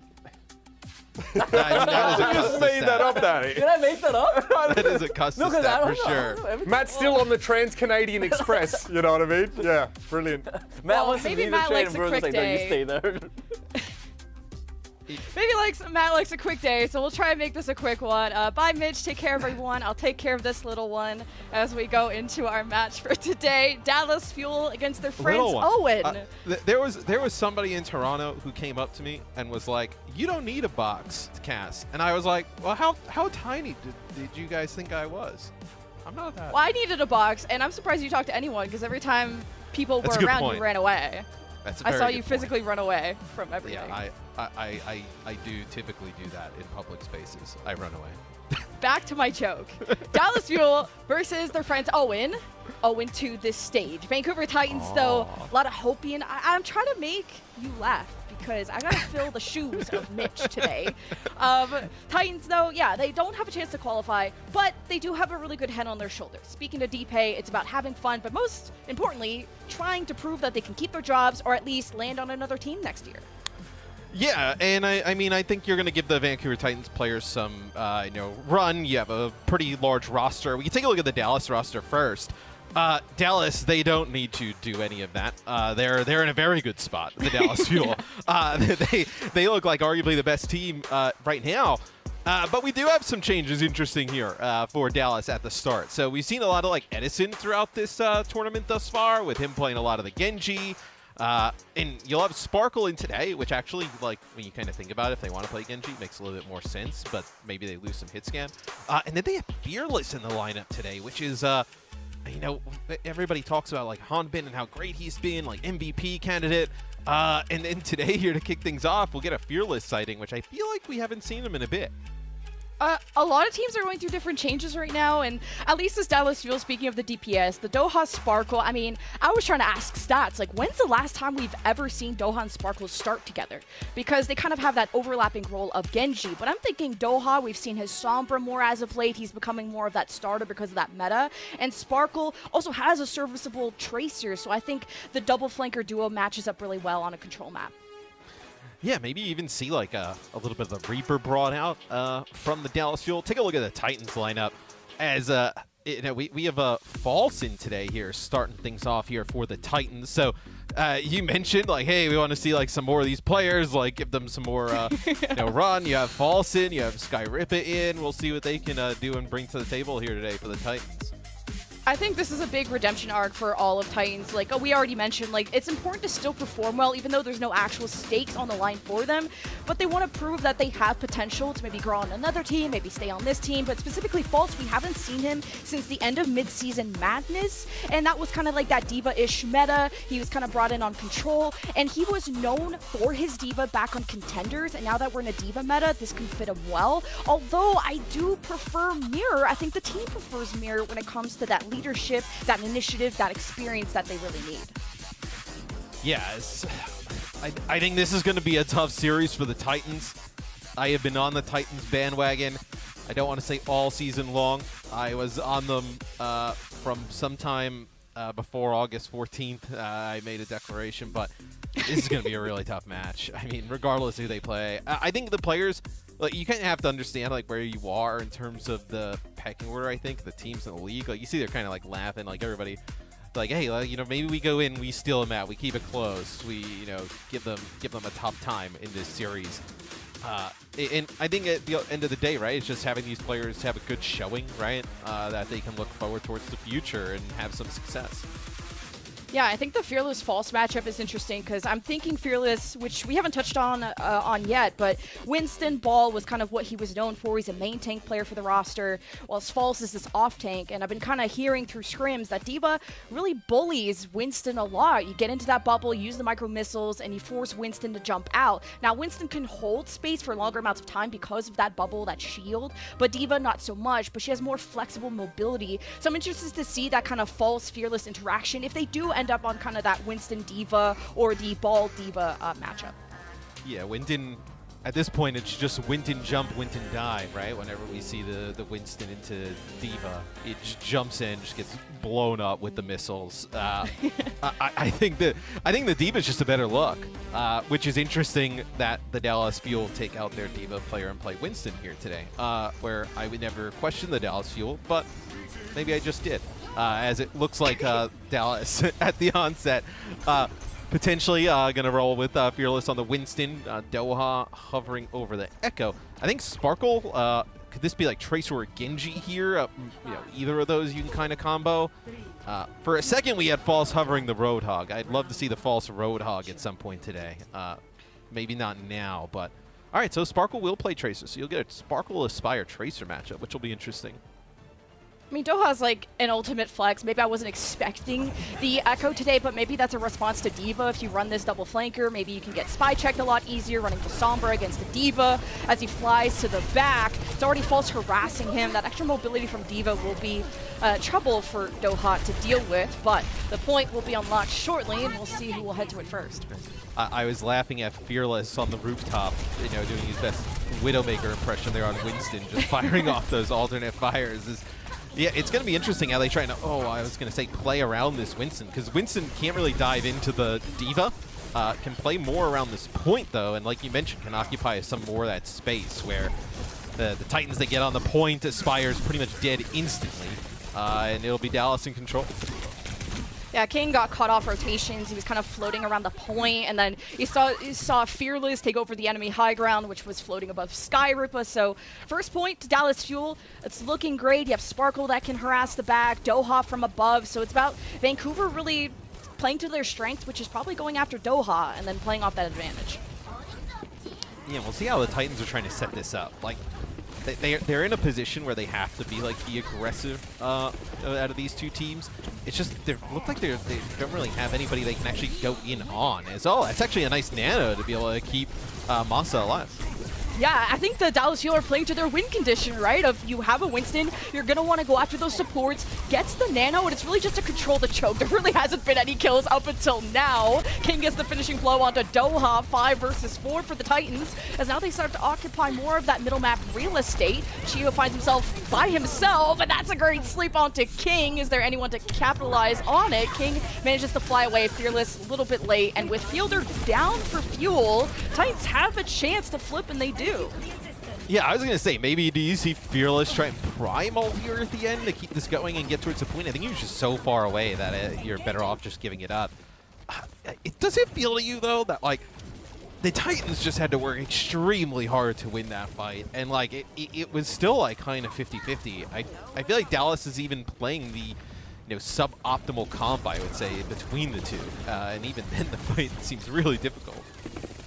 It's a little bit tough for sure. The Titans are just trying to bunker down on the point, and I don't know if that's where King wants to be, but maybe he's looking for Fearless for the copy. He has the duplicate. He goes after King instead. He got double Tracer action. You're going to build up to that pulse bomb very quickly. I mean, it's the quickest ultimate to build in the game, but with Masa down, it's not looking too hot for the Titans. They do nano falls, and he has a second life with the self-destruct. He wants to leave it on the point, so he does. Dallas Fuel will disperse, but not before claiming the kills they need to flip back the objective. Yeah, and even though they lost Fielder, Doha actually used the duplicate onto Skyripa, so they had not on the point. They were able to get a nano off. They'll have a nano coming back into this fight. Is Dallas in a really good position to close out this first point. Probably a little bit closer than people expected. I do think that is a little bit to do with the Titans just having a better comp in terms of the tank, right? Spire, he's got to be so careful. Sparkle's got the pulse bomb. He's looking for that Ana. Doesn't get the stake. And of course, Masa shield dashes away just in case and has the rally. Vancouver Titans now trying to brawl their way through the choke. The point, though, is in favor of the Dallas Fuel, as you saw Aspire go there to anchor and maybe flip it, cause a bit of confusion. But now one support, both supports gone for Titans. This spells trouble, permanent damage for the Dallas Fuel. Despite maybe they have False and Aspire hanging around, they managed to flip the point, which is only buying time. Dallas Fuel have 3 members alive, and they're very split from each other. Fielder on another planet, so Titans are okay for now. Yeah, but both DPS for the Titans really low, and Sparkle goes and chases down King. Aspire really low as well. Wasn't able to finish him off because you got some help from Skyripa, but the point flips back. And now the Titans trying to make a mad rush in. Oh, it's for last fight for the point. Dallas Fuel also have Primal Rage coming up. Fearless can stall this forever, and Titans, I mean, that's a swap to the Moira to have the extra healing. You don't have a mech from False, but you have Fearless with the Primal just knocking everyone away. Oh, Masa couldn't get the touch. Not that there was any hope that anything could happen there, but Fuel take first round. Yeah, as you did have 3 players alive there for Dallas, like you mentioned, with Fearless, I believe it was Fielder, and then Sparkle low. They're low, but they had both DPS really low. They go in, and as soon as Sparkle gets that first pick, they realize they can actually start flipping the point there, because False is like up on the high ground trying to chase Fielder all around. So Titans got a little bit aggressive there, I think, potentially thinking that fight was like way over, maybe go in and finish off some of the kills, and Dallas just a good job staying alive. As we move in here towards Well, Doha looks to be hovering over that Sombra. Not a surprise. As a Fearless on the Doomfist, that would be quite interesting. His teams have moved away from it. Yeah, okay, so he goes back to the Winston. Nothing to see there. Titans will roll out the same exact comp. So we think the Titans comp with the D.Va is a little bit more versatile, a little bit better. But can Dallas just play this, at a higher level? Yeah, I think especially Fearless was good at just playing that main choke on Lighthouse, using that bubble. But now there's 2 main chokes when it comes to Well, and Fearless immediately pounces on the backline. I mean, Skyrip is 1 HP, and Titans have already folded before they can even place their first piece. So that's just the point first for Fuel. Titans, like, if you need something to go right at, like, with the beginning of one of these fights, right? To gain some type of, like, momentum and confidence, like, you can't just keep going down, I feel like, 40-50% here against the Dallas Fuel and think you're going to be able to win this type of matchup. And you see how fast he got hacked, and they just burned him down instantly. King just not going to last too long there when this Doha Sombra's behind enemy lines. I think King did an okay job for sure on Lighthouse, but now that there's such a gap to close when you're attacking and Doha is on the hunt, I think he goes for Skyrip here. Oh, it's just toast. It's chalk. It's not going to happen today, boys. I mean, you're just getting spawn camped by Doha. He's going to go in for number 2. And when you just constantly have to worry about your backline and turning around, seeing who's behind you, False is not doing a lot of spy checking because he's also not used to being on solo take. I mean, it's been a while since we've seen him, so False has a lot to take care of. And Doha is just one of those people on the list. Yeah, what I see, the competitive 2.0 update, they're like, yeah, you may be a little bit ahead if you played in some of our other betas or watched the Overwatch League. That's a nice way of saying, hey, all of you who play Sombra will get ahead on the beginning, on the first day. As Doha now with the EMP, I mean, they've had such a difficult time getting through this choke. It's not going to get any easier here as Doha in there with Fearless as he's got the nano. I mean, that's just a hack on the Skyrip, but they don't even need the EMP there. Yeah, I mean, Dallas Fuel can take so much initiative, just jumping in, holding the space with shield, having a primal, so the fact that he saved primal, can use that the next fight, and it's already 85%. I mean, this map is going by in a flash. The Titans gotta hope they can nano King, but he's even having a hard time approaching himself, so I don't know what a good nano target is for Titans. Yeah, I mean, Dallas also on top of the Primal, Sound Barrier, and an EMP. They actually hacked Masa. They nano the Lucio, and then they use the EMP. Not the boost, yo, bro. I was hyping y'all up at the pre-show. This is not how you want to end at least map number 1, but you got a Sound Barrier from Masa after the EMP, self-destruct. King has a duplicate, wants to conserve that. You've already got 2 kills if you're the Titans, 5 versus 2. And all of that without Skyrippa, who died in the middle of that fight. So we go back to the point with only 2 people remaining of the Titans. The run they back, got the point though. back. Yeah, the 99-0 run back on the table. Maybe we wrote the Titans off too early. So, King with the duplicate and Aspire with a Pulse Bomb. I think you need to get like an early pick with the Pulse Bomb, force the Dallas Fuel to wait a little bit, give you an opportunity to build back towards that nano, towards the Sound Barrier. And you see Dallas Fuel jumping right towards the back line. He's got the primal. He can do whatever he wants, and Aspire plays the pulse bomb on the forehead of Fielder. Both Ana's gone. Very limited healing, but the stalling potential of this primal rage will help Dallas Fuel a lot. Try to get the flip and at least push people off of it so they can cap, but Titans still have a presence on there. It's False and Aspire trading off on the objective, and you got the matchup points. Aspire winning versus Sparkle, King winning versus Doha. Like, this is working out for the Titans. And you're already at 50% for the Titans. So this is definitely not over, as Spire needs to live. He's going to make it back to the rest of the team. Dallas are trying to build up towards this nano boost. Do you think maybe you could nano fielder Fearless with the kind of hack from Doha towards the back line and be able to get a pick, manufacture one that way? As King actually was hacked for a second, uses the duplicate here onto the Winston as he wants to go in deep. Yeah, you have limited HP with that one, but maybe last fight for Titans to force a round 3, but False is about to lose the mech, and he's barely getting fueled up by Skyripper, who's very close to the Nano, and Aspire has been lighting things up at the second half of this map. Both Ana's gone, though. Dallas Fuel, they know how to trade out. Points in favor of Titans as Fearless just trying to gatekeep and Girl Boss. Any reinforcements from the Titans, who only have a self-destruct, and he won't even be able to... Oh, he still is able to use it despite the EMP. Drops it, gets back into mech, and Titans have a fighting chance to force round 3. Yeah, and they got a Nano coming back here too. Skyrippa, if he can get back into the fight, Fearless just trying to primal, knock everybody out of everywhere. As you see Skyrippa, he's back, and they use the Nano on the False.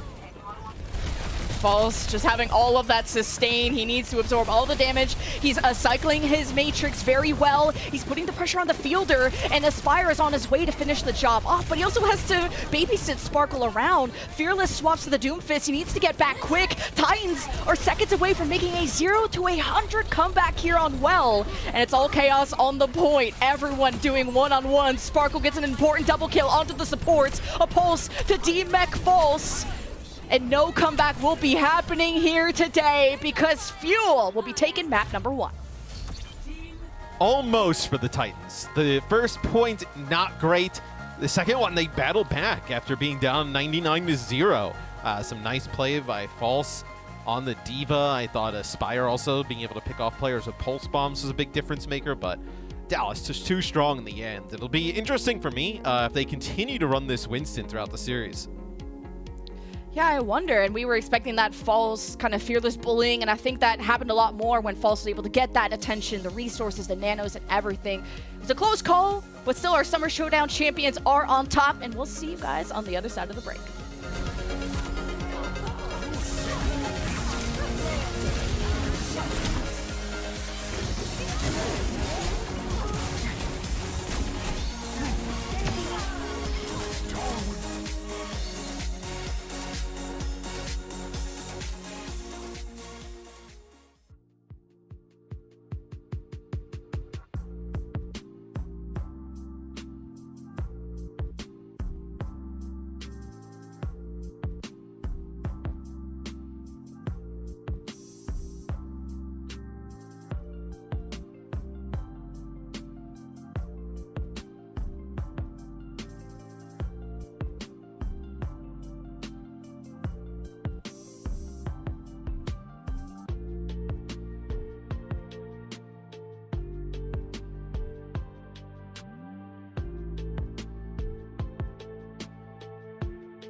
Dallas Fuel fans, listen up. People stuck at home, you need some plans. Listen more. Battle for Texas is back. Fuel versus the Outlaws, the ultimate rivalry. October 8th, they're going to be facing off at the Esports Stadium in Arlington. So you can join also former Fuel stars like Mickey and Taimu are going to be there. And they're also showing a world premiere of their new docuseries called 5 Years of Fuel right before the match. So that's going to be super exciting. Get your tickets. It's going to be fun. That sounds like it's going to be a wild time. I heard that they're actually building a statue out front for Custa for his time with the Fuel. It'll be like, 2 feet high. It'll just be a little memorial for him when he was on Dallas. Edison's in. He's still on Dallas. He's coming in for Doha, which you have Edison coming back in and Hanbin. So interesting, we see Fearless from map number 1. We see Hanbin here from map number 2. Doha, who's been like a mainstay, is now out for Edison. So maybe some new stuff here for the Dallas Fuel as we move into Kings Row. Titans, I was going to say if it ain't broke, don't fix it. I mean, they lost first map, but... It's very broke. Please fix. But you can keep going, though, I think, with this team. Well, we haven't seen Aztec today, right? And, I think the DPS lineup has been really good for them, regardless of kind of how the season has gone. I think you still see, like, the potential and Aspire that we saw with the Toronto Defiant in the past. I think we've seen that throughout the year at moments. And then King, I think, for somebody who's come in mid-season, has played quite well, too. Well, we're going to Kings Row. It really can't get better than this, right? Titans tying it up, I don't know. But Fuel are obviously making the changes, especially after their loss on Kings Row to the Washington Justice. And that's where they were playing a lot of Zarya Reaper, but at that time they had Doha play the Sombra. But this time we have Sparkle. So I'm wondering, would he just be on his best hero of Genji? Would he want to try and fill in that Sombra role to give Fuel some options in case they don't like Doha Sombra? We will see. But the Hanbin Zarya is number 1. Yeah, well, I mean, or will they play Zarya, Tracer, Cassidy here on defense? Yeah, or this. or didn't expect this one. So I actually think Cassidy could be quite useful in the meta as we see a switch to Sojourn, but I think there is a possibility that you do see some more Cassidys. We have a pause here from the Dallas Fuel side of things. Still an opportunity for the Titans to make some adjustments to their comp lineup. Currently hovering over the Torb. Won't be seeing the Torb on offense most likely. But Dallas, an interesting setup here on D. Right, you can kind of have the Sojourn up on the high ground. Running with Fielder. You can play Chio really around Hanbin and Sparkle. More with the bubbles. An opportunity to control some high ground with the Sojourn and take those long range shots. I think are probably important. Specifically, if we think the Titans are going to run out with the same thing, right? You don't want to be in a situation where your Tracer, let's say Genji Reaper against an Echo, right? I'm thinking also just being able to bubble your Tracer is nice so they can just exist longer. There's just a question of range of if Sparkle's in, Narnia. Yeah, I don't know even know if the bubble can reach that. And Edison should be chill in the back line. Also, you have the Brigida to just kind of protect Fielder if Edison wants to play that off angle. But really curious to see what Titans are going to be running because I think King did a really decent job on the Echo. I think he just had some issues to actually go and access Chio and Fielder. But often enough, when King did kill Fielder, at the time Fearless was able to kill Skyripa, so Titans never had a big advantage to work with. Yeah, and you don't really have many options here for the Titans, do you, right? If you play the Diva just kind of gets mowed down by the Zarya-based compositions, which that's what's really effective against the Diva. So do you want to mirror Hanbin and Zarya head-to-head? That doesn't sound ideal. Winston hasn't really worked for anybody thus far. Really the high success. And then same with Doomfist. So you're in a really rough spot where you're okay, do we try and play some of these Diva-based compositions, or do we try and match the Zarya stuff? You hear the stats for Sparkle, very low deaths. I think that's the thing that's standing out to me the most, which maybe kind of explains the story of the play styles of both Tracers. Of Sparkle was going after Masa and Skyrip a lot, while as a Spire's Tracer, not as necessarily going after Sparkle as much, but just really trying to assist False and kind of play around him as much as possible. So Sparkle really left untouched after map 1. And I also think, like, if this is just for the Dallas Fuel to get some players some actual game time, or maybe give some players, like, a little bit of a rest, like, day, so be it. I think that's a good decision. Like, you see how, you know, I think Proper, right? Like, you know, he kind of seems like, hey, like, I could use a day, but, like, in the position that they're in, right, being 0-2, it's kind of tough. So, like, being able to kind of monitor your players throughout the season, know when to kind of give them the right breaks and when those opportunities are. If this is a game that they feel like they can win by, you know, just kind of playing all these different types of lineups and, you know, giving different people some run, may as well. Why not? What a tough schedule for Titans too. I mean, Gladiators and Dallas in their first like couple of matches, like kind of rough, but I think it's nice that False can come in and just not have a lot of weight on his shoulders to perform. He can, I mean, look at everyone on Titans right now. They're smiling, they're talking, they're having fun. And when I talk to DPay, like obviously they're disappointed that they can't contend and participate in the playoffs, but they just want to enjoy the last weeks of the year that they have together. And then, you know, whatever the future holds for them. Like obviously they've realized that they haven't performed well against the previous two teams, but look, like they're enjoying the time that they have here, and it's good to keep a positive mentality. Yeah, not saying that they kind of lit the world on fire the second half of the season and became world beaters, but they did start off so horrific that like they never really got a chance to like battle out of that hole, which I think for them, like, you know, maybe it's just a learning experience. Like, hey, we can't start off like 0-15 or whatever it was, right? Or 0-14, which should be something every team should know. But, you know, maybe it's something that like they just got off to a really tumultuous start, right? Lots of changes, coaching staff, players, you know, in and out. Where I always find it hard to like judge some of the players based off of like a season like this, because there's kind of like no stability to where like you can't really judge how the players are playing in that type of environment because it's so volatile. Yeah, like I think both these teams have gone through like roster changes or at least starter changes. I mean, like the False and Mirror thing, Aspire King, etc. Dallas Fuel like using more Edison and Korea, but we finally at least can begin on King's Row, and out the gates here are your comps. Yeah, we'll see. So False actually is going to mirror here with the Zarya. So it'll be the Zarya versus Zarya. King will stay on the Echo. I think that's going to be what you have to look at here for success for the Titans. Like, can he make an impact? Will he just get like mowed down at a distance? You also have the Zen in the mix here for the Titans, so a little bit extra damage. Yeah, the longer this brawlish phase goes on, I mean, the more energy you can ramp up there. King can also receive a lot of those bubbles just to kind of so he can safely fly to these top right locations. There's some rotations Titans will have to accomplish, but with Edison already picking off Aspire, I mean, Titans are going to have to take their time. They're not so healthy right now. They can play around the statue. King is still extended forward despite not having Aspire around, so he'll just have to be really careful. He's gotten bubble, but that's gone with.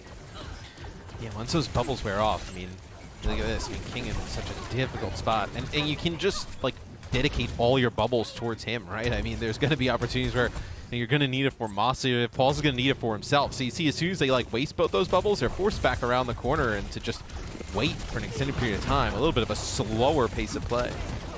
It's just a lot of these bubbles are given to King, and Aspire gets stoned by Edison again. How does this keep happening? And then Sparkle lands a pulse on the back line. So this is Fuel just waiting for Titans to rotate, getting behind them, or poking them before Titans even figure out what plan A is. And now half the time is already gone for Titans.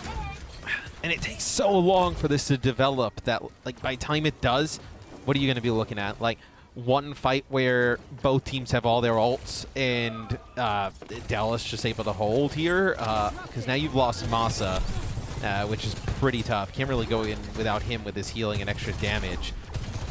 This may take too long to develop here for the Titans.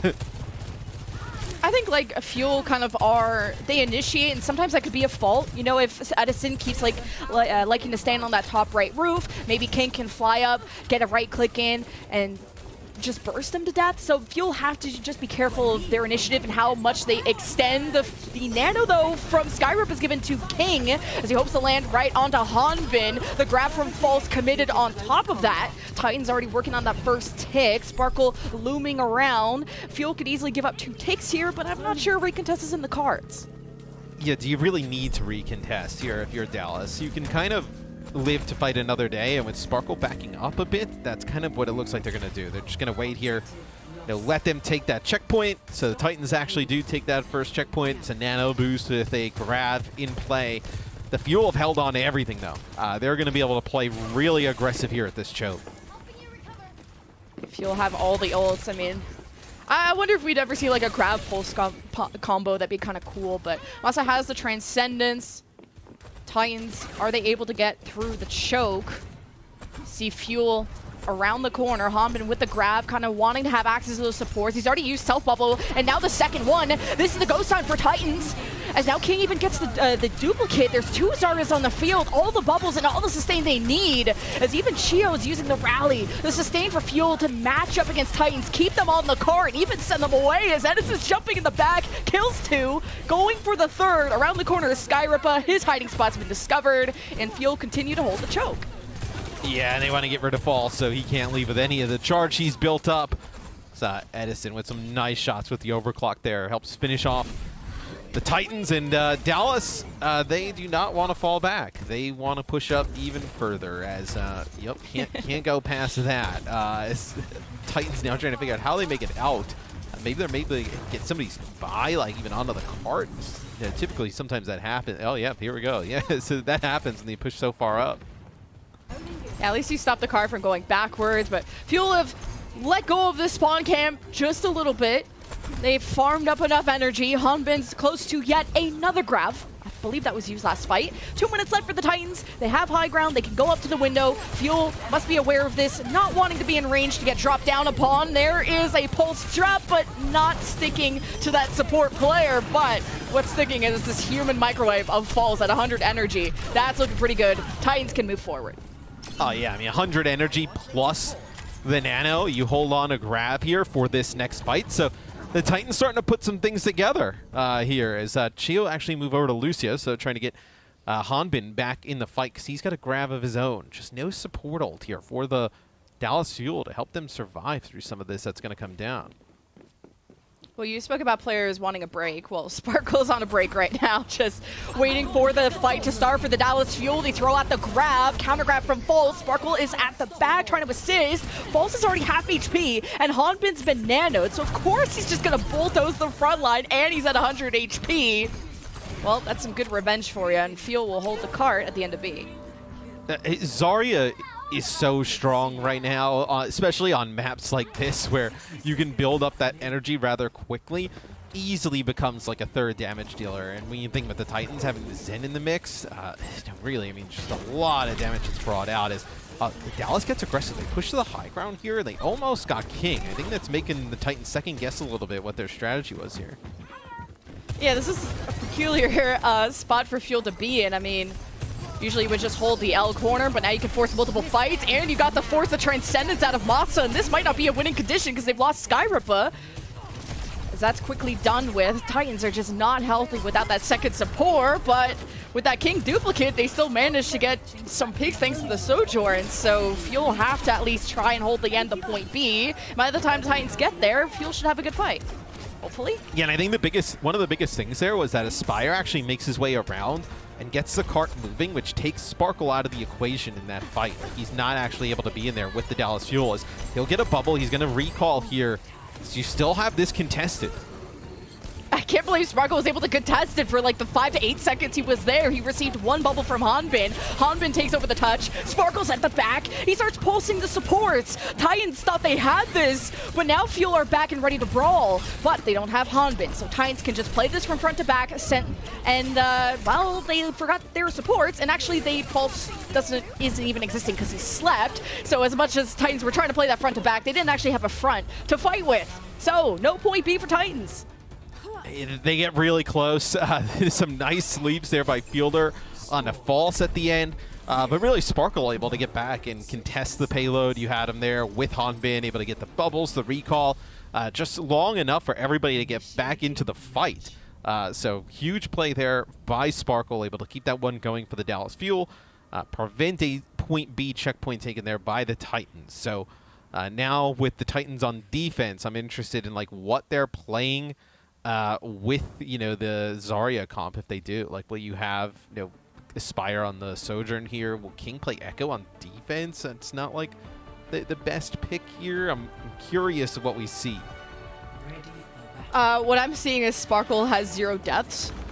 So you thought the 2 was like low from Ilios. Sparkle remains to be untouched, which is even more surprising to say because this is a pretty narrow map, and he's been going after Aspire. Aspire's going after him, and Aspire's not winning that matchup, and that puts Titan's backline in danger. Yes, see Dallas, you know, Sparkle on the Genji here is going to be really difficult to keep Masa and Skyripa alive on the high ground if that's what they roll with. And then I'm a bit worried about King on the Echo. I think Echo's a pretty strong pick, like Echo Genji kind of like, you know, both of those heroes I think can be pretty strong in the right hands here in the current meta. But you know, Edison, let's say he comes out, plays a hit scan, maybe he's able to, you know, just take his head off right here at the rib. You're in a tough spot. As we saw a little bit there, King playing on the low ground. So Hanbin on the D.Va. They'll play the D.Va into the Zarya, and they'll play an Echo of their own. Interesting. So Echo Genji here for the Dallas Fuel. So at least you can land those stickies and hopefully get like a dash reset out of the Genji. I think those work well together. And I think King will have an easier time on the defense because he doesn't have to approach. He can kind of sit there, play his cooldowns, and hopefully not get shot at, especially now that Edison's out on Sojourn. But King's been getting a lot of the bubbles, and Titans playing really clumped up together, which is great news for Sparkle and the sticky bombs he's laying down. And man, all the kills just went the Titans' way as soon as the Fuel engaged, especially Aspire getting 3 there. That's massive.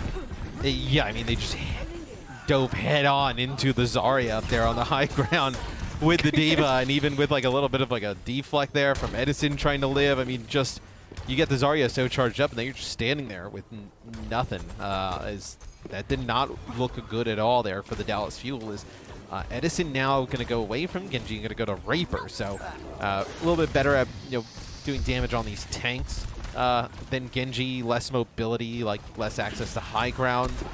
I'm really interested to why you go with the D.Va here on this offense. I think probably just to get to that high ground, but just going into that Zarya doesn't seem right. That's a miss. That's also a miss. No sleep for you, as Fielder is about to shut his eyes and go goodnight. So no Fielder? Is this a problem? A lot of healing now missing as Hanbin is about to lose the mech, and Titans are looking very healthy as they're still just trying to hold on to the high ground. And Fuel have now lost a few fights in a row, and half their time bank is down, although Dallas will still have respawn advantage, so any kill that the Fuel does have, something they can work towards, and they're already on the point getting the first tick, and Titans, I don't know if they can recontest. Yeah, even though you lost Hanbin's mech, Chi was actually able to take out 2 on the high ground, so you guys was able to deal with False and Skyripa. It's a Spiral come in and touch, and yeah, he's just not able to recall, and even if he did, probably wouldn't have been able to like get back in there and recontest. So, oh, this is Edison getting aggressive. Yeah, you don't have the Zarya bubbles here either, so King and actually Skyripa are hiding out here. That was like a good fight for Fuel to take because they just killed Aspire, so you take the 5-on-4, you TP in, but as soon as a Titan saw Edison TP in, they just walked forward and mowed down everyone behind Edison. So Titans somehow won that 4v5. Yeah, so I think you're still in a good spot here for the Dallas Fuel. Like, you don't have to get that second checkpoint completely, right? You can kind of like throw some of these ultimates in. Like if False ends up going with the grab here, you have the sound barrier to live on through it, and then you also have the Death Blossom. Like they can walk right into this Death Blossom. Oh, you also have a grab, and Fuel tried to nano Hanbin to keep him alive, but that's toast. As False now gets nanoed, and he gets to just run everyone down. So Titans are playing this choke really well, although it did cost him a few ultimates. Sound barrier there to save Hanbin. They opt to just nano him instead, which maybe because it's just one target like in there, you don't want to waste the sound barrier. Maybe you just can't advance everybody else through. Maybe you want the sound barrier to like push up with this Reaper with like a speed boost. But yeah, I mean, Hanbin was actually able to build up some energy there. He ends up losing it as now you see the bubbles onto the Echoes up in the sky as they're dueling it out. Sparkle copies the Zen. It was probably just the first thing you could grab at the moment if you thought you were going to lose that matchup to King. But at least Fuel are making some headway. Now they have the leftover Transcendence just to heal everyone back to full. Get some scouting done too while you have that invulnerability. They noticed one person to the right when it comes to Titans. You see King still up in the sky. And Fuel are just going to have to play this L wall, as now that you've lost Edison, I don't think Fuel want this fight at all. I don't think they like the smoke. No, and I mean, you've actually gotten a lot of payload progress here for Dallas. Like, just with Sparkle turning into the Zen and using the Transcendence, pushing up a little bit, like, it got you a lot of space here. And they're not able to finish off Hanbin, so he's able to keep on to some of that energy. It's just, can you close this out? We still have this sound barrier available for Chiho. At least we got a DPS Nano, but he already has to use Rage, and good timing, 26 HP. You see Sparkle was at the back, and the grab from Falls kind of whims, was trying to catch Fuel while they were disengaging, but they were also dead while that came out. So either way, it's a W, another one for the Titans. Dallas will have to come back in again with more time dwindling off the clock. So Moss is going to have the Transcendence for the grab. Sparkle now goes over to the Sojourner, which is interesting, as take a look from King's POV. So just really fried nice. him. Yeah. That is pretty nice. Yeah. Those hurt, and he's landing them all on one target, which definitely contributing to that burst and having the focusing beam right out after. And I'm saying King is giving a lot of signs of life when it comes to the Titans, and Fuel now having the Reaper, they don't have the range, but at least they have Sparkle now in the Sojourn, which is going to help a lot. Pulse at the feet of Edison. I think he used the Wraith to get out. Aspire still a menace at the back. You got a Sound Bear engage from the Fuel as they have 58 seconds to cap, well, not only point B, but also the box of victory in their sight. And now that Moss's Transcendence is out, it's time for Edison to let it rip. But False has way too much energy, just literally melted his face off. So we're left with a, 4-on-3 in favor of the Dallas Fuel. Hanbin's full energy needs to be target number 1. Titans have respawn advantage, and all they have to do is play slow, try to stabilize if they can. False throws the grab in the faces of the supports, and that is a fight winner for them, but he's got to deal with the 2 last members of Fuel. Yeah, it might not be enough. King coming back here on the Reaper is going to get mowed down with a headshot there.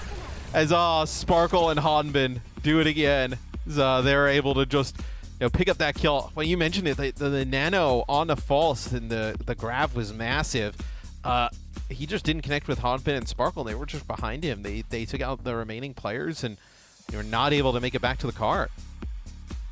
I really thought False was going to win that. 100 HP, nanoed, killed supports. It's looking good. Turns out 1v2, not something that False could clutch up, especially kind of with that respawn advantage we mentioned, and Fuel got back in time. And yeah, Fuel take yet another map, 2-0 against the Titans. And I mean, Fuel have only dropped 1 map this entire stage so far. 6-1 before this match even started. Our Summer Showdown champions are looking hot and more than ever. And we'll see if they can continue that streak after this break.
the spear, and the follow-up is there.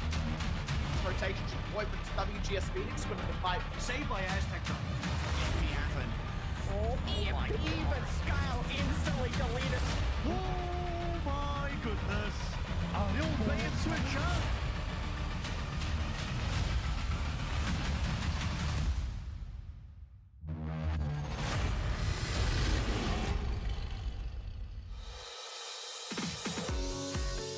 Welcome back, everyone, to Overwatch Musical Chairs, where we continue to have roster changes as LSU swap people around, and I'm even going to stop trying to predict what composition they're going to run. I think they're trying out different things against an opponent that doesn't care how this match goes either way, I would think. Yeah, as Doha will come in for Sparkle. I think the best way could be described this series so far is our good old friend Brennan Hook's voiceover over Masa with the "Oh my goodness." It seems like the wheels are falling off the car here a little bit. So now we got Doha in for Sparkle, and the next map is Junkertown. So maybe it's like some double sniper type of setup. Maybe it's to have that Sombra in play. Titans don't really need to make any adjustments. I think the roster they have in now is like just fine. I think if you're looking at like Falsa's play in particular, like coming out of this matchup, I think this is like the toughest tank to probably go against and the toughest team right now. And they've looked good in some fights, right? They've kept it close. They've won some. I think he's played quite well. Better than what we've seen in the past from when they were trying to force him onto like Winston and stuff. Yeah, for sure. And Titans played Junkertown against the London Spitfire, which they lost. They also had Mirror in, and they actually didn't play Sniper. They played like a Sombra Tracer kind of double flanker. What was interesting was their support lineup choices at that time, which was like Lucio Moira on the attack, Break Ana as a more stand-back defense. But both teams have obviously been playing different comps than what they started with, and I think kind of post-Summer Showdown, everyone is still adapting to this brand new meta, which is back to being sort of individualistic, I mean, compared to the Junker Queen stuff, but also with some kind of coordination. If you're a team that runs Zarya, at least, which was Fuel's thing, but they're kind of playing a lot more Diva this series.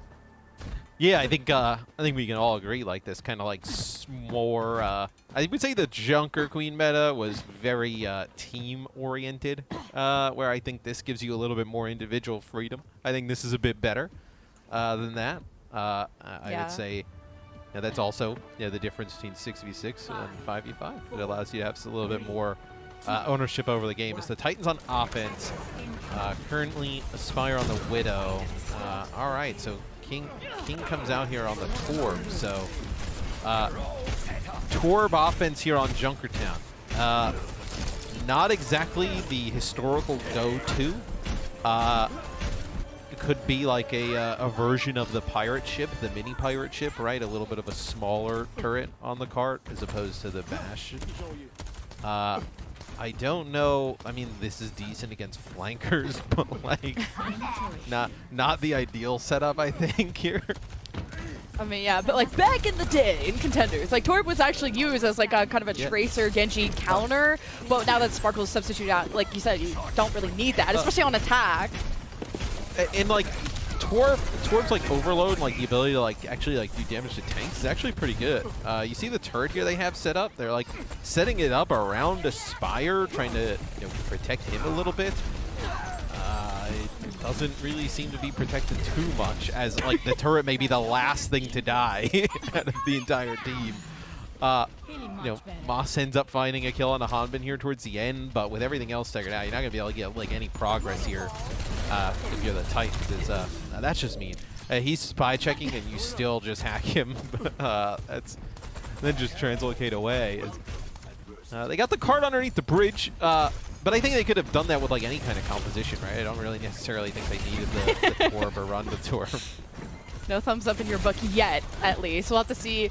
I mean, Titans ended at point B against London Spitfire, so they have a high score to beat. And with this different comp, I mean, the Torp sounds funny, but it's like they're creating this kind of safe base for maybe Aspire to not get harassed by Edison so much, so he can have the freedom to hit shots. As you got the Amp Matrix from Skyrippa, and there's a Transcendence from Masa really to just save himself, because the pulse from Edison will burst through all of that. It's only going to kill King, and Titans are ahead in kills, so this card could be making its way to A, and Doma drops the EMP before getting shot in the face, and that did absolutely nothing for the Fuel. Yeah, I was like, oh, maybe they'll be able to make something out of this here, like wait a little bit and then get like a EMP with like a Transcendence on the cart. They opt to just use the EMP in the open space. As King switches over to the Tracer, are you going to be able to come back here and contest? It looks like Hanbin's going to fly in. You also have Edison here as well. You have a Transcendence too, so you have a lot of good things here to fight this into the Dallas Fuel. Yeah, maybe if Titans would have stacked more on card, it would have actually capped A, but they were all kind of dispersed and worry about the Fuel drop down, and now they're here to party, and Doha's already down. Titans 5 versus 4 have already used Lamp as well. Aspire at a distance with the overclock, hits Hanbin before he can even get back into Mag, and Titans dodge his self-destruct. So it's been a couple of ultimates now that Fuel haven't really netted a fight win out of. And right there, you see like how talented Aspire is. Able to pop the overclock, gets like 4 kills there. It's just been a rough go for the Titans this season, right? Like I think about it at the beginning, right? They had Shockwave on this team. You thought Shockwave and Aspire would have been like an awesome DPS lineup. That doesn't exactly work out. To be fair though, nothing really was working out at the beginning of the season. But Aspire still comes up with some of those highlight plays. So they're actually able to take that checkpoint A. And let's see if they can get pretty far here towards the end. It's a nice pulse bomb attempt, doesn't connect. Yeah, double blink pulsing into a Zenyatta is also sketchy in case they have like charged up orbs, but whips that one. Edison gets his negated by an Immortality Field, and Titans halfway to B as Fuel continue to hold the high ground. And it's up to False now that he's close. I mean, you can always throw the self-destruct to also force a rotation, force an error, force any kind of chaos, but there's lots of cover, so I'm not expecting a self-destruct kill, but hey, you do get some zoning action thanks to Zamp Matrix from Skyrippa. Yeah, False putting pretty good pressure here on the Geo. Pushing him all the way back down the staircase as the payload makes some pretty good progress, but this is going to be tough as Masa ends up using the Transcendent, trying to keep False alive. And that's a big biotic grenade. Should end up being able to take out both supports here, so Dallas may hold on. Yeah, I was hoping False would at least drop. You know he was going to use a self-destruct for that second life, but might as well drop it in the middle of the map and just see what if anyone from Fuel was mispositioned or anything like that. But self-destructs in a covered area, False going to lose the mech again, and you won't be seeing Titans progress anytime soon, especially without that tank. So Fuel are chilling. Looks like one player still here for the Titans. They haven't been like fully wiped yet. Maybe False able to get the mech back. I think at this point though, once you lose Aspire and Skyrippa, like that is it. So yeah, you're gonna have everybody else just kind of run in, drop. Now you're going to get a full reset here for the Titans, but a minute 20 on the clock. You got like, what, 2-3 fights possibly, a crack at it here. Which if you look, Masa switching over to Lucio, you're not going to be able to get the sound barrier most likely out of this. You're really looking at, can King land a big pulse bomb, and can it not be onto Chio, because he'll just use the Transcendence. And then what can you get out of like Skyrip on the high ground with an Amp Matrix with like an overclock, right? I think that's kind of what you're looking at to break this open. Yeah, I think Fuel had some shaky ults on that point A defense, but they're done messing with their food now. Fuel can just play really hidden so they can avoid the poke from Aspire. You got an Amp Matrix from Skyrim, but he usually likes that on the high ground. And yeah, it's at the same kind of top rate high ground that he usually likes. You have a very deep dive from the Titans. And 33 seconds left. Aspire's overclock is still active, and Fuel didn't even know. And now you see Fuel just trapped at the end, and they can still anchor the car, and all Fielder and Chio have to do is pocket Hanbin, who eats the pulse from King, loses the mech, and not wanting to drop the self-destruct that I thought he had. Nano now for, actually Chio, I thought it was going to be for Doha. He doesn't really need any help, because his blade's popping off, and Titans a bit lost in the sauce. Yeah, I was shocked they didn't actually nano Hanbin, as he was on the cart just trying to contest. Yeah. They actually end up nanoing Chio. Which does not look like it's going to work out. So that'll be a point B take there for the Titans.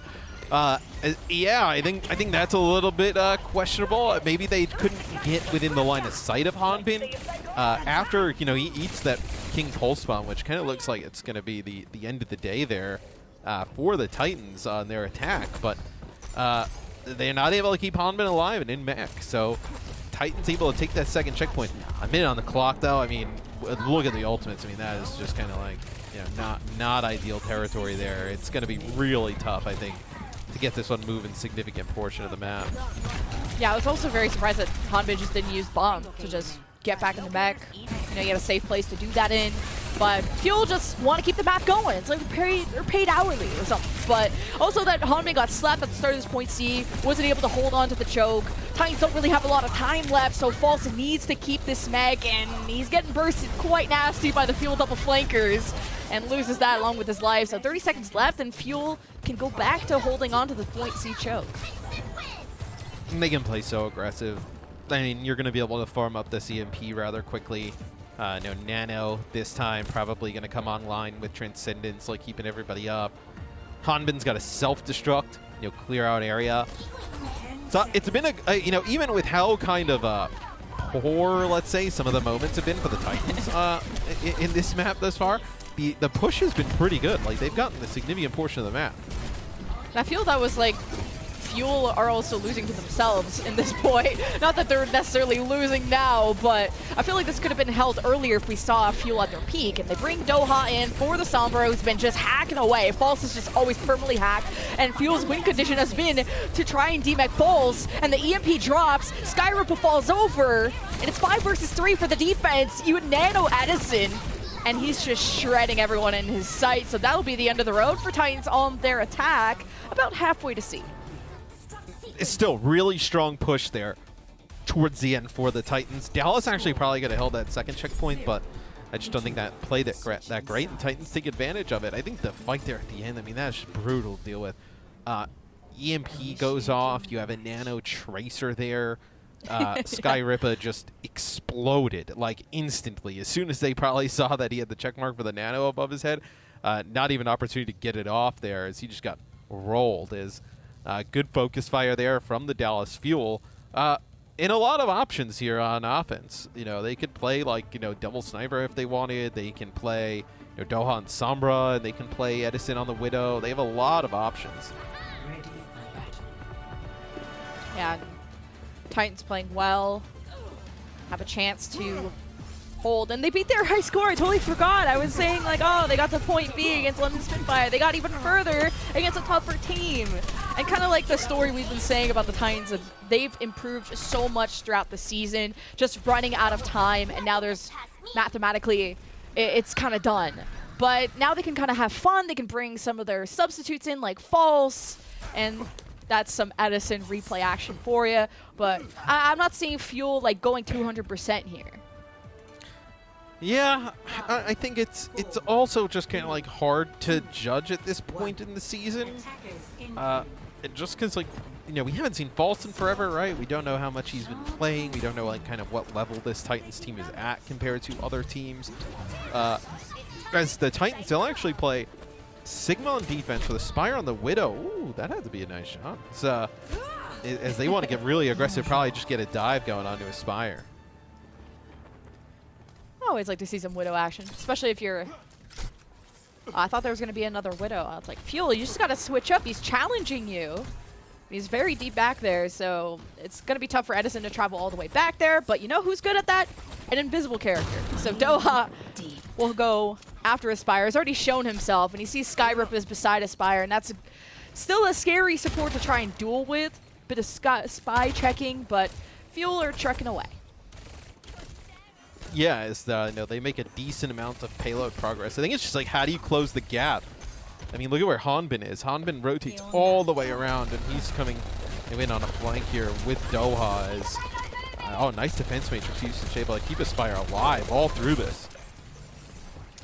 forget how much of a large magazine clip that Doha has. You can just like shoot forever, but Titans still able to just stabilize. Now that we're kind of at this T section of the map, it's easy for Titans to disperse around the payload, and I say that and they get folded over like a lawn chair. So Hanbin is still good at being aggressive and chasing you down when you are isolated and taking those different angles that I was explaining. But Fuel now with that fight win will be inches away from capping A. I'm wondering if there's a recontest potential. I mean, Titans would have to get back quick, but Masa's not in the Lucio anymore, so yeah.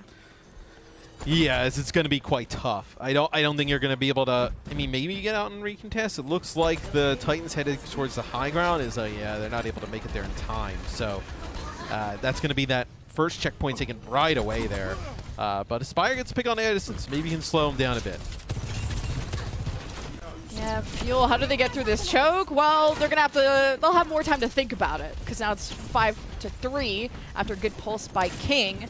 And if Titans keep taking the initiative like this, don't let Fuel set up. They have a lot of chances to take some time away, but Fuel are playing under. They want to draw Titans in for an EMP play from Doha. No support ultimates. I mean, unless Masa builds up to it real fast, but Fuel are kind of left unattended there on the cart. Doha's just been playing from behind enemy lines forever. And I feel like every time we're on with him, like he's nowhere near like the original fight. He's just out here hacking somebody. Masa, that's a nice lamp there, able to save him, but oh, that's a nano Hanbin. That is terrifying. Doha got so close to just killing Masa on his own. Might have thought that he had a Transcendence, could have EMP'd after. Good lamp by Skyrippa at that moment to save him, but then Fuel engaged really well off of Doha's kind of setup and at least call that, okay, the supports are in danger. And Fuel, I mean, already getting those picks, staggering Aspire even more. Titans will have a chance to touch, but they'll be at a disadvantage. Yeah, I mean, you're getting very close to the checkpoint here. That's going to be the Ant Matrix up on the high ground. Nice answer with the Transcendence right after that EMP. Just a split second too late. Not able to save Skyrippa. It's Dallas Fuel had a really good EMP. I love the Transcendence response, but the Titans had all of this healing, but then didn't actually anchor themselves on the cart. They ran away with Transcendence, so Fuel kind of occupied the entire map here, but now Titans are set up on the high ground. They're able to pick away. Skyripper gets the last couple of kills, which should send Fuel packing, although there's kind of just random people looming around. 3-on-2 for the defense, so Fuel will have to wait for reinforcements now. Yes, it's a really important fight win there for the Titans. Is you lose that, you're looking at like 3 minutes plus, almost close to 4 minutes for the Dallas Fuel to not even have to take the entire map, get about halfway there. Would have been looking really poor. Where now you have a shot here, right? You have a self-destruct from False. He's going to get basically a second life out of that, and Aspire on the high ground can use his overclock. It's not really a great way for them to force a fight on the cart, Dallas, to get a good use of this Transcendence. The more time it takes for this fight to start, I mean, this all favors the Titans at the end of the day. Playing as far away as they can as Aspire. Eat some orbs for breakfast, and Hanbin has already rotated through cover on the right side just to try and access Masa, Skyrippa, Aspire, who, like I said, are playing at the back, and that's a pulse, force out the Transcendence. You like that trade. This Fuel, I mean, they're still chilling. Titans now under fire as Fuel start their engage, have made their way at the back. Hanbin has killed both supports by himself, and Aspire just got hacked. So Fuel should easily sail away to point B, and they have about 3 members left. They demech False here, or they kill False here, then this should be more than enough.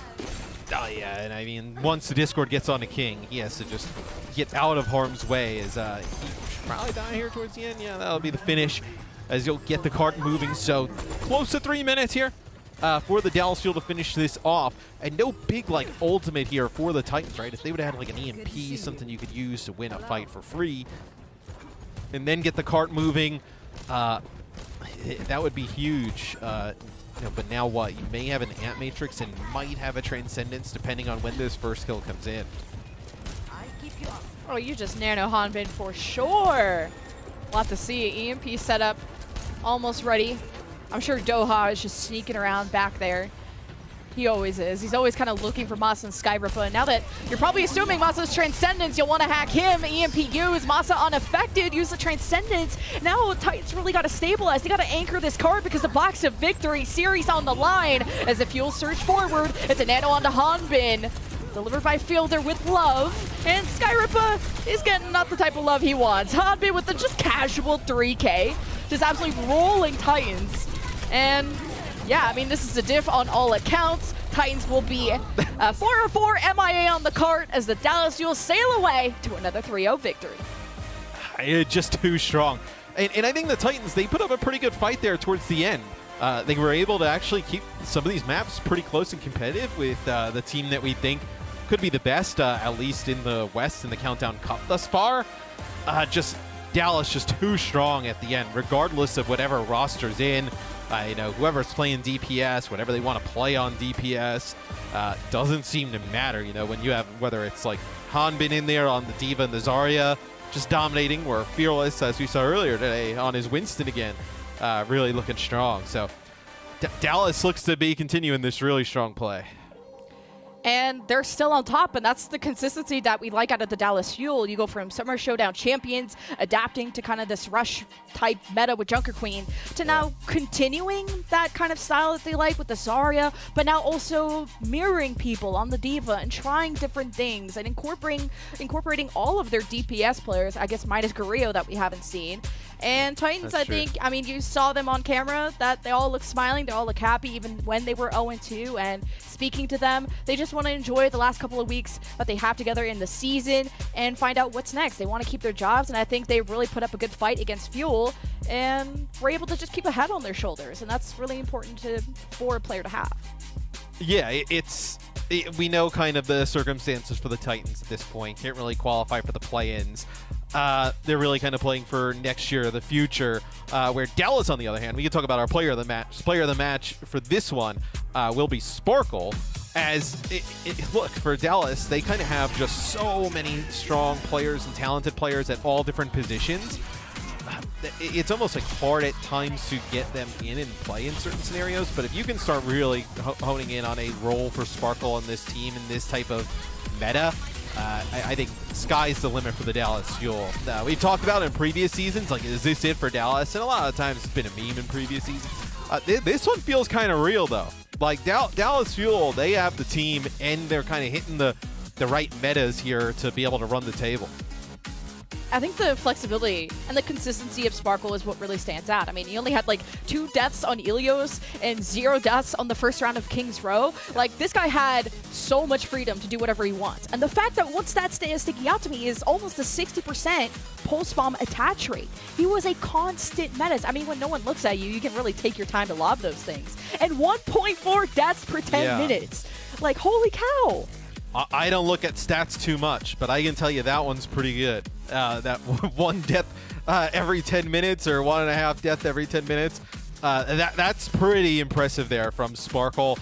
Just being able to stay alive, play his life. And this is a player like, what, a year and a half, like almost like 2 years ago. We're talking about, like, can he even play Tracer? And I think he's proven over the course of a period of time. He's obviously improved, but he definitely can at a high level.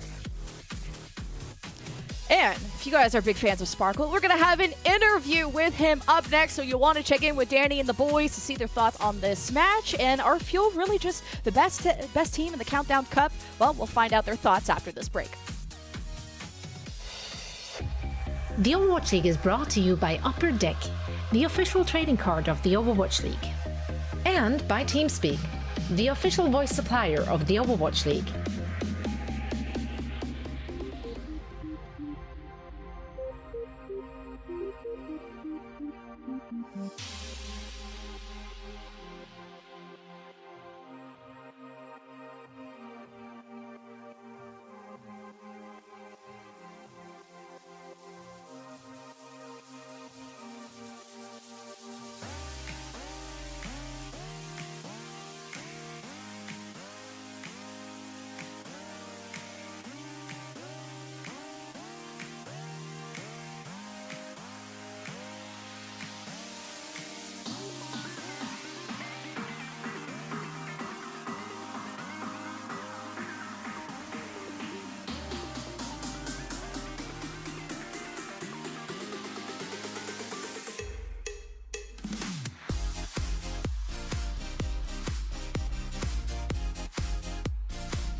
Welcome to Game Break, everybody. I'm here joined now by Sparkle from Dallas Fuel. Sparkle, congratulations on the win, and also congratulations for getting the player of the match as well. Now, my first question for you is, I feel like Dallas, you guys, of course, have 4 great, including yourself, there's 4 DPS players. And also, I feel like everyone you guys are switching around a lot. You know, you play the Tracer, and then we have Edison playing the Tracer. So I'm just out of curiosity, how does the subbing strategy work for the Dallas Fuel for the current stage?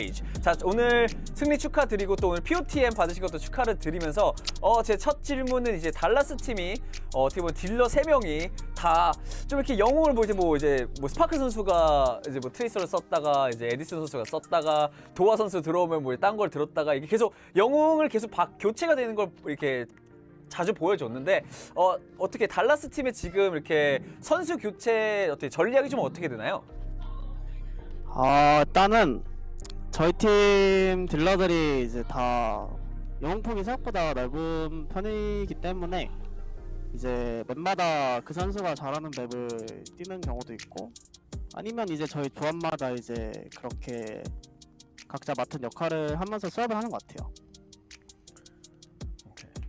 So, I mean, all of our DPS players they have really deep hero pool, first of all. So, it's out of the 2 ways, you know, it's really sort of map dependent on who plays what role. And also, not only map dependent, but like, depends on what composition that we want to run. So, we have our designated roles in those compositions. So, we sort of switch out according to our composition or the map that's being played.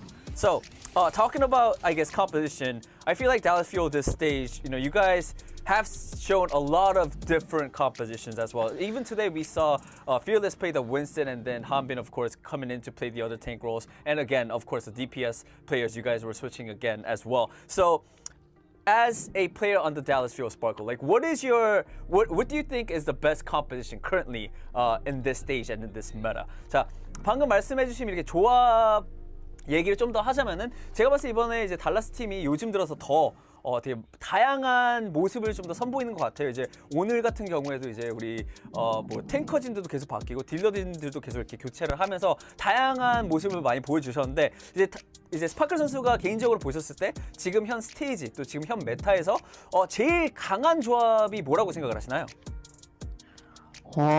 제일 강한 조합은 잘 모르겠어요. 제 생각에서는. 왜냐하면 이제 워낙 많은 팀들이 지금 다 다른 조합 쓰는 것도 그렇고 솔직히 맵마다 조합이 다 좋은 게 틀려가지고 아직은 잘 모르겠는데 그래도 제일 좋은 거를 꼽자면 일단 저희 팀은 루시오를 제일 잘하지 않나 싶습니다.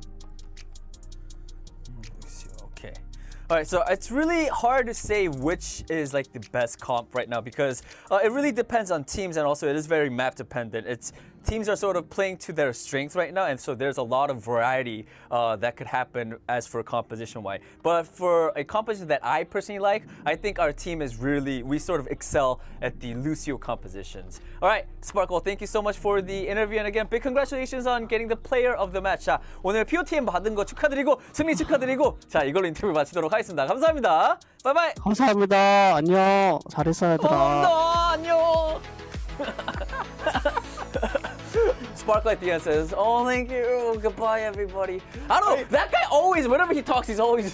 The 2 of you are like that as well. I'm hearing you guys in there breaking your mode, like talking like this, like it's another day. You've shouldered your pickaxe. You're off to another interview. Oh, it's so hard. It's so hard. Exactly. Didn't even play every map. He's chilling. Unreal. Hey, isn't it nice to actually be able to discuss team comps and have a player say it depends on the map or how the team wants to express their own style? Because we've had era upon era. I'm not shilling. Here's my detailed instructions about shilling on here. Yeah, this is like my notes as well. 0. It's too bright. But isn't it nice? There's nothing on there. There's nothing on there. Shut up! I don't need it. I don't need it. It's not too bright. That was literally it. But isn't it nice that we're not dealing with a metagame that sort of forces teams into playing this one kind of style? Yeah. We have had this at some points through the history of the Overwatch League, but I'll be honest, Johnny, not all that often. No, I mean, it's very rare. I mean, we talk about the mid-season madness and the meta, for example, in that tournament, and we say that was one of the best metas ever. Because people played all kinds of composition, it was map dependent, and so yeah, it's pretty rare for us to head into a meta like this where you can flex around, you can sub in different players. Fearless here on the Winston, for example, which, by the way, Fearless was in this game. Yeah. we rarely see Fearless, even though we revere him as one of the best tanks in the game, just picking moths out of the sky like that. Or well, kings, if Portugal. But yeah, I mean, this is a very rare meta in that regard. I think this will settle down. I think in a few weeks, I think we'll settle down. I think we're already seeing some movement towards some kinds of particular compositions. For example, Fall's playing the Zarya here, right, with double effect support. This is not something we saw from the Vancouver Titans before. The APAC teams overnight, they played a lot of double effect support as well, and we saw Shanghai and Philly moving over to the Zarya more and more as the series went on. So I think we'll see more and more teams move over to this Zarya double flex support composition. You think the Glads will go that way as well? Well, that is the crucial key of it all. I think if you can't really match this kind of style, maybe you favor more of a Sombra Tracer dive composition, and it's working for the LA Gladiators. Right. Look, I think we have a long way to go when it comes to figuring out what this meta exactly is. But all I can say is whatever the Vancouver Titans played, it ain't it. I like the part where Hanbin said it was Hanbining time and Hanbin off the map. He was dirty in this series. Very, very good on Junkertown, especially on that Diva. Yeah. We're getting a bit of that here. The guy was popping off as usual, right? We know, of course, that's his wheelhouse. He got brought out when the Winston was played, but comes back in. We saw his eye. We know there's a preference there. And opting towards a Diva, something we've seen less of from Dallas, right? But it feels like it looks pretty darn good on Junkertown as well. Yeah, absolutely. I mean, Dallas Fuel as well, they're one of those teams that they can like play Fearless on that Winston if they want to. They can play the Zarya composition, but also slow things down with the Diva. I think we've seen some teams, they opt for the Diva, for example, they want to slow things down. We even saw Reiner play some Diva earlier with the LA Gladiators. You can slow things down if you really want to, and the Dallas Fuel showing that they're willing to do so as well. But Zarya seems to be like the default kind of tempo, and then like, do you want to step back and just take it a bit more slow? Boston Uprising, another example with Punk, for example. So, you know, still flexing all over the place, you know? Unsettled meta. I like it. I don't know what the name would be, but Danny, you'll come up with a name. We still haven't seen Orisa today. We haven't? Where is the Orisa? We haven't yet. Today. We might not get to see that today. There's no Kalios in these upcoming games, unfortunately. Mr. Big Damage, Mr. Big D himself. We'll probably get like the Shock have been the ones going up against that comp. We've seen him like play a lot of Wrecking Ball, right? They've used Mikey pretty extensively. Mikey play like a round of Orisa. Okay. Also, maybe like Control Center or something, you know what I mean? Yeah, maybe. She kind of pretty weak against Sombra. Sombra just kind of turns her off, you know what I mean? So I don't know if yeah, maybe. Yeah, but she's a horse. Nah, I don't think so. Well, you don't think we're going to see it? Okay, well, don't worry about it then. All right, let's look at this next matchup, right? Because the Toronto Defiant come out of a pretty strong showing in the Summer Showdown. They play in front of a home crowd. They come in 4th seed. They end up, third? Really put on a great show. But the way that they have started the Countdown Cup has been less than auspicious, Johnny. I think that's been nice about it. Yeah, they haven't, I mean, it's not been great for the Toronto Defiant. I think we came out of that tournament and we were like, oh, Toronto Defiant, they've arrived. They are going to fulfill their potential. They woke up. They're here to play. We were so disappointed, we wanted Danny. to believe it. Right? We wanted to believe, yeah. I mean, that goes for you too, Danny. I mean, Hotba, for example, popping off on this team. Yeah. Yeah, Twilight. Yeah, but I mean, what they lost. They're down 2 right now. They have lost, but they lost to the New York Excelsior. And that was a huge loss too, right? Yeah. Because they're in the middle of the pack and now their chances are slimming down even more. And now they have to face off against San Francisco Shock. Given San Francisco Shock have been struggling, they're 0-2 as well, but they are still San Francisco Shock. Yeah. And so it's, I don't know what they're doing, though, I'll be honest. Can I just be honest? I don't know what San Francisco are doing, Johnny. I have no idea. Right, obviously, extensive use of Mikey in the Wrecking Ball compositions, proper tweeting. Yeah. Like, his eyes are just melting because he has to watch his team play Wrecking Ball. Like, oh, no, on a serious side, obviously, some injuries there that we're hearing about from him in public.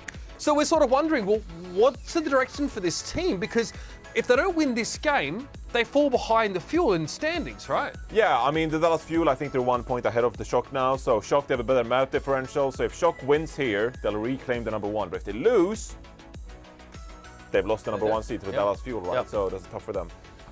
Yeah, it's going to be tough for the San Francisco. They lost to the Justice! They did lose to the Justice. But hey, the Justice played well. Come on, give them credit now. Give them credit. They came in hot. They played Orisa. Decalios Diva. Come on now, Mitch. You gotta give the Justice. Shut up. Say it. Shut up. Say it. Come on now. All right. Well, then tell me what you think about the most recent announcement out of the Shock vehicle. What do you make of these recent baby, Johnny, let's go. All right, Striker's back.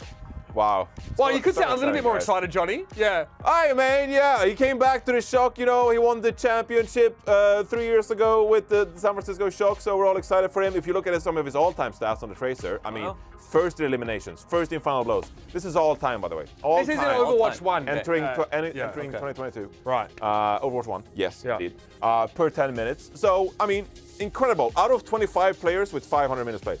If you look at the Soldier stats so far this season, when he played for Boston Uprising at the start of this year. Start of the season, right? Yeah, and, you know. He was on the Uprising. He was on the Uprising. Fair enough, fair enough. All I'm saying is, I'm like, okay, Shock fans, you're all excited. You got Striker back in the lineup. You're like, oh my God, Striker's back.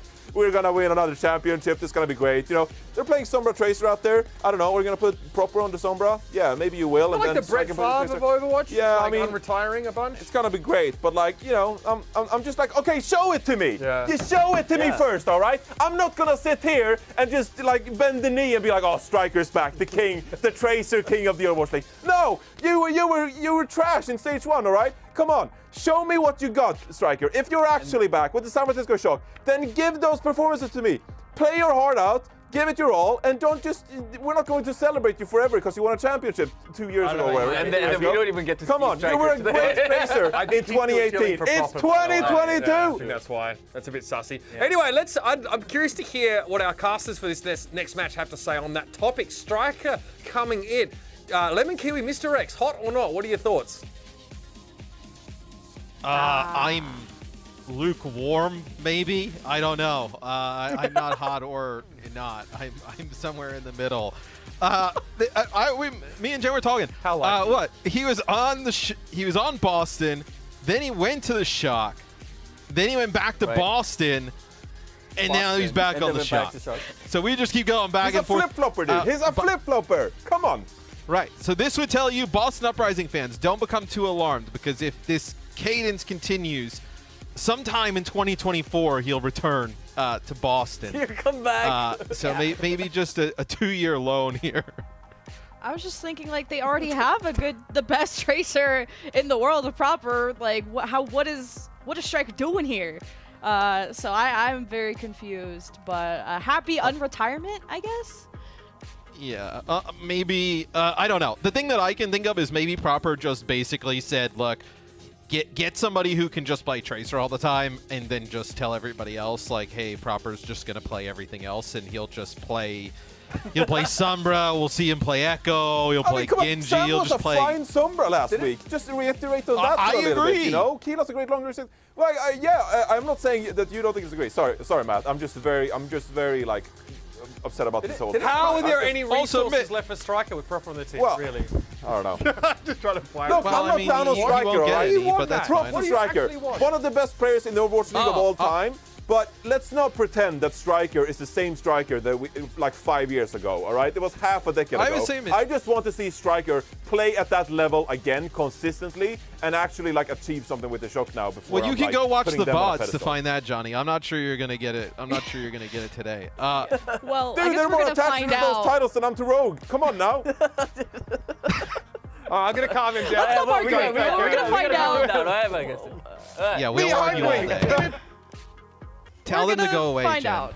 I'm trying, but they're just keep yelling. I'm scared. But at least I'm in a different studio. But we're going to find out today which Striker is really here for. And I got to ask Krusty, actually, the big why, the $1 million question. Why is he here? Very simple answer from Coach Krusty. He has experience for winning finals, and he's going to bring the energy to the team. And we were also wondering, I mean, Matt, you and I, we were like, is he even in the country? Is he playing on ping? Where is he even starting? Where is he? And yeah, he actually arrived to the house today. So we'll have to see if he's all settled. I mean, hey, that's one way to get some excitement amongst the team, right? I think anytime you bring in like a new player, especially one, I guess, that the organization has like experience with already. It's got to be a pretty exciting moment for them, and I think after their week, they needed a little bit of a jump start, right? They played pretty poor last week, so I think like Johnny mentioned, like you lose this match, right? You kind of fall behind Dallas. It's not like look, they went 0-2, but it's not like they're in dire straits. I mean, they're the Shock, right? I mean, that's what we're all saying is always the Shock, but they're still 0-2, and they have the same score as his team. Toronto defined. Here's your starting lineup, who, by the way, had their best performance of, I would say, their franchise history, getting 3rd place at the Summer Showdown. I really got to address it. It's, you know, the hype factor of being in your home country, having the home crowd behind you. Toronto looked their best just recently, but it's a new meta, and that means Finale is back as a starter. He was known for his tracer back in the mid-season madness. Yeah, I think this team kind of goes as far as like Hisu and Twilight take them, right? I think those are like their 2-star players.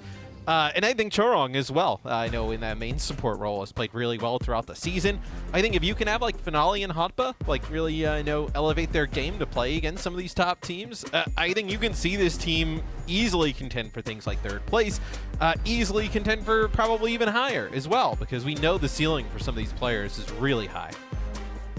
Well, the San Francisco Shock, here are their starters. They have quite a ceiling to reach because remember, Shock and Fuel are fighting for 1st seed.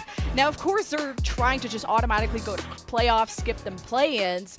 But if Shock don't win this series, they're tied neck and neck with Dallas Fuel. They could, 1st seed is on the line. So Shock, this is a must win for them, and in a decisive fashion too, since Dallas Fuel just 3-0'd Vancouver Titans.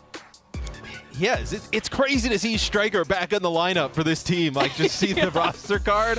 It's like, I think just because it comes out of nowhere. We see his accolades. Like, there's no question the amount of talent that this player has and that can bring to a team. He's a player in the past that we've even talked about, like in the MVP conversation. Not a possibility this year. Is like we've seen him play for, I don't know, maybe 15 minutes. But to see him in the starting lineup after, like you mentioned, getting to the house today, how much has he been scrimming with them? Like, what's been going on? It seems like a wild move, but I'll never question the Shock. Yeah, I think it was wild just to see the Shock come out the gates of the stage, losing to the Justice. I mean, Mitch was losing his mind. I mean, you're not even there to settle him down. But losing to the Justice, blew everyone's minds. It was in a Game 5. If you missed that, go rewatch it. So I'm wondering if there's kind of a dissatisfaction from the Shock towards their DPS for the fact that they have to bring Striker in. And I don't know the reasons why he was released, if it was actually retirement related or whatever, but clearly they've settled on their issues and Striker is back, and he was really looking for a winning team. Like, he didn't look satisfied with Boston's results, and now he's on the Shock. You're one on the best teams, but they're also 0-2, so will Striker make a big difference to turn this around? How well can you also, like, there's so many questions about this. I'm sure we could spend like the entire time speculating. Like, like, has he still been like playing Overwatch 2? Like, what has he been doing? Like, what have you been up to? Yeah, like, hey, so like, yeah, it's like you've seen your like friend after a while. Like, you haven't really kept that in touch. It's like, hey, so like, what's new? And you find out they have like a whole family. And like, that's a COD thing, not as much Overwatch. Yeah, it's true. It's definitely a COD scenario. I just have no idea what to expect from Striker. The Shock may not really have any idea what to expect from Striker, but they obviously feel like that he is talented enough, has played enough Overwatch in his career that he can kind of slot in here and play well. As Kaluj in the starting role today in terms of tank. We didn't really even like get to talk about that because Striker being back is just kind of so out of nowhere and insane. Yeah. I think this is a really good move here for the Shock. I thought Mikey's Wrecking Ball wasn't the best last week. And we know that Diva's pretty strong right now, so you may as well run it. Well, turns out Violet is still very good and was able to beam down Charles already off the bat. Yeah, I felt like it was a wild start to Shock. I mean, just looking at the list of compositions they ran, Mikey ran almost every tank. Winston, Orisa, Ball, Diva. Kaluj came in and even played some Junker Queen at some point. And then Shock finally kind of coalesced around a singular composition around Kaluj's Diva, the Sam Sombra, but now it seems Striker is filling in those Sam shoes.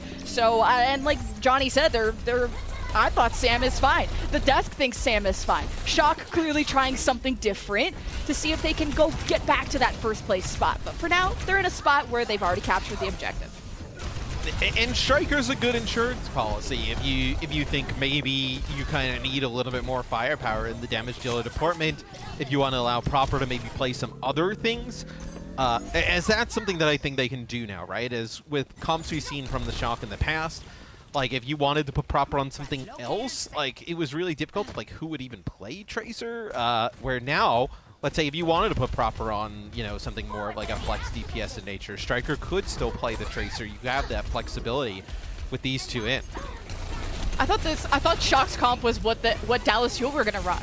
When you have kind of those two Tracer-ish players, the double flanker makes a lot of sense. So Shock ready to apply a lot of pressure to Trong and Twilight. And for now, I mean, the DPS aren't so lucky as Shock are traveling back there. They've lost Striker. Proper had to recall. He was like 2 HP.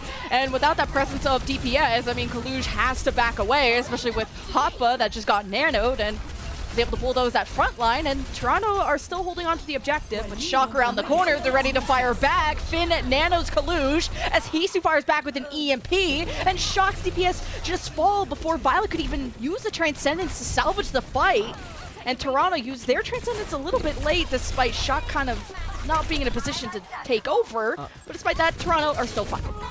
Yeah, and it's something where Toronto, they actually flipped the point rather earlier, and with how long this kind of like war of damage across the point, like nobody's able to take it, no kills are going on, people just farming up ultimates, takes so long. You're going to have like 75% probably by the time this next fight kicks off. And I know Hisu not in the best spot in terms of like EMP charges. He just used one, but maybe an opportunity to get a hack, kill one of the players in the back line. Maybe you can force the Transcendence out early because the Shock have a lot to work with. Ooh. Proper still good at the game, and the fact you're able to catch Hisu before he translocates, or either that or at his translocate spot, self-destruct from Hoppa to get back into mech. It's 4-on-5 in favor of the San Francisco Shock, who are able to just keep all their ultimates too. I mean, they use nano, they initiate the fight, they get a kill, they chill, and see what Toronto have in store. And that got to 99% for Toronto before Shock were able to flip it, so it's really important for Shock to cycle these ultimates well. Well, they get Striker, and he's got his EMP, but then Hoppa not able to get back into like out with his mech. So, you know, it looked like it could have actually maybe started a turn there towards the Defiant, but it looks like that one kill, just getting Hoppa out of mech, may be enough. Yeah, I mean, Toronto have a good spot. At least they were trying to keep their supports in that right drum side, but Finale, I mean, he hasn't been able to get those finishing blows on Finn or Violet the way that Proper is completely dismantling Toronto. And I was really wondering who was going to take that Tracer spot, but the King stays on his throne, and Striker looks to fill around that. So Shaka still have quite a ways to go to match the score. But I don't know. I'm really interested to see more of the Shock play throughout this tournament and then even in this series. It's like we kind of, I mean, Proper is so good and they dedicate like resources to him like crazy, and that makes sense with him being that good. As you see, just the EMP Charon just disappears. But we kind of know, like, at this point, like the ceiling of like, hey, let's just pocket like Proper, just give him tons of resources. Like we know that it's awesome during like regular season play and for most of the tournaments, but once they get towards the end, that's where it kind of like falls apart. Like this, like, you know, right now, at least early on, it almost seems like a double down on that type of strategy. Yeah, I mean, Shock, we're almost on a spawn camp situation. Kaluj jumped off the map to just get back into mag. No point of trying to farm. I didn't want to waste time farming that, but EMP for Hisu. I mean, also almost a point flip for Toronto as they all fell back to just coalesce around Kaluj. And now here's the ultimate fight. EMP from Hisu didn't hit anyone? I'm not sure about that. But what does hit is Finale's double pulse. No supports for Shock at the 99-99 mark. I mean, Shock are so close to that 0-100 comeback. But a good round win for Toronto Defiant here on Sanctuary. All right, so right off the rip, you know, we see the Shock using Striker as the Sombra player, and then also kind of you know, getting off to a really hot start, but not able to battle back. And I think this is a fine look. I wonder kind of like why. Maybe this is also just an opportunity where the Shock, they know where they're going to be in terms of like, you guaranteed in the playoffs. And this is an opportunity to give Striker a ton of practice gearing up for that moment, right? Where you think that's probably where they really want him for. You don't sign a player like Striker at this point in the season because you want to win like 2 extra matches in the Countdown Cup, right? It's because you think he can help you like win a championship. So maybe this is all just like an extended version of practice for Striker to give him some more playtime. Yeah, and maybe you just have Sam focus on Echo and Genji, and even then Proper's taking over the Genji role, so it does bring into question of what Shock's plans are. Because obviously you're not getting first place in the Summer Showdown. Fuel is still feeling like your ultimate enemy, but the fact that Toronto won round 1 means Shock still have to kind of adjust to this new player to the roster, although it got real close, 99-99, but here actually Shock ready to cap first. And Toronto weren't able to prevent that despite maybe Finale looming around in the middle of the map. He could have went and contested that maybe a bit longer. Might have not had the blinks to do so. And the kills going the way of Toronto so far and almost getting the DMEC, yeah, successful on the DMEC to Kaluj, which buys even more time for Toronto, especially if they let him be. Yes, it's just like a quick cap of the point there for the Shock, like playing for point, and then they just give it right back up. So they gained basically nothing here, and now they're going to give up like loads of percentage to the Defiant. You see Hoppa doing his little 360 spy checks. They know that Striker's trying to lurk here, trying to maybe farm the EMP really early. Maybe they can catch him off. Wow. You just get beamed. That's why it's like, you gotta almost hear if the Zen is charging up that right click, because that is deadly to any Tracer player. But Chorong has also gotten nanoed. Clearly he's taken a lot of pressure, and for multiple people, there's no nano that's gonna save you from all of that. Shock managed to, they're trying to flip the point anyway. They just have to remove Hoppa. He's been hacked, and Hisu is investing the EMP. They think this is winnable. It was a 3-on-3 before Striker fell over, but Toronto, I'm not sure about this one. I mean, well, he's going to get on and like recontest. You have some players that look like on the side of the screen are coming back, but that is, I did not expect him to invest the EMP there and try and fight that. As, yeah, this will be a few members of the Defiant. I know dropping here towards the end, not going to be able to chase Twilight out, but man, you think, at that point you have such a big lead, right? Just come back and fight another day and end up using the EMP when you have the whole squad there. I mean, now you're allowed, if you're the Shock, really, Violet can use his Transcendence however he feels necessary. That one may be one that Hisu would want back. Yeah, Toronto have already sent, I think that's Finale, or no, it's Hisu that's actually anchoring the point, trying to get the flip, draws the Shock's attention towards the point, either Kaluj or Proper, and it was Kaluj as he just got hacked by Hisu. And Toronto continue their presence on the objective, which is splitting Shock. And Kaluj decides to head back, so the point flip is successful for Toronto, as now they can just focus on the fight win. I think that's Shock's objective as well. Pulse that's ready for Proper, Transcendence for Violet, Shock are unleashing their ultimates, and that's a stick from Finale onto Finn. Twilight is gone too. So both Ana's gone, and that's where both teams are just diving each other's backlines, removing those supports, and you see that Kaluj was missing out on that healing, and Toronto are just barely coming out ahead, and at 90% plus, there's a chance for Toronto to take map 1. Yeah, as the Shock, they had control of the point, and like before even the first kill came down, or maybe right at it, the Defiant were able to flip, so Striker will get there, he'll trigger OT. You have this EMP now for Hisu yet again. Okay, EMP from Hisu hits a few of the Shock, namely Violet and Proper. Kaluj, nanoed by Finn, needs a sustain. It's just in full peel mode and also just anchoring the point, trying to get it flipped over. Hoppa presents himself, but really just to lose the mech and probably jump off the map, as Toronto will have to fight their way back another day.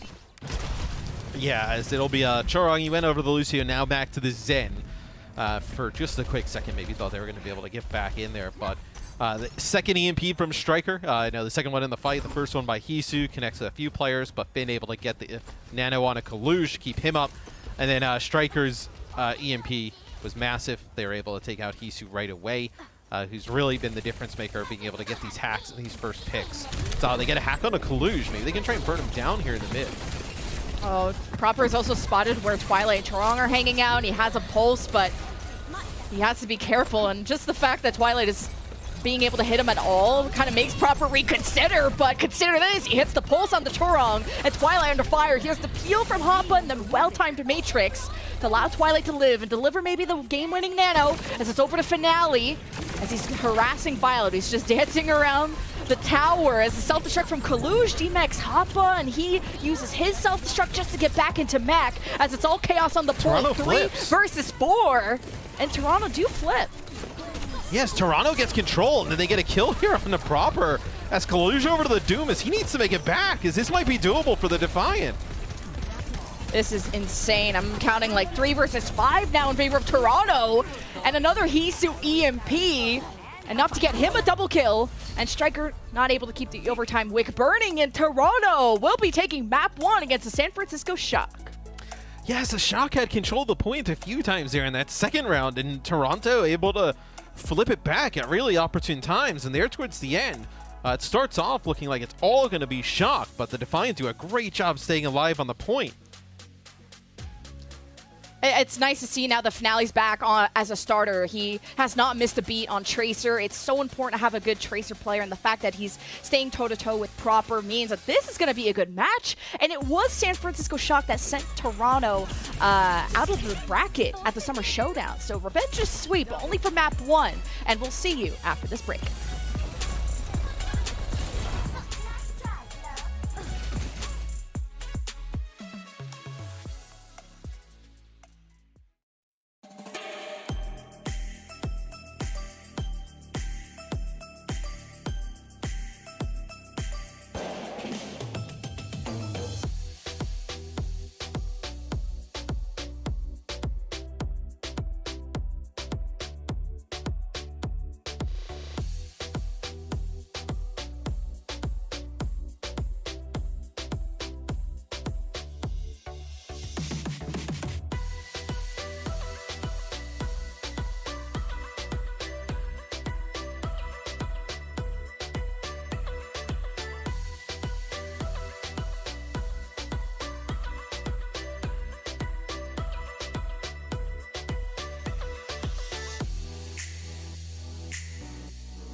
Welcome back, everyone. We got Toronto versus Shock still, but surprisingly, Toronto up ahead in the series. And despite the Shock going on a nice little road trip post-Summer Showdown, they picked up a hitchhiker, but not one that could get them at least a map 1 win yet. Yeah, and with Striker coming out, it'll be Sam coming back in here. So we'll get a look at what they want to try and run here as we move into the next map in the series. No Mikey today. Kaluge here played the first map. I think they'll probably start to like coalesce around Kaluge, just playing all the time, whether it be on like Diva. You know, we can play whether it's like Zarya. We've seen a Sigma's been really good in certain situations. So not too surprised on that. It just seems like that the Shock, they're really kind of set outside of that second DPS slot that we're seeing. You know, who is going to be the one that kind of rises out of that group. Yeah, because we know that Striker is now at least competing for the Sombra role, but the million-dollar question of, okay, where does Sam fit into this picture, we're going to find out now. Because if it's Sombra, I'm thinking it could be a stylistic thing, where Striker's maybe the more aggressive one, fits better on Control, where you're just always fighting and always trying to be aggressive. While it's on a hybrid map, maybe you want to take things more chill. You got to, like, kind of scout for opportunities. It's a bigger map. You got to travel more. So that could be a style thing, too, but it all depends on what Sam locks in. And like I kind of hinted at before, he could also just be focusing on Echo.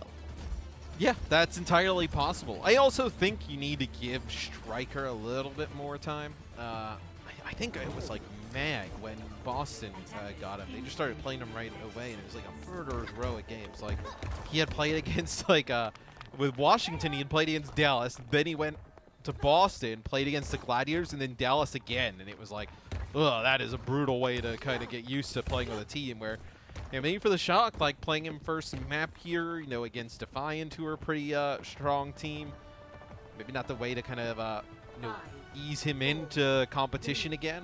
But the Shock on defense, I'll have Sam here playing that Echo. Finale, yeah, maybe he thinks that there's a Sombra out there, just going for a headshot. Yeah, like, I mean, I've never seen that one before, where the Widowmaker just scopes in and just starts firing at random locations. Maybe we'll see that happen once and get a headshot. Who knows? But yeah, they'll play the Tracer's Sombra. Nothing surprising here from the Defiant. I've back in contenders and Sombra metas, I've seen people lock Roadhog out of spawn and just hook Sombras who'd be like really close to the spawn. Like, they're sometimes around just to get that extra ult charge, but for now, I mean, Toronto were able to just cross through this choke and pretty easily at that, the double flanker setup. I mean, you're so mobile and, you know, invisible, so easy to do that, but Sam has to be careful not to get hacked, and he does, but at least he was able to fly away in time, so Toronto continued to try and gap close or at least reach that back line, but at least establishing Torong and Twilight on the high ground is nice. Hop was in that peel mode, and Shock really just have to stabilize and just hold the point. They don't have to engage. Yeah, so Proper will take out Hisu. And I think that was a really nice play from Sam. Like, when he gets hacked, he's able to just back up to the rest of the team to where it's very difficult for Finale or Hotba to close that gap and make a difference. I mean, that is just stupid how good Proper is on the Tracer. Like, but I like that decision from Sam, right? You can play a little bit out in the open, bait out those hacks. It's almost like trying to bait them out, right? Because Collusion's there with the defense matrix. You have the damage from Violet up on the high ground. You're not going to try and push across that just kind of open area. I didn't even see a body on the screen and Proper like blink melee did. I don't have the eyes that he does. And apparently one of his eye is injured or something. Clearly he still sees better than I do. So Dorado have half their time bank gone. They have a nano, usually given over to the Diva, but we even saw Edison get nanoed on the Tracer, or Chorong usually receives it to stay alive. But that's enough for Kalush to back away, but Kalush also gets nanoed, so he wants to get involved again and needs to find a trade because Shock don't have Finn, and any extended fight is not going to favor Shock, but Defiant still heading to the point now that they have that advantage. Kalush flying away, at least the first take for Defiant, but what else? They don't turn and kill Proper, and he ends up going up to the high ground, just taking out Charong right as he was getting the Transcendence. That actually may have been enough to push them over the line here to take this A checkpoint, because they don't even get a tick out of that. They get absolutely nothing. Yeah, so yeah, I mean, they're gonna have to back up a bit, wait for everybody else. The Shock, they completely regroup, and they pretty much don't use anything there. They just kind of use their nano really early onto Kaluge. They have everything to hold here on D. I would like to see Finale have more of a point presence. I kind of had that issue on like downtown Busan of like trying to prevent the flip, or at least getting that last couple of percentage for a tick, and Sam gets hacked and just gets, and Hisu gets beamed again by Violet. And Shock take the initiative. They're really good at kind of measuring that, either how aggressive they want to be, just like right here, right now, as Toronto moves past the bridge, or Shock as they fall all the way back at the end of point A and wait for Toronto to make that first move and then fire back even harder. Like, Shock are really good. Yeah, with 30 seconds on the clock, it's going to be both teams. Everybody's got ultimates across the board. We're about to get like a little bit of a laser light show. So let's take a look here from Violet's POV. I mean, like, that's too easy for Violet. With nobody in his face, nobody putting any pressure on. I think this is also a good reason of like why you run like something like a Sojourn on offense is you need some of that damage across the gap. Oh, what an EMP. Just hits the supports, and if you knew Violet was going to have a Transcendence, you needed to hit him at all costs. Toronto, surely this is a fight win, and Kalush is still around the corner. Sam's duplicate ain't going to make much of a splash either. But yeah, Hisu decloaking in front of everyone in that previous fight and not doing enough scouting is probably how you get caught off guard. But that was a good and measured approach from Hisu and Toronto. 2 ticks. Looking for the third, but Proper's back, so that could spell doom. Shock was on both support ultimates. Finn gives the nano to Kalush or Sam. Either way, the person died, and Finn got slept and antied, so he doesn't want to be anywhere near this fight, and Shock finally give it up. Yeah, once Proper got back into it, I was like, oh man, we've seen this before, but they're able to hold on, and I think a big part is that like that nano, right? Finn ends up using it. I believe it's on a Kalush, drops right away, or Sam didn't catch, but I believe it was on Kalush. And you lose that player straight away, you don't get the benefits out of that, which is like mostly in that situation the damage reduction, being able to hold on to the point a little bit longer. Now you end up giving it up. You end up you losing a big ultimate there, where Toronto, they have that nano, they could use it on a Hoppa, make a play for the high ground to one of the supports. Toronto now kind of has a little bit of momentum here now as they're getting closer to point B. Yeah, Shock can just play around this corner, play the high ground. I definitely agree on the nano of Hoppa. If you want to dislodge him, at least have that frontal sustain. As opposed to Finale, he does it again. He's having a really good showing on the Tracer, and without Finn, this is going to spell a lot of trouble for Shock in terms of resources. But not before Proper goes for an equal trade. Chorong down, one support down for each team. Hoppa doesn't have a mech either, so I don't know how far this attack can really go.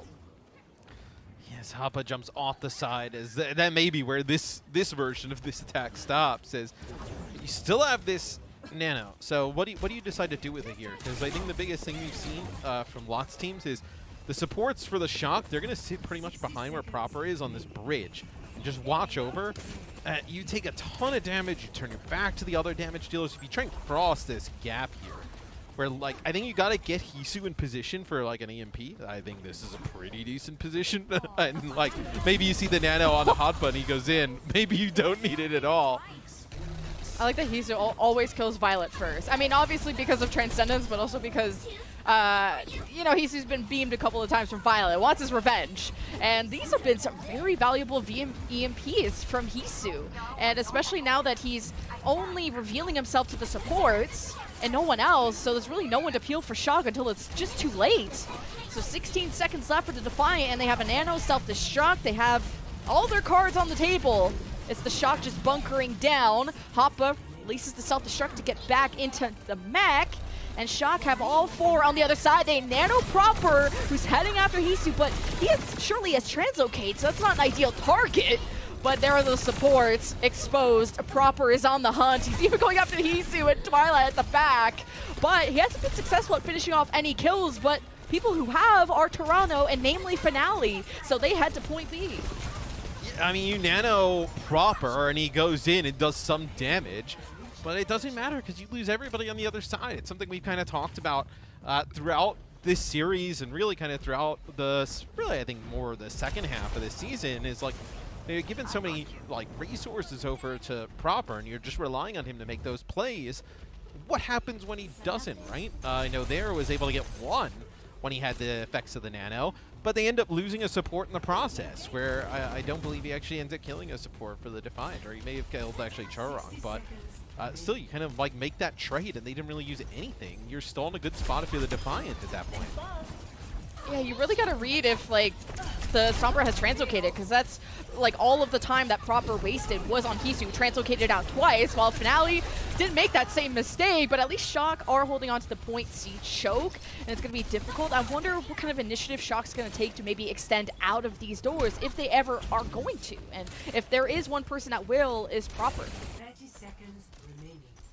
Now with 30 seconds on the clock, got Hisu with another one of these EMPs, as he's been so good at lining them up. You can see him on the screen there, just kind of wrapping around. It's dodges Proper. He's trying to like play for Violet, I think. Yeah, he just Proper didn't end up leaving those doors. He wants Defiant to step in. Hisu always trying to go after the, always wanting to EMP those supports, and he's got help from Hoppa this time, but Hoppa lost the mech for it. While as, you know, Hisu can translocate out, so Hoppa makes a mistake, but Defiant are still up in kills, only by 1 though, but you don't have to worry about Proper and Violet for now. Kaluj just nanoed. No supports for Shock. They'll have the respawn advantage, and with Kaluj slept, it's not like he can even do anything, but leave a little present behind. Will he be even... No, he can't even get back into mech, so Defiant are heading for the full cap.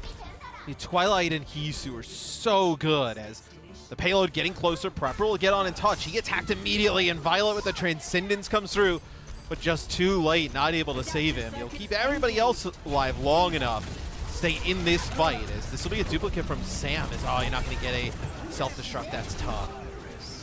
Gets back into mech though, so he's going to continue to fly around as Hoppa, meched him, so that'll be the end of that. Dorado going for a full cap here is a serious win condition for the Shock to contend with.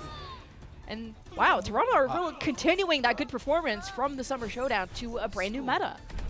And Hisu being able to land these huge EMPs, which are setting up a lot of these fights. But then Twilight there at the end, he's able to land a big bionic grenade. Then he gets the nano on the Chorong to keep him alive, allows him to actually do some extra damage.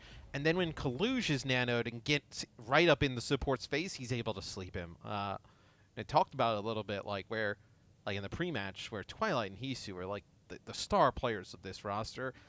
And I really think you see them stepping up their game today, and just how much more of like a complete team effort it seems from the Defiant.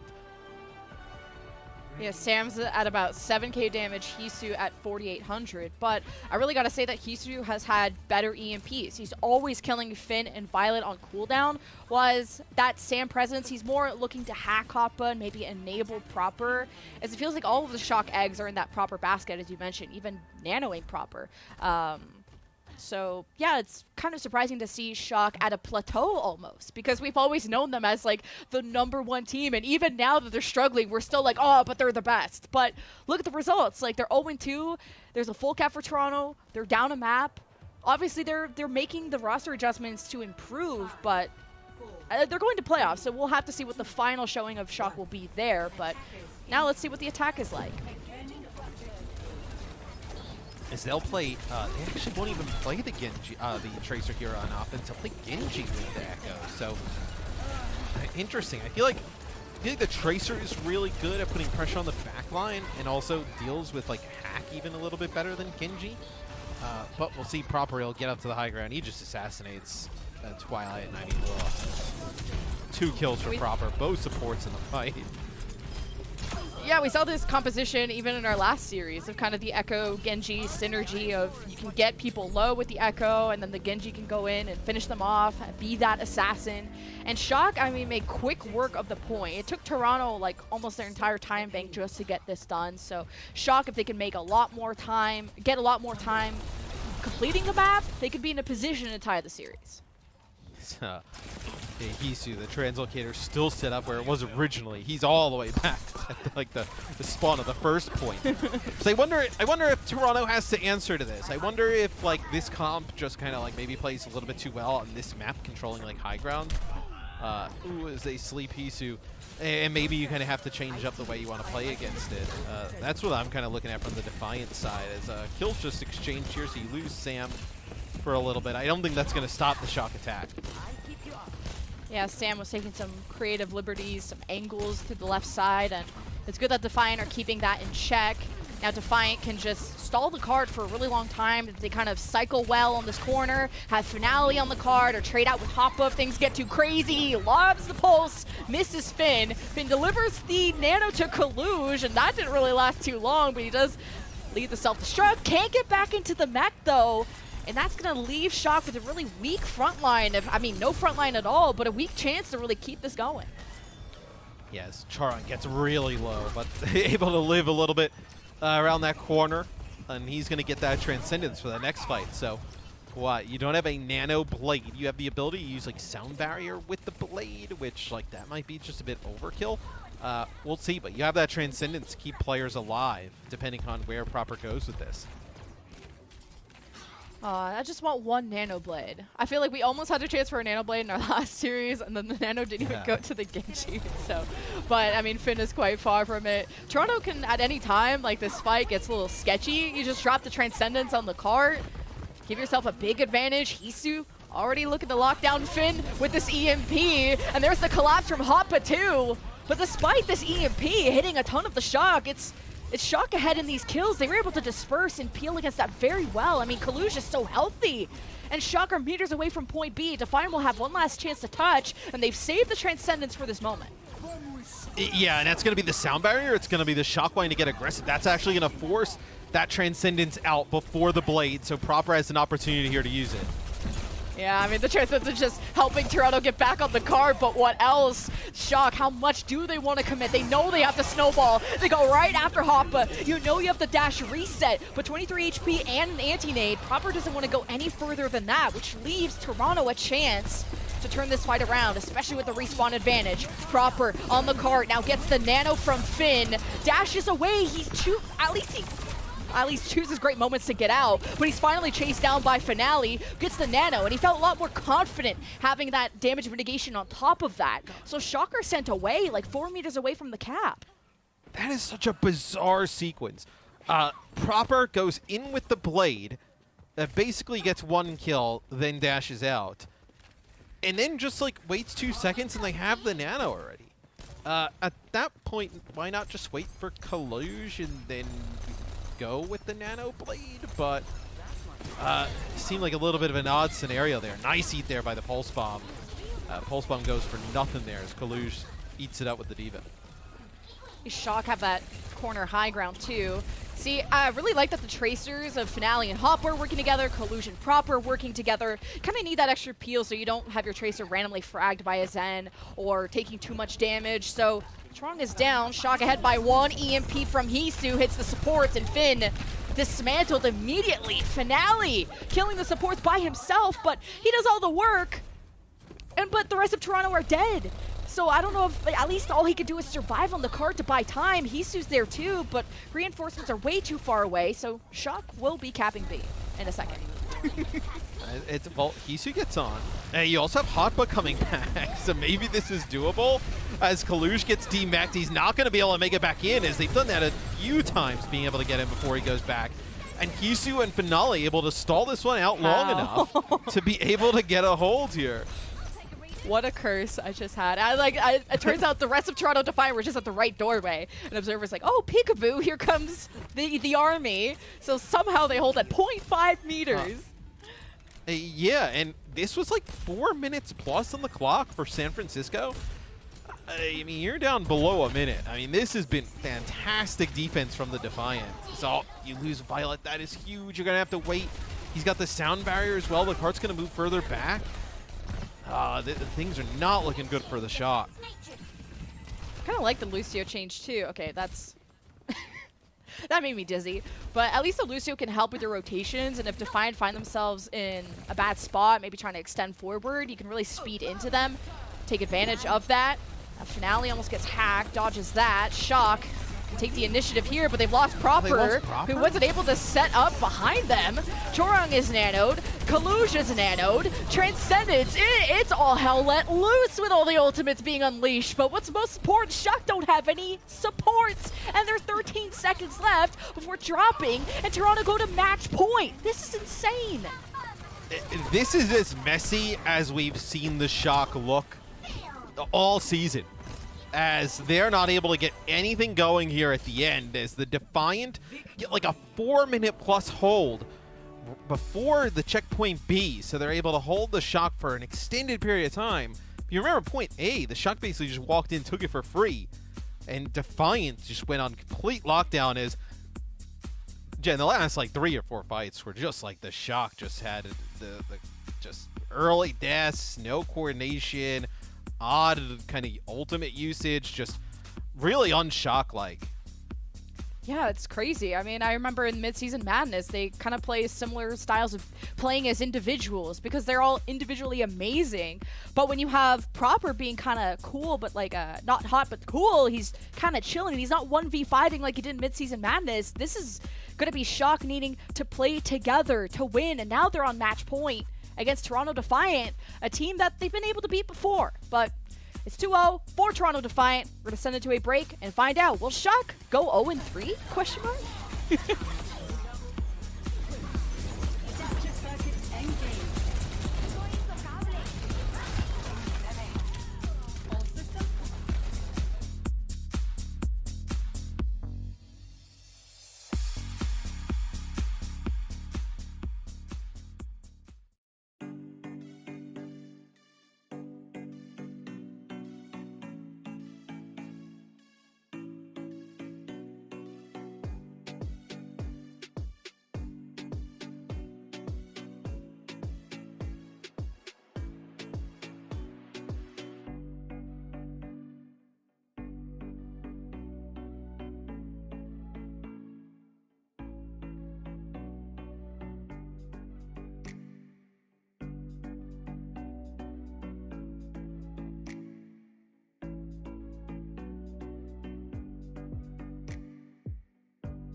but lightning doesn't strike twice, has never met the San Francisco shots.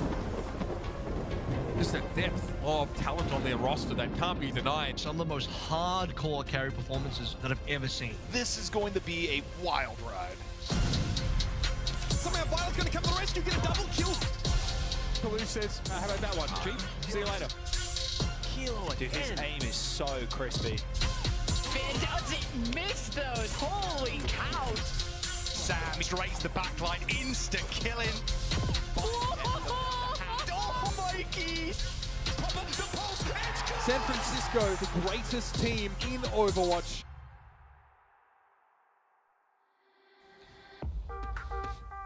Overwatch 2 releases on Tuesday, and you're gonna want to look good playing a new game. Well, how about a new skin? Make sure to grab the Happy Genji, because happiness is around the corner. The Summer Showdown Legendary skin is still available, and for only 200 League tokens, so make sure you grab that. You gotta stack up them skins so you can flex on all the Christmas noobs in Overwatch 2. Yeah, you gotta get it. I think that's the first time user experience. Gotta show them what it's about. Gotta cut through them on Genji. Make them feel welcome.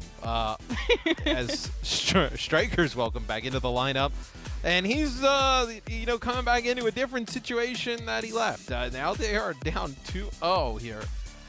To a Toronto Defiant team, which look, they're capitalizing. Oh. Yeah, they're capitalizing. He was frozen. Yeah, they're capitalizing on these EMPs and whatnot from Hisu and keeping the supports alive in a big way.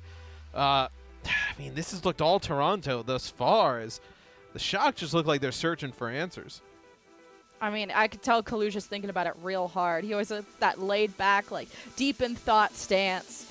But now that we've kind of realized that, okay, well, Sam seems to be brought in for either Echo or Sombra, and then Striker can fill out around Proper, especially at least we've seen the Sombra from him. So maybe it is a style difference of Striker being more aggressive and Sam not being able to match up against Hisu. I would say Hisu's EMPs are more valuable, although I'd have to check back on the stats. It felt like Sam maybe had more damage overall, but it's the kills that matter, not just damage. As we go to Junkertown, maybe I called you crazy. Yeah, I mean, I don't know how many people would have thought that would have been the case. I think when you go into a map like Junkertown, though, like it becomes pretty scary, like how difficult this map can be for teams at times. Where, like, you get a, let's say they force kind of Striker into playing some kind of like Widowmaker here. I mean, that's a really tough situation to be in. Toronto, they're not going to change anything up. Tracer's Sombra on D, so no long-range hit scan. They'll opt to just play pretty aggressive around that bridge, which I think they're totally open to taking that fight. The Shock have not looked good in that kind of mirror matchup, so to speak, in this series thus far. So they'll welcome this. Yeah, neither of these teams have played this map, this stage yet. So although maybe you're expecting some Widow play, yeah, I mean, even Hisu's good at the long-range hit scans. The double flanker setup is nice, especially because this map is so open. You can just be invisible and walk wherever you want. You can take advantage of that space. But Toronto at least doing some scouting. Hisu will just call out what the comp is. And Proper on the Sojourn is an interesting look. Yeah, I mean, that is very good. This is something that, like, Kilo would play, right? I mean, we've seen, I'm sure, Proper play it throughout the season. But that's typically something we've seen Kilo play. And they'll actually have Kaluj on Sigma. So we've seen Kaluj's Sigma stats in the past. And he's been really good on the hero. Just throwing a completely different look here at the Toronto Defiant, seeing if they can crack this open any way possible. Yeah, I'm thinking, like, why not just run Bab if you're going to run this kind of poke comp with the Zen, the Sigma, the Sojourn. But either way, they kind of have a hybrid setup of at least having some backline pressure with Striker that can decloak in the back, go after Strong and Twilight if there's a brawl setup. So Shock, I mean, already halfway to point A, and they get the D-Mech on the Hoppa. And Proper gets to just get charged up and poke away, and Toronto haven't been able to really crack this egg yet. No, as they can just play exactly like you mentioned. They can play a little bit more static, and even the composition that would do well with Batiste, right? If you were the Shock, you don't really necessarily need it. They can just keep pushing them back with the Sigma shield, and just the constant poke damage that comes out with Sigma, and maybe slow this game down a bit, which is kind of where they need to get this one to. We haven't seen Kaluj run to Sigma this stage or like in the Countdown Cup yet. We even saw some Chunker Queen from him, but not this one yet. I'm thinking, okay, this is such a wide open map. There's tons of space to poke. They're meters away from point A, and Proper has had so much freedom to connect shots, although that sleep hits. It's not a big deal though, because Shock's still at point A, and Defiant want to get out of there quick. Yeah, really good offense here from the Shock thus far. This comp clearly working. And wonder if we see any type of switch up from the Defiant. Thus far, looks like none. I don't think you would want to have like Hotba try and mirror this against Kaluj. I think Kaluj is definitely the better of the two on Sigma. Kaluj, one of the best Sigmas in the league. And then, you know, like, do you try and play this dive constantly? Do you try and mix in some long-range hit scan? I think after this EMP, you might see some change. Yeah, it's going to be a little tough for Shock because now that point B is a lot more narrow. So trying to stay away from the collapse of Defiant that are hanging around on the high ground. How is Kaluj going to want to address that? Does he want to rotate to the high ground and meet them and brawl them? But he has to deal with the EMP first. He unleashes that, but the Nano from Kaluj helps him sustain. I mean, on top of the Transcendence, I mean, Kaluj has everything he can hope for. But it'll be up to this grab flux that he has. But of course, Strong is very close to Transcendence. I might not make the splash as Shock is expecting, as they're still just trying to establish themselves on the cart, but now rotating to the high ground to get Defiant away from here. Kaluj, I wonder if this grab flux is going to be only centered on the supports, if they're going to want to bait out the Transcendence through an extended brawl fight, but for now, Shock are taking their time with it, and there's the Transcendence, but Kaluj is hacked, he's getting beamed down, and he's surviving, so this could be a big grab flux. Yeah, he's going to come out of the door and try and use it straight away, and gets hacked right as he's able to use it, so not able to get it off. But you are going to have Finn sleep Finale and take him out. The overclock is nice. Self-destruct from the low ground. Hoppa catches Violet off guard, but this is still looking like Shock are ahead. They have 4 members versus the one here of Hoppa just still is chilling on the cart. The rest of Defiant are at the end of point B. So it's easy for Shock to just go after these isolated targets. And now kind of staggering anyone here is so critical for Shock because they're just meters away from point B and with a pretty decent time bank at that. Just seems like Shock kind of maybe going towards some comfort picks in some areas where you have Hotba now switch over to the Zarya. So you'll combo the Zarya with the flankers maybe, thinking you can kind of close that gap, get behind the Sigma shield, put some pressure onto the Sigma, play a little bit more brawly around him, and also take advantage of, you know, Kaluj wants to just spam these chokes, spam these alleyways, just gain that charge from being able to play the Zarya. So that's a kill from Finale on the Striker, where we've seen a few First Bloods go the way of Toronto Defiant, not able to capitalize. See if they decide to push up. I don't even know if my stats are correct, but Shock have a total of 3 deaths versus like the double digits of Toronto. So it's Toronto just not being able to focus fire, not able to finish off kills, not working together. I don't know what the problem is. All that matters is Shock are kind of stuck having to go through this choke, and against a Zarya, which is what Hoppa is known for, that's going to be tough. We'll see how they try and set up here. Hotba, I think, can control this area. It looks like Kaluj makes it fine, but if he's not there to kind of help the rest of the team, you can just see these bubbles being dedicated. You see a bubble right there. Kaluj just forced to attack into it. But there's no play for Violet here. They're not able to get him out around that corner where that's going to be the EMP. Yeah, they kind of caught Kaluj off guard. They slept him, they antied him, they got him half, and there is Shock looking to help him out. Now a counter EMP from Striker. Defiant maybe losing their hold. No, they get it right back. Having Toronto's Transcendence just add some healing, even though Hoppa's not there. They can at least just, Toronto can cycle their DPS on the car and not allow any progress, and buy time for Hoppa to get back. And with these kills following up from the DPS of Toronto, Hoppa will get back, and he has grab, and they can take even more time away from the Shock. Yeah, that was actually an awesome play from the Defiant. After Hotba just gets bullied into that corner and taken out, they actually use the Transcendence, and they push up, and they know there's a few players weak, and they're able to get a hack on a Kaluj, finish him off. You have Finale able to pick up some kills as well. It's a really nice job, just picking up these kills towards the end. Look at this. That's going to be a hack on a prop, right? Only you're going to be able to finish him off. But just scary enough to push him back a little bit. Well, 5 versus 4 for Toronto. Hoppa throws the grab. Shocker fighting tooth and nail for it. They're actually able to get ahead in kills. And it's a free grab flux too, but I mean, Shock not even needing it. But just to mention that because Toronto used Transcendence last fight, Kalush can kick off this next one with that, but he doesn't have a lot of manpower with him. At least he has Striker, but Toronto are just annoyingly contesting the card all the time, which is delaying Shock's push. Yes, Kalush is going to have to go to the high ground here to try and gain some control, as this has been a pretty good stall for the Defiant on defense. That type of hold may be the one that like saves the Shock from completing the map, let's say, gives the Defiant a real option to take this one.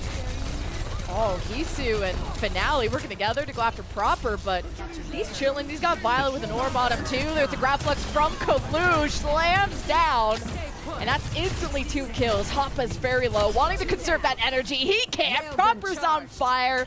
The Return of the King. Not a copyright movie at all, but Shock 50 seconds away from capping the match.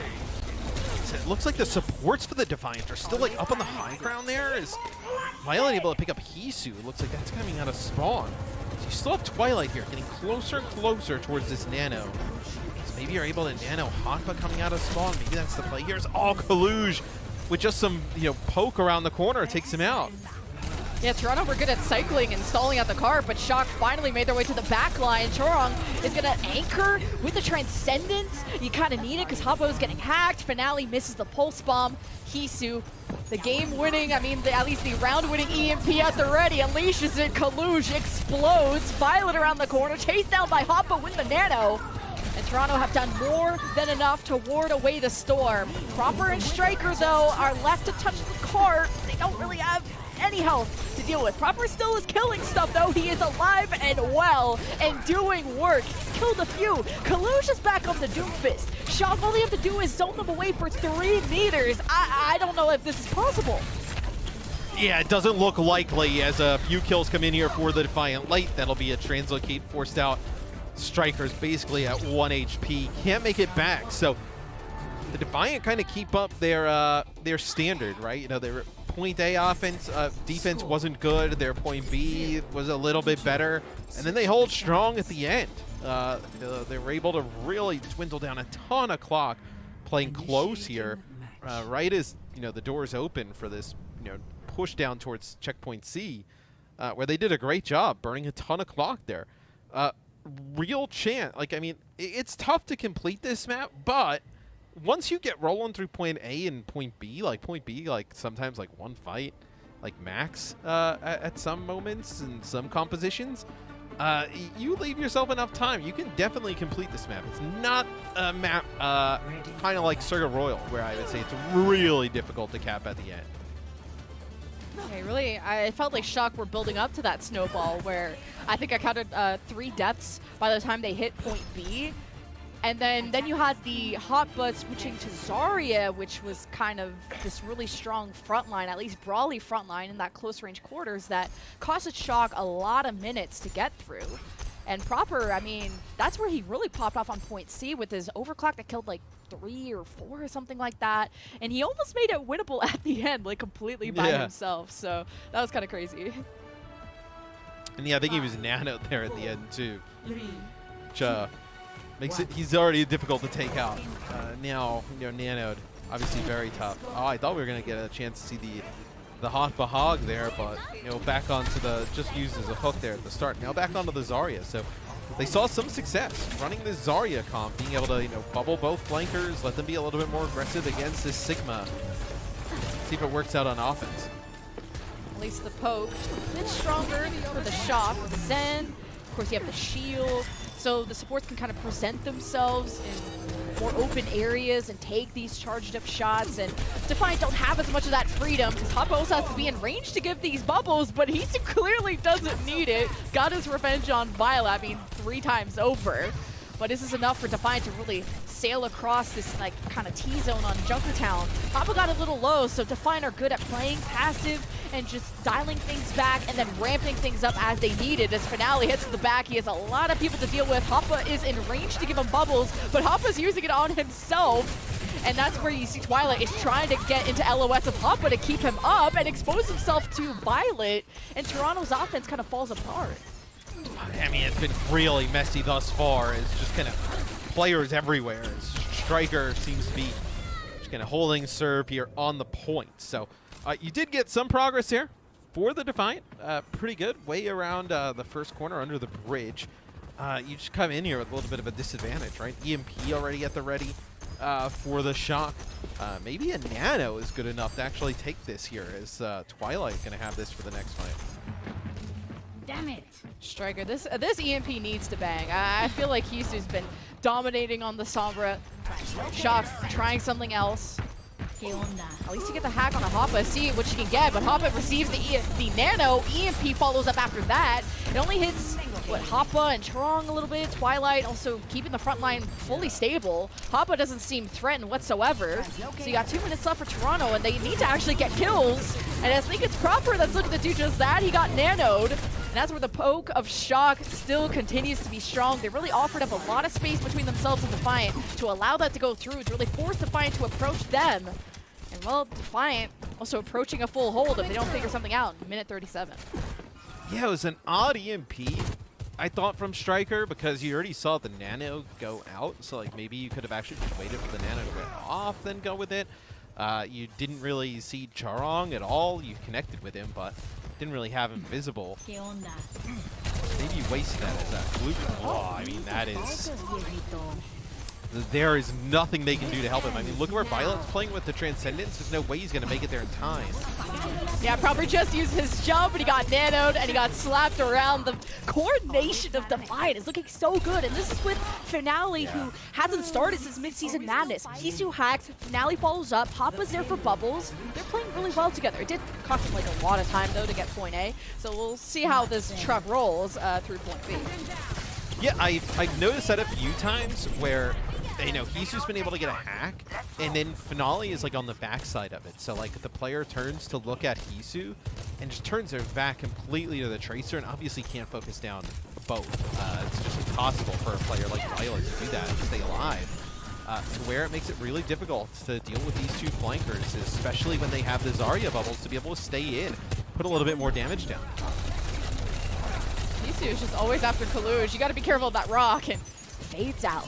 No problem. Fades away from his problem. So Toronto can at least keep the card going, and now you're reaching a halfway point where the defense has the high ground, but they don't have Violet.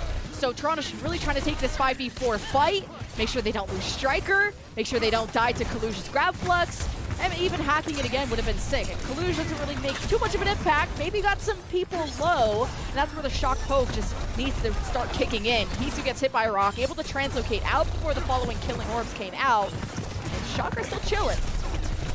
Yeah, as Kalu's going to go and finish off Hisu, not let him linger, and I think this is where the Toronto Defiant struggle at times, where you look yourself, Hanpa, it looks like Hanpa and Twilight up on the high ground. Oh, they actually you know, end up kind of using the EMP or walking right into it. This is, Hanpa's able to live through this for the time being, so I don't know if he has a support here. I think it's going to be Charong coming back off spawn, but just living off of the packs and gaining tons of charge. Ooh. He is so weak, yeah.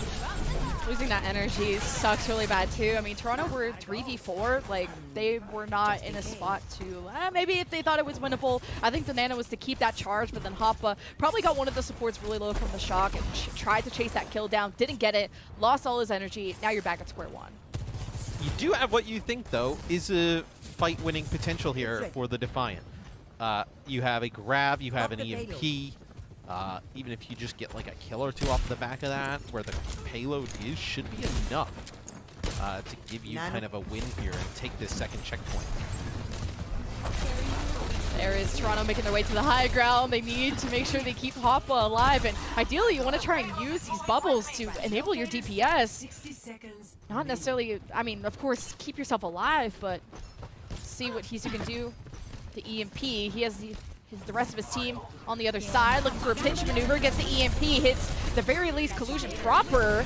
Kaluj gets nanoed, and he's trying to keep himself alive as it's all chaos. A 4v4 now ensues, and Kaluj is just there to really anchor cart and stop progression. Here's the Transcendence for both sides. It manages to save Kaluj at the last second. As now that Transcendence Strong is out of the picture, a grab flux could follow, but it's EMP from Striker first. No big kills coming out yet as Toronto just decided to hide from the EMP, but I'm sure as soon as they re-emerge and group up, Kaluj could find a grab flux. He just has to make sure he doesn't get hacked this time, and that should be a problem because Hisu is on Hanzo this time. 10 seconds left. Yeah, there's a lot of changes coming in for the Defiant late. Seems like a lot of desperation. Overclock and Gravitic Flux available here for the Shock. It'll be Hotba the one who gets a touch. Got to deal with Striker trying to hack him from behind. Oh, Hoppa loses the mech. Finale has the Nano looking for a pulse pop target, but really you don't need all the sleep from Finn at 1 HP. And here comes the rest of the Shock to finish off that kill. Proper with 2 headshots in a row, making the 3rd one to save the Shock in the series, as it's now 2-1 for the Toronto Defiant. And anything can happen now, right? A reverse sweep on the cards. You go into a push, very aggressive type of playstyle. You know, I think we see a lot of probably a situation where the Shock may have to mirror with a Tracer Sombra of their own, but you just don't want to bet against Proper in those type of scenarios. This is still winnable for the Shock. Every match that Toronto have been to thus far in the Countdown Cup qualifiers have been to Game 5. They're looking at this like, oh no, not again. Well, Shock are just looking for anything at this point. Even a win would be great because they're 0-2. We're going to send it to a break. When we get back, we'll have map 4.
Toronto, I'm not trying to bring up any bad juju. I'm only stating facts. Remember when y'all faced the New York Excelsior and you won the first 2 maps and then you lost the next 3? Well, like, I hope this is not like some kind of deja vu, because I mean, Toronto started off so good. Then Shock brought back Striker. Proper has like 15 final blows, like the most out of the lobby.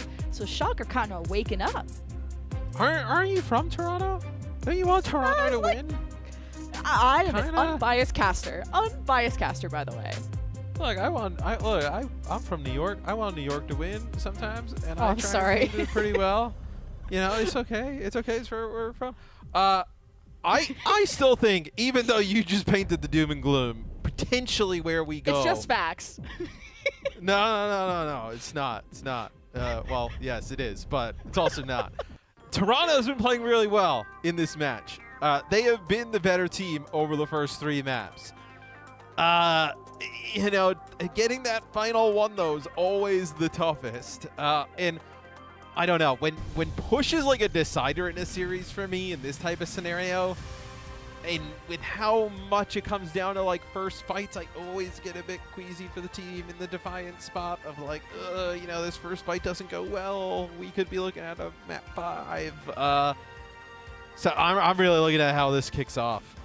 And what's crazy is like it almost seems with these 2 teams, it comes down a lot to like compositions and who's playing what. Now we got a new Queen Street, which is surely like the homeland advantage of Toronto. Like they're always like Toronto beating people on Toronto in Toronto. Like it was a whole meme they put on social media. But Shock actually played this twice against Justice, which they won 75 meters to 57, and then also against Houston, but they lost that one 57 to 40 meters. Yeah. So Shock have gone through the ringer. We should look to get away, like to get rid of home and away, like the actual kind of like jersey colors, and actually do proper home and away, like where maybe if Toronto plays on New Queen Street, the bot moves faster or something. Oh, yeah. That would actually benefit not many teams in the league, and it would ruin competitive balance. So we would never do something like that. Never. No. They just kind of like all-star shenanigans or something eventually, but. The mirror matchup here is interesting. Like, for me, this kind of favors Defiant, right? With what we've seen thus far, like, this is kind of like where the Defiant have looked really good running this kind of a composition. It was really that Sigma that, like, really threw the Defiant for a loop. Yeah, I think the Shock poke was just that good. I mean, Violet, I think, had something like 12 final blows. Proper had 15. Like, that's where Shock dominated, just getting those first pigs. But now in that mirror matchup, as you said, like, the series has shown that Toronto was better. Now, if you were to say, like, oh, who's a better Tracer, proper Finale, I wouldn't want to even argue that. I feel like people would hate me. But you think, like, before the series, it's obviously Proper. Or Striker might be the better Sombra. Kaluj is a better Diva. Who knows? But the series has shown that Toronto is definitely showing up. And I think what we've seen is Finale actually takes out Violet here with a pulse punch. You're actually going to keep getting some progress here. It's just, look, it's hard adding a new player into the lineup. And then you just see the level of coordination from Finale and Hisu because they've been playing with each other for so much longer, right? And probably had so much practice. They're able to capitalize on these hacks, on these EMPs, kind of work together so much better than where the Shock currently are at. But I think the Shock can get there with this duo. It's just going to take some time. Yeah, just need to talk to each other. And, I mean, Shock haven't killed anything yet, but at least they're existing, and who knows for how long with the EMP that just hit them. Finale and Violet killed instantly, and Hisu's been so good at striking and being lethal in the backline, and you gotta hope that Striker or Sam, whoever, oh my god, the Beyblade maneuver on the body, you can't crouch. Is that the Diva tactical crouch, the victory spin on the body? So slow, I mean, yeah. Not even the full spin. At like 200 DPI, he's just viciously wailing his arm across his mouse pad to get the spin going. This has been dominant from the Defiant. 77 meters, and we just started the map. This is also, just a reminder, Shock haven't killed anything yet. 0 deaths across the board from Defiant. Now who have just used both support ultimates, Strong, Transcendence, keeping everyone up as Kaluj was trying to remove Defiant by force, and this is a roll. What's wild is that typically like teams are fine pushing up to the the box stretch at checkpoint, and then just kind of like backing up a little bit and letting the other team kind of come in and take it. The Defiant have just been bullying them the entire time. Let's look at this. I mean, they have them locked in the spawn. You're gonna have an EMPE. Violet switches to Lucio probably just to get them out with some speed. This would be the fastest cap in history, I would think. And it would be on their map. So that would be kind of epic. But Papa loses the mech. Okay, he has a self-destruct. He'll get back in, and Kaluj will... I like how they just didn't wake him up. So he just had to face that on the chin. And Kaluj at least gets his mech back. And Proper's killing things. The first kills for the San Francisco Shock by the hands of Proper minutes into the match. Now, yeah, I had just finished saying that Shock had woken up, and they went back to bed, apparently. It has to be so demoralizing, though. Like, we talk so much about how the beginning of push is so important, and to see the cart just go 112 meters, into your base. I mean, what are you looking at here? You're looking at basically a full map. Like, they have to run it all the way back here. And what's, like, you can't... It's hard, because you want to dump ultimates into these fights. You see Gisu now getting up to the high ground. But if you do, and you lose... then you just put yourself in an even worse spot as time goes on. That was really Matrix nice from Hoppa. Oh my god, so they could translocate out, so that's sick. Yeah, Shock have to do the major run back. And to do that is difficult because of, the ults that you have to cycle. And how you're trying to survive the wave of ults from the other team too. But Proper is killing so much. He's 6-2 with 4 final blows. Like, he swapped the Tracer and he's like, everyone get in my backpack. So they win the fight, but they're not even close to the first checkpoint. I mean, we just got like about 10 meters on the board. I mean, you see they're playing the Lucio as well. You got to just get aggressive around this. That's kind of what they're trying to do here. Not really leave it up to chance and kind of like Proper and Striker to coordinate. Just get everybody in there and just collapse on targets. Well, Hisu still has 0 deaths, by the way, but he's able to just translocate out just before he dies. Has been so valuable. Finale throws a pulse, it hits spin. At least Twilight gets traded out, so Striker is alive and well. How do the Shock really? They got to go from 24 meters to 112, and the bot is already rolling back. But at least Shock have won this fight when I thought the cart was starting to roll back. And Proper said, "I will put the team on my back." I mean, that is just insane Tracer play, able to just in and out of the buildings, high ground, whatnot, finish players off. But still, are you even going to get the checkpoint out of this? 2 fights in a row, like historic kind of like carry job from Proper in like some of these fights. And we're not even at this checkpoint yet, which the Defiant already passed like by a long shot. Okay, Kaluj has been nanoed. Transcendence in response from Chorong. Twilight nanos Chorong again, just to kind of keep him alive. And it's funny how much they nano the Zen and they just poke down. Yeah, and this is the brutal part. The bot is going to just move all the way back towards the Shock base here. Nice shots there. You're powered up. Get Matrix too. That's helpful. I mean, look at how fast this bot is getting back to the Shock side of the map. I mean, like from this point that the Shock won like 3 straight fights and got it to where it is now. I mean, it's going to be so hard for them to come back.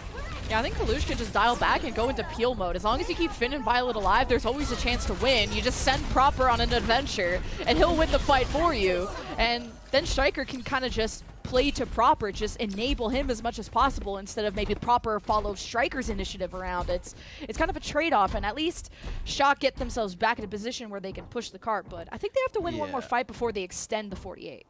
Oh, and I mean, look how far away some of their players are spawning, right? It's Violet, he'll have to taxi players back. I think your goal here for the Shock is you need to get the checkpoint.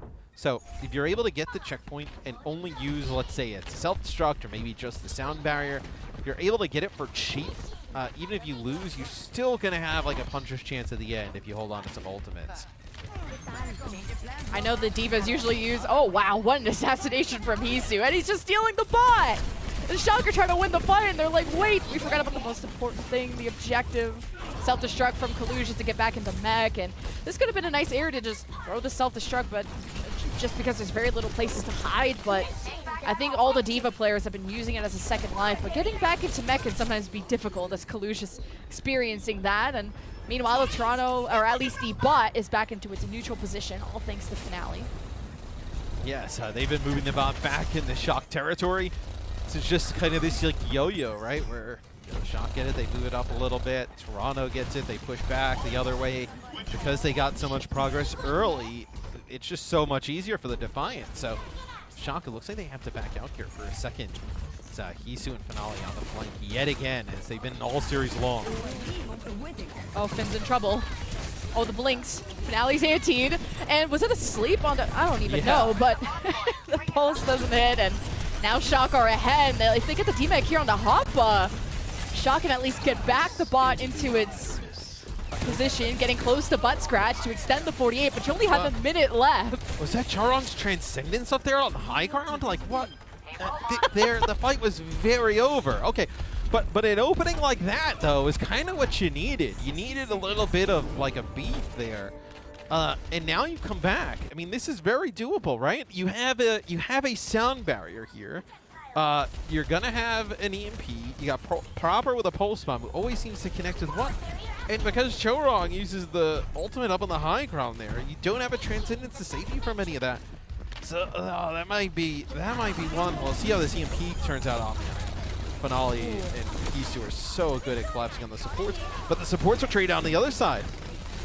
It just seems like always a fight win for Toronto when Hisu has EMP. Just always Violet first, then Finn.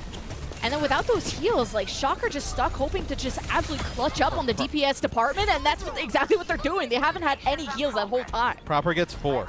Proper gets 4 during this.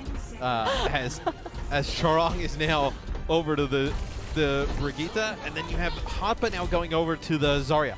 So they know that they just want to kind of play for like a little bit of a sustain on the payload here. With the Zarya bubbles to also, I mean, this is to protect against Proper for sure with the bubbles and the Brig.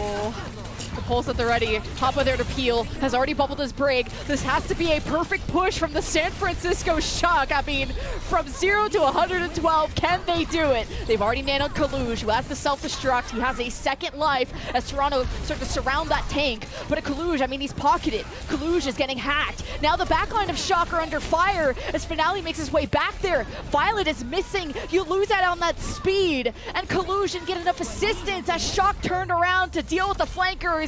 And it won't be enough. The Shock drop yet another series, 0-3, as Toronto take their first win in the qualifiers. That feels tough to watch for San Francisco, specifically Proper. I mean, Proper played out of his mind there on the final map. You know, even in fights where Toronto, it would take 2 players to get the supports. You know, he'd be in the back line of the Defiant, killing like 3 players, a lot of changes at the end to have to deal with them. But you can see the Shock are still a work in progress here at the end part of our season where, you know, this is a time if you're a fan or just like, you want to see your team start to play well now. It doesn't really matter how well you played during the kickoff clash. Like, this is the time where you want to see your team start to rise and hit their peak. And you're not seeing that with the Shock at all, as they look disjointed. I feel like if we had a player of the match, I feel like we should give it to Proper because he tried his best. I hope his mental's doing okay. He really tried to do it all, and at least we're back to kind of seeing that mid-season madness Proper of going out and killing 3 or 4 like every fight. He's back on his Tracer role. Now it's just about connecting well with the Sombra player, and then we could see Shock back on top, but it's kind of hitting this plateau where they're not are they still a top 3 team? Are we starting to see kind of those mid-level teams really upgrade and start to improve faster and better than top teams like Shock, who have always been on that throne? I think you are, specifically with like Defiant, right? They end up winning this series. They look really good. And our player of the match today will be Hisu. You know, him and Finale, they were able to link up so many times with the Sombra Tracer combination. But Hisu's EMPs were so perfect throughout the series. Like, it felt like every time they used an EMP, they were able to pick up a kill or 2 off the back of it. And you always saw Finale there, able to finish players off. I thought in the overall series, you know, I thought Finale played Tracer really strong. They're not him and Proper kind of going back and forth. I think Proper was just himself during that. But I think you see the Shock searching for this Sombra type player. like Hisu. And Hisu played great and was just really coordinated with the rest of the team throughout the series, which I think is super important on the Sombra. And which is cool because we haven't seen like finale since the midseason madness. So to just be already gluing together, everything's coordinated, it looks amazing. Hisu only cared about EMPing those supports and would deliver that satisfaction every time. And even he hacked Kaluj out of his grab flips on Junkertown, which that was another important moment. Hisu is popping off, and just every meta, he steps up to the role, whether it's Sojourn, Sombra, what have you. Even the Ashe, he was playing a bit of Ashe in the matches recently. Like, he is able to play so many things at a high level, and it's helping Toronto really achieve these wins that they need and start being in the conversation of a top 4 team. They have the pieces. We talk about how good we know Hisu and Twilight have been in their careers in the Overwatch League. If you start to see Twilight play really well on the support, which we've seen throughout, and really kind of help Chorong, which I thought they were both really good today. And then with Hisu in combination with Finale, I mean, they have the talent to still be one of these top 3 teams in the West. I know, that's going to be a tough conversation to have, although Toronto were 0-2 all to Game 5, so they just choke at the end, but at least they finish off strong and against a strong team. And if you're a fan of Hisu, you're going to want to hear what he has to say, because Danny on the other side of this break will have a special interview with Hisu, and then we'll hear from the Watchpoint post desk about all the shenanigans that happened today. So we will see you there. 나한테? 포커싱.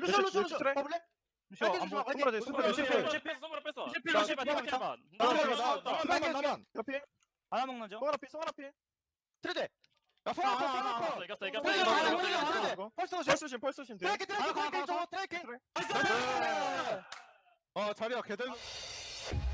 The Overwatch League is brought to you by Upper Deck, the official trading card of the Overwatch League. And by TeamSpeak, the official voice supplier of the Overwatch League.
Welcome to Watchpoint Post Show, everybody. I'm joined now by the player of the match, Hisu from Toronto Defiant. Hisu, congratulations on the win. Yeah, you guys beat the San Francisco Shock. So I just want to start this interview by just asking you, how'd you guys get it done? 자, 첫 번째 질문 일단 오늘 첫 번째 질문을 드리기 전에 오늘 승리 축하드리면서 센쇼크를 방금 이제 상대로 이기셨습니다. 오늘 승리 좀 어떻게 거두시게 되셨나요? 일단 저희가 저번 주랑 다르게 조합을 좀 바꿨는데 딜러랑 힐러를 하나 바꿨는데 저희가 추가한 부분은 아나의 제냐타를 더 했고 아나젠 조합을 했고 그리고 리퍼를 빼고 트레이서 조합을 바꾼 뒤로 저희가 팀업이 좀 많이 좋아져서 그 덕분에 많이 이겼던 것 같아요. I think compared to last week, a big change for our team was switching out a DPS hero and also our backline, our healers. So compared to last week, where for this match today against San Francisco Shock, we used the Ana Zen double flex support, and not only that, for the DPS lineup, we took out the Reaper and also we added the Tracer in. So I think that was a huge improvement that we made, and we've been finding a lot of success with it, and I think that is why we beat the San Francisco Shock. I just want to add on to that because I think this win was a much needed one for the Toronto Defiant, because before this you guys were 0-2, and you guys are of course in the middle of the pack, so you guys really needed this. Do you think was that sort of the reason that sort of helped you guys get the win today as well? Were you feeling a little bit more motivated to beat the San Francisco Shock? 자, 방금 얘기했던 거에 좀만 더 덧붙이자면 오늘 제가 봤을 때는 특히나 토론토 팀이 오늘 승리가 굉장히 중요하다고 생각이 되는데요. 왜냐면 일단 오늘 들어오기 전까지는 0승 2패로 좀 힘든 어떻게 구간이었는데 특히나 아무래도 지금 이제 현 상황이 좀 이제 중간 쪽에 있다 보니까 승리가 굉장히 중요한 시기에서 좀 이런 이유 때문에 오늘 경기에 들어오면서 조금 더 열심히 해야 되고 오늘 꼭 이겨야겠다. 좀 이런 멘탈이 좀 도움이 됐다고 보시나요? 네, 일단 저희가 솔직히 저번 주에 1승이라도 챙길 줄은 알았는데 1승커녕 0승 2패로 시작해가지고 좀 많이 다들 초조해 있던 상태였는데 근데 이번 주부터는 뭔가 그래도 승부형이 그러니까 저희 팀 감독님이 좀 편하게 하자고 마인드를 가지자 해서 저희는 그냥 편하게 했던 것 같아요. 근데 저는 솔직히 오늘 지면은 좀 죽는다는 마인드로 열심히 하긴 했는데 나머지 애들도 다 그러긴 했을 거예요. Alright, so honestly, last week we went into the first week of the stage thinking that we're at least going to get one win, but of course that wasn't the case. So coming into today's match, we were 0-2. So because of that, everyone on our team was very nervous. But before coming into today's match against San Francisco Shock, our head coach and our coaching staff told us to just play comfortably. Don't get too nervous. Just play comfortably, and I think that sort of helped us out. Of course, we heard that from our coaches, but including myself and all of the players, we had our mentality was that if we lose this, we are dead, and I think that's sort of how we got the win against San Francisco Shock. Talking about this win, my last question for you, Hisu, is I think your Sombra today looked impeccable. So. Honestly, compared to last week, it was sort of a different Sombra that we've seen from you today. So, were there any practice that you did specifically, or how were you able to sort of improve your Sombra play in such a short amount of time? 자, 마지막 질문으로 오늘 이제 승리에 대해서 좀 더 얘기를 하자면은 특히나 제가 봤을 때는 희수 선수의 솜브라가 굉장히 중요한 역할을 했다고 보는데요. 솔직히 말해서 저번 주에 봤던 솜브라보다 훨씬 더 너무나도 나아진 솜브라 플레이를 봤기 때문에 좀 이 짧은 기간 안에 좀 이렇게 새로운 연습을 하셨는지 아니면 어떻게 해서 이렇게 좀 나아진 모습을 볼 수 있었나요? 근데 이게 솔직히 말해서 좀 상대적인데 이번에 쇼크전이랑 할 때 저희가 좀 더 편했던 이유가 쇼크가 뭘 하려 하는지 좀 많이 제 입장에서는 제 머리로는 많이 읽혀가지고 내가 아예 뒷라인에 빠져가지고 그냥 카운터를 보려고 하는데 카운터도 잘 못 치길래 그냥 저랑 트레이서랑 뒷라인 계속 털고 다니자 약간 이런 식으로 저희끼리 게임 내에서 정하는 게 좀 많이 도움이 됐던 것 같아요. 그 상황을 인지하고. 센쇼기 어떻게 보면 좀 카운터를 하려고 하는 거를 잘 읽었다 이 말씀이죠 지금? 네. 계속 빠져있길래 거리도 멀고. 네. 빠져 있길래. Alright, so honestly, I think today for my Sombra, it's sort of, I guess it was a lot more comfortable for me to go against San Francisco Shock because I was able to read what San Francisco Shock was trying to do. They were sort of trying to counter our plays and they were sort of playing a little bit more further back, so it was easier for me and our tracer to sort of attack the back line and go, I guess, to sort of attack the back line first and then win the team fights that way. All right, that is it for the questions. 희수, thank you so much for your time, and again, big congratulations on the win. 자, 이걸로 인터뷰 마치도록 하겠습니다. 오늘 승리 너무나도 축하드립니다, 희수님. 감사합니다. Thank you. 감사합니다. Goodbye. 감사합니다. 감사합니다. 감사합니다. There you have it, the return of Shishu, baby. Love to see it, and obviously now we have a clear front runner at the top of the Western standings, but we'll get onto that a little bit later on. San Francisco showed us a couple different looks throughout that series. No sign of Mikey, a lot of Kalush, something people were sort of saying, hey, is this still an option, right? Yeah. We saw like them attempt this Sigma poke style with a Sombra on Junkertown, and obviously a fair bit of Diva sort of mixed in there. Although the Toronto Defiant able to overcome, and like Hisu said, they come in, Danny, 0-2. They need to make an impact this week, and they do it up against one of the top teams in the league. It was crazy. I think I was so amazed by, not only because Hisu had a great game, but Finale as well on that tracer was just crazy good. They were disgusting. Yeah, Johnny, like what did you think about this match? I think they were disgusting. They were disgusting. They were disgusting good. No, seriously though, like Hisu, like when he came into the Overwatch League on the Philadelphia Fusion, like his role was to play the Sombra in many ways. And Fusion, they tried to put him more on a hit scan permanent kind of role, and it didn't work out. But the Sombra is like what Hisu is known for, right? It is. And he just showed up. Like he dominated some of these maps, especially here on like Paraiso. It was incredible. Finale took it to proper on the tracer as well. The dives were so clinical from the Toronto Defiant. I was amazed by how well they played this composition. The backline as well. We've talked at length about Chorong and Twilight, how it's one of the best support duos. Yeah, but we talk about Chorong on the Lucio, but now we see his Zen prowess, John. Yeah, that's great stuff. That's very promising if you're a Toronto Defiant fan, because now you know that you have this in your back pocket as well. You're not scared of Chorong flexing over to that Zenyatta, for example. Here on Junkertown, we saw this Sigma composition like you mentioned, Mitch, and like it was unique, it was fun to watch, but I don't think this is anything permanent you can bring out. I don't think you can bring this out on every kind of map, because Sigma in this kind of meta is just too slow of a hero. You can navigate around it. You can, if you're a Sombra Tracer, like Hisu said, you can like blink around the map and find these dives, right? You get off to a great start here on New Queen Street. Overall, very impressed by the Toronto Defiant and their performance here today. If you're the San Francisco Shock, not of course what you want to see, but at the same time, like Striker, he came into the team like a couple of days ago at this point, right? I think I saw some tweet from the Shock account on Twitter. Oh yeah, like, Striker arrived. It's like 1 day ago. I'm like, what? It's like, he still had guy practiced? He still had like the butt imprint from the plane seat when he's walking through the house, like wide Striker, to take his position and play the game. And also that, but also the Shock are pivoting to a different strategy in terms of their tank, right? We're seeing a lot more of Kalush getting involved.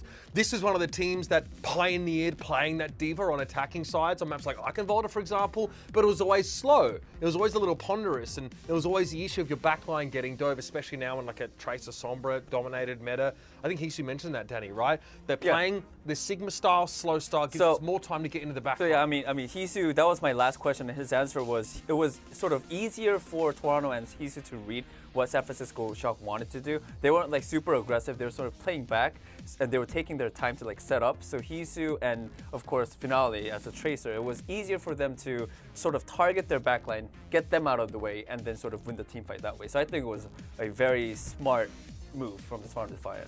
So there you have it, the Toronto Defiant impressing us after a really rocky start to this Countdown Cup. Can we have a look at the standings now? Let's see where the Western region is, because like I said, spicy. We have a clear front runner. Dallas on top! Dallas! Wow. There it is. They're crazy. obviously only a 32 map differential, but with that result here, they're 1 league point clear of San Francisco, who needed to win that game to get the league point to sort of stay neck and neck. It would have been ahead.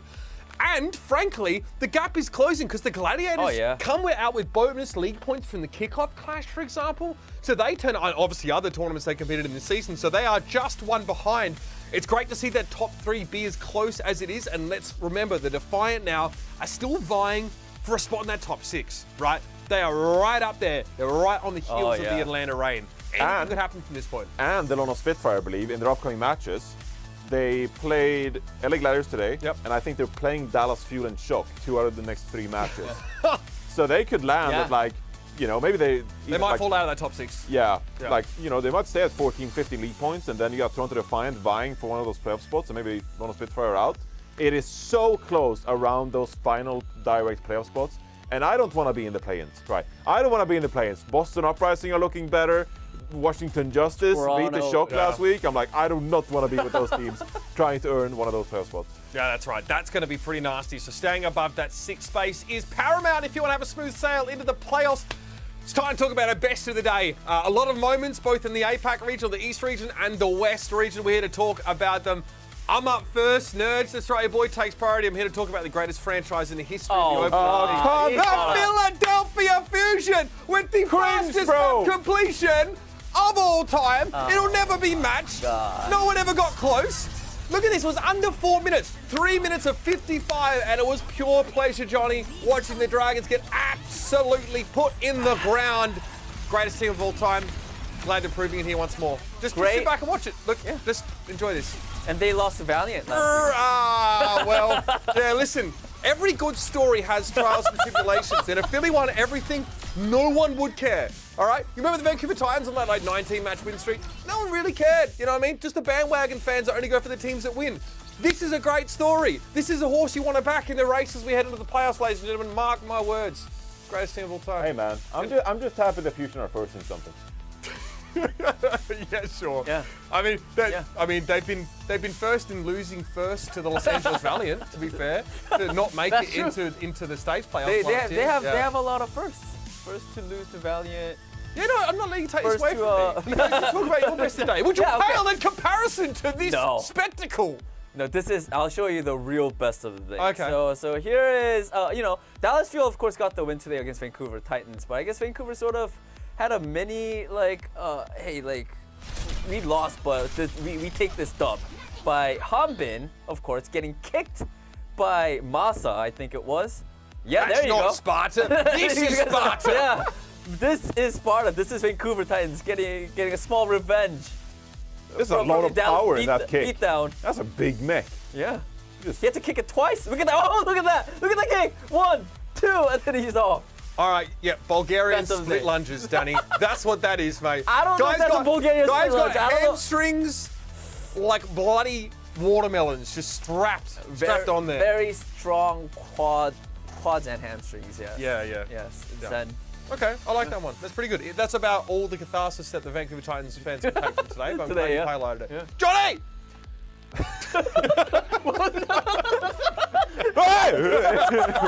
What's going on?